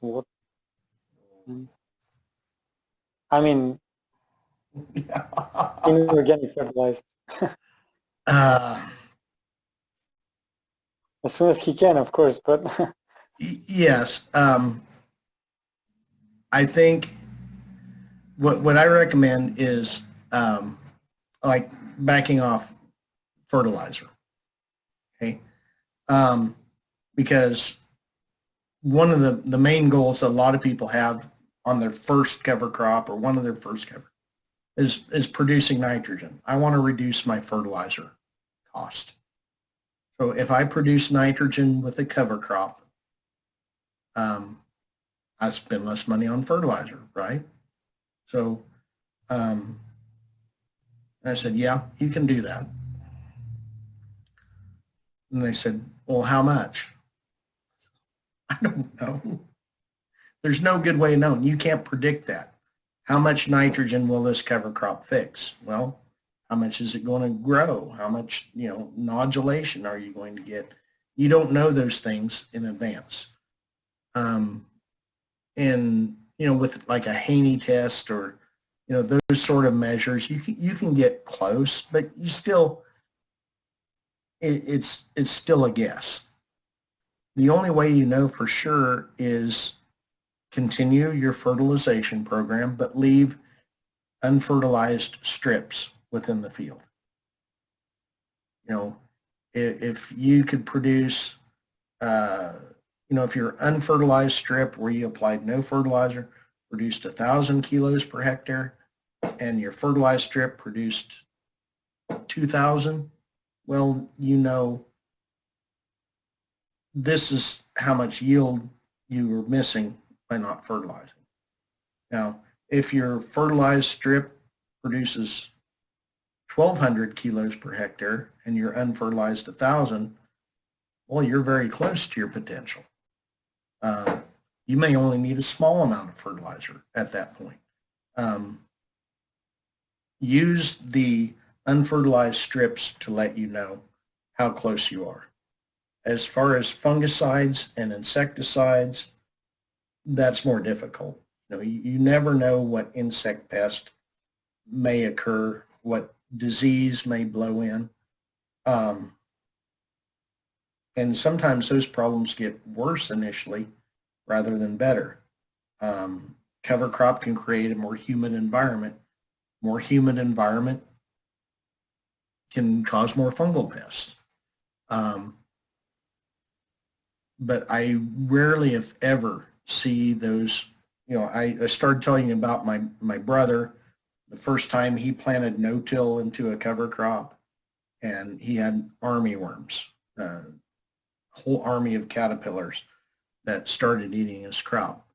But he had signed up for a government program, and so he had to do it a second year.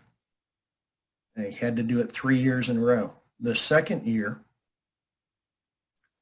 he was planting, and his planter broke down. And so he crawled underneath the planter, and it was dark. He was planting in the dark, and he had a flashlight in his mouth while he was working on the planter, and he had the feeling he was being watched.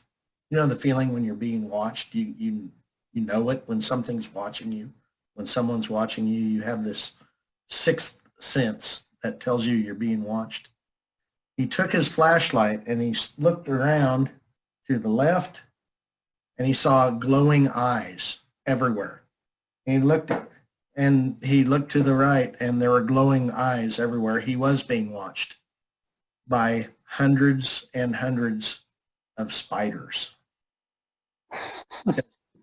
The caterpillars the year before were such a tremendous food source for the few spiders in the field that they got fat and they laid eggs everywhere. The next year, there were so many spiders in the field that the armyworms did not have a chance. They were completely consumed by the spiders, and so was every other insect pest. So since then, he has not sprayed insecticide. He hasn't needed to. He has enough spiders that They naturally control all his insect pests. But every predator will, the population of the predator will always be behind. The prey has to come first. So when you plant a diverse cover crop mix, you try to raise up a lot of insects that are not pests, harmless insects. If sugarcane aphid is a horrible pest on sorghum, but cornleaf aphid is harmless on sorghum. So if you have a good population of cornleaf aphids, which cause little to no yield loss, you can build up a population of predators. If I want to raise lady beetles and lacewings, I can grow crimson clover and rapeseed and have a crop of those. Each of those has aphids that attack them. Now, if only 10% of your mixture is canola, only 10% is clover, only 10% is this, you won't get a big population of any of those aphids. But when you have some of these, some of these, some of these, some of these, and they all occur at slightly different times, your predator insect population can be very fat, very happy, and very prosperous because they have a banquet in front of them. They have a buffet table of all different kinds of insects that they can choose from. And so you can get a very broad range of predators that prevent any insect from getting out of hand, from becoming a big problem. That's amazing. One of the guys said that let him stop because he will never ever come to talk and help us again. Yeah, because it's 5 hours. I don't know, just maybe. I will show you. We really don't want to waste too much of your time. And This is the kind of spiders that we have here. whoa, in the fields. Yes. That's a, Wow. Now I know why people started to spray insecticides in the first place. they're quite harmless, but Yeah. they're scary to look at. Yeah. Yeah. It is their mating season, so they're crawling everywhere, and but quite harmless. But they're very good predators. Very good to have in your field. What And about the voles? let- What about the voles and problems with voles and mouses in the fields because they come first often when you stop till the soil? Are there Yes. solutions, or we just have to? Voles are a definite issue. The predators of voles, hawks, owls, foxes, coyotes, snakes. We have, when I started Ноу Тил, I had horrible vole problems. And I wanted to fight it biologically, and what I did is I caught every large predatory snake I could and turned them loose on my farm. I don't, for some people the cure is worse than the problem in that case. I don't mind snakes. I rather enjoy snakes, but most people do not. Voles are a very serious problem. Can be a very serious problem. And I don't know of a good what I would call a silver bullet solution, some magic cure to, kill the werewolf. I don't know it. In a number of our fields that have subsurface drainage tubing, the voles, because they live underground in tunnels, some people have found that if you plug their drainage system, the water will build up in the wintertime, saturate the field, and drown the voles. Obviously, that's not going to apply to every field, but it will definitely apply to some. There are some baits and some poisons that you can use to control voles. Those, I'm hesitant to use those. I also did put out bait stations, which seem to be fairly effective at controlling the voles as well, and very minimal impact on wildlife that way. But the best thing that ever happened to my vole problem was probably I had a very wet, heavy snow that melted, filled their burrows. They all came up above ground, sit on top of the snow, and I had about 1 million hawks, foxes, cats, every predatory animal around on my field eating my voles. After that, I really had no vole problems at all. But like most problems, there is a natural solution. The problem with voles is the predators that eat voles, their population is much slower to develop than it is for like the predator. Lady beetles can control aphids. Their population can build up tremendously in 1 year. You cannot build up the population of hawks, owls, snakes, large predators. Their population does not build greatly in 1 year. So voles are definitely a problem that require much more patience than small insect pests. Just, I don't know, last advices to the people that want to transition, and let's say they're convinced that they want to transition but don't know how, don't know anything, let's say, just general, let's say, I don't know, general thoughts on transitioning. Again, the best farmers trust other farmers. My best advice I can give is to seek out other farmers who have already made the mistakes.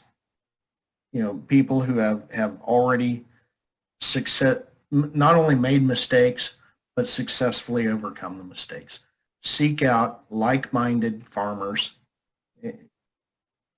in your area, but also in other areas.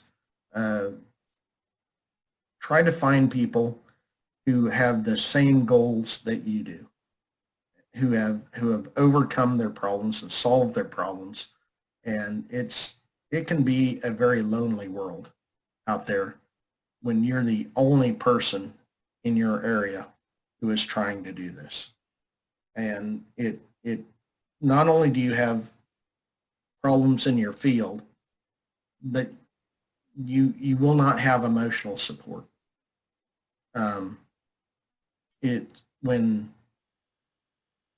When your neighbors are ridiculing you because you're doing something different from them, they want you to fail.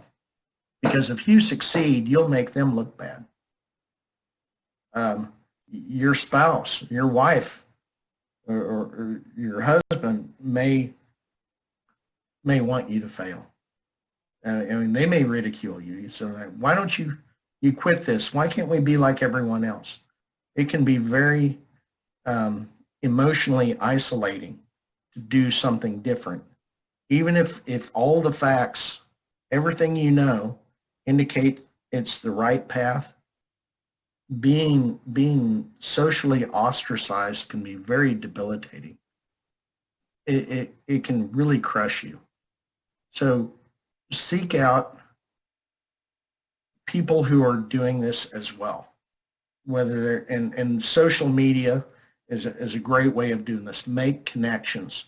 And the biggest value that I received from going to conferences before there was an internet was finding people who were doing the same things I wanted to do or that I was doing and had to successfully overcome those problems. I think that is incredibly valuable.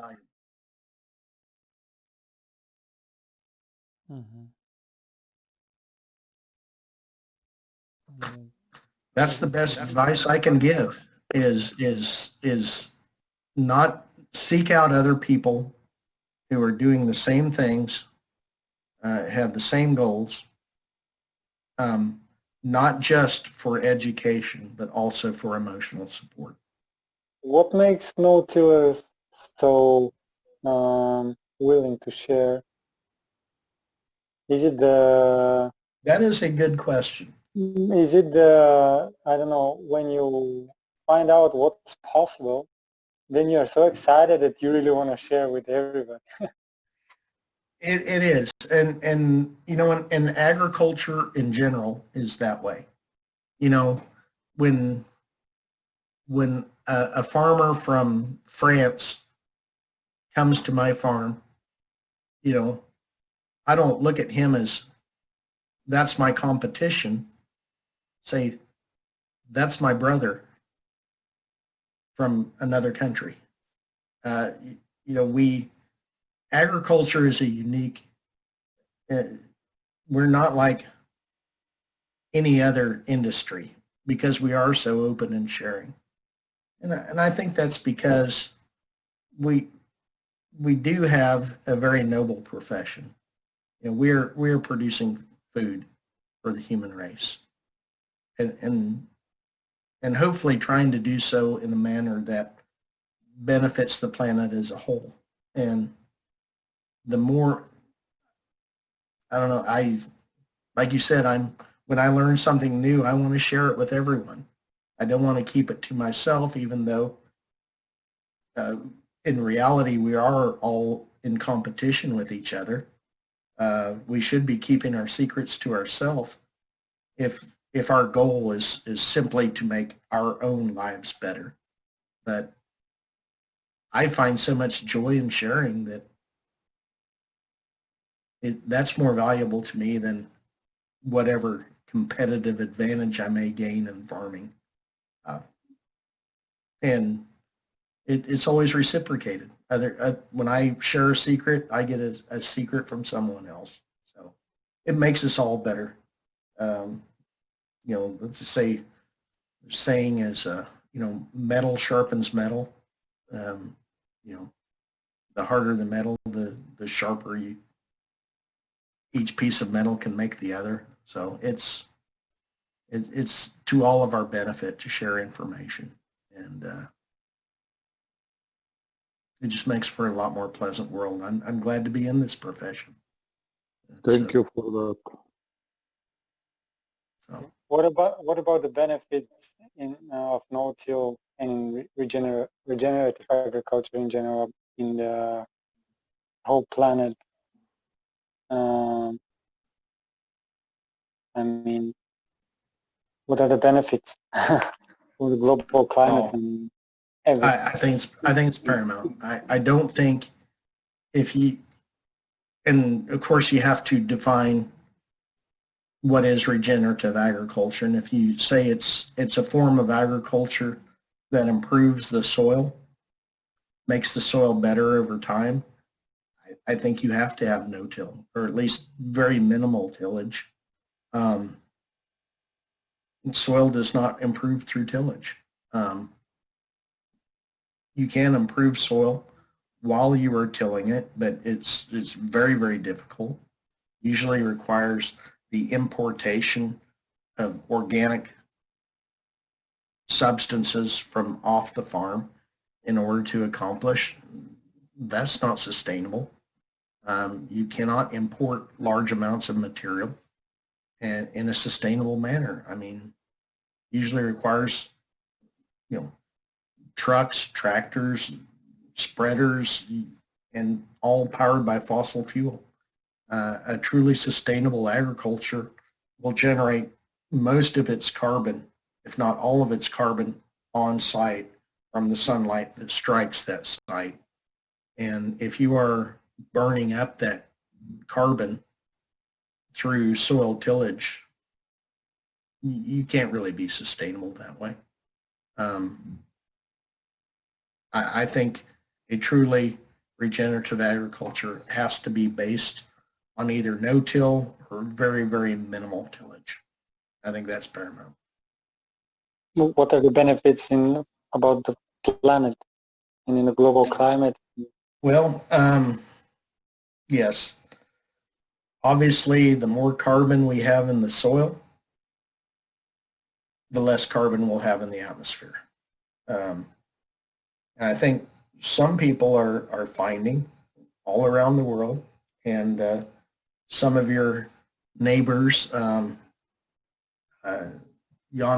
Покривни, and if I pronounce this wrong, please correct me, but I think Michael Kravsik, one from Slovakia and the other from maybe Czech Republic, co-authored a paper on how water vapor is a much, much bigger influencer of climate change than what carbon dioxide is. Water vapor is far more abundant in the atmosphere than carbon dioxide. And the reason that we will see climate change is because we have less water in our soil. Our soils are holding less water. And if our soils hold less water, if it's running off, going to the ocean, it'll evaporate. If it is sitting on top of our soil, it'll evaporate. The lack of water infiltration is a bigger driver of climate change than atmospheric carbon levels. And if that is true, and they present some very compelling evidence that it is, then we have been overly concerned about carbon dioxide in the air and not enough concerned about water cycling. But how do you solve the problem of water cycling? How do you get more water to enter the soil? How do we increase the amount of water that's stored in the soil? It's the exact same way we reduce the amount of carbon dioxide in the atmosphere. It's by growing more green plant material and not tilling. It's the same solution to both problems. The only difference is that with carbon dioxide being the main villain in climate change, we also reduce our use of fossil fuel. And the interesting thing about the theory that water is the villain in climate change, water vapor in the air being the villain in climate change, is that there is no need to reduce fossil fuel use. The single need is to fix our landscapes so that and some of it is not only on increasing water infiltration, but the production of condensation nuclei, little particles that make water fall out of the sky, increase the amount of frequent general rainfall instead of very rare but very intense rainfall. I was taught in school that rain is triggered by a speck of dust. In every raindrop, there's a speck of dust, a soil particle that blew into the air. Well, if that were true, dust would create rain. Dust storms create rain. And they don't. We have dust storms during droughts. And if that were true, a dust storm would end a drought. But they're finding out that soil particles are not very good condensation nuclei. They don't have enough ionic charge to attract enough water molecules to them. Dust will only trigger rainfall in the atmosphere when there's a huge amount of rain, a huge amount of water vapor in the air. So if dust triggers a rainfall, you will get a flood, almost guaranteed. And it takes a lot of moisture, so it takes a long time to build up. So having large bare areas of soil, you will get very infrequent, very rare rain events, and when they occur, they will cause floods. Now, that seems to be what's happening. We seem to be getting, our rainfall seems to be becoming less frequent, but more intense. Whereas when you have effective condensation nuclei, which are pollen grains and some compounds that are formed by algae in the ocean, some phytoplankton in the ocean, some sulfur dimethyl sulfide compounds that are produced by oceanic plankton, and aromatic carbons that are produced from tree leaves, and some bacteria that are produced and some fungal spores, mushroom spores. Well, what do all those have in common, I guess, other than the plankton? They're all a byproduct of plant growth. Plant growth creates frequent, gentle rain. And so because we have so much of our landscape in bare soil, because that's how we have cropped with tillage and fallow, we have created our own droughts. And I think that's a very fascinating theory, but a very difficult one to prove, because you have to change entire landscapes. Well, there are places where entire landscapes have been changed, like because Gabe Brown has had such a large influence on cover cropping, is that a large area in western North Dakota is now growing under cover crops. And these places where these people have been very influential in increasing the adoption of no-till and cover crops, they found that the weather has actually changed in those vicinities. They're getting more rainfall, they're getting more frequent rainfall, and the rainfall is less intense. Their rainfall has gone from being less frequent, more intense, to more frequent, less intense. The rainfall is now gentle and commonplace in those areas. And it's not large, but they're not large areas. So there is some indication that, yes, we can do something about the weather. And unfortunately, we have been, but it's been the wrong direction. We've been changing the weather for centuries, but in the wrong direction. We have created our own droughts. We have created our own floods. And by modifying our land use, maybe we can make the weather more like what we would like to see. So I think with that, we probably ought to close. I've been talking a long time, and I'm sure people are half the people out there are now asleep. So. Yeah, I want to share with you something, because I'm thinking a lot about this, and I saw this year the same. With the area that I told you that it's dry, then there is no trees almost in hundreds of thousands of hectares. And at the same time, in the west part, we had a lot of rain. In the west part, we don't have too much of farms.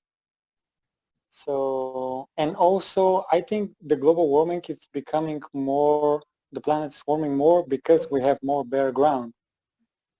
I think so. The ground becomes warmer when it's bare. And then if we have huge area where we have no plant, bare ground, we have hotter area and hotter weather. I think there is the cause and the effect are the same. Does Yeah. drought cause bare ground, or does bare ground cause drought? Yeah, and also Yeah, so and maybe they cause each other. yeah. Yeah, I think you. Yeah, and also the heat displaces the clouds, I think. The heat displaces the clouds, as far as I know. I don't know how Yes. it's happening, but Pushes it away. Atmospheric pressure. I think you're correct. yeah, that's crazy. It's been awesome, and I don't know what to say, but some people say that you're more than welcome here. I don't know after this virus ends up. Yeah, maybe we can. It will be more than amazing if you can. I would love to come. I would. Like I say, everywhere I go, I learn something, and I make friends, and so yeah, I would love to come to Bulgaria. So Yeah. discuss that in the future, but. Thank you so much. You're a great man. Oh, thank you. I'll pass that on to my ex-wife.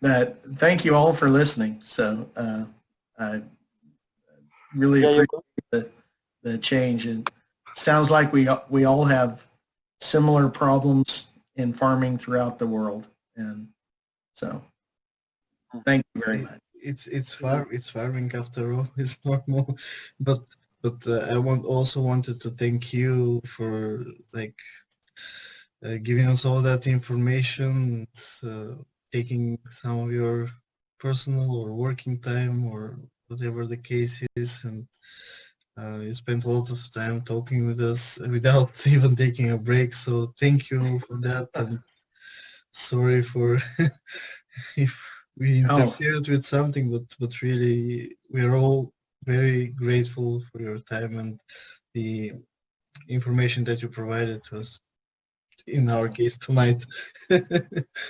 My pleasure. If I could spend every day the rest of my life talking with other farmers, just having conversation with other farmers, I will die a happy man. So thank you. Thank you so much, Deйл. You're amazing. Thank See you in the future. Okay. Thank you. Everybody Bye. have a wonderful evening. What time is it there now? 11:15 p.m. Oh, my. Yeah, so everybody is asleep already. So No, not really. We're quite awake and listening we're very interested in what you have to provide as information. Okay. Well, thank you very much. Everybody have a wonderful evening. So Thank you. Amazing. Thank you so much. Thank you. thank you. Thank you for arranging this. So it's been fun. Yeah. We too.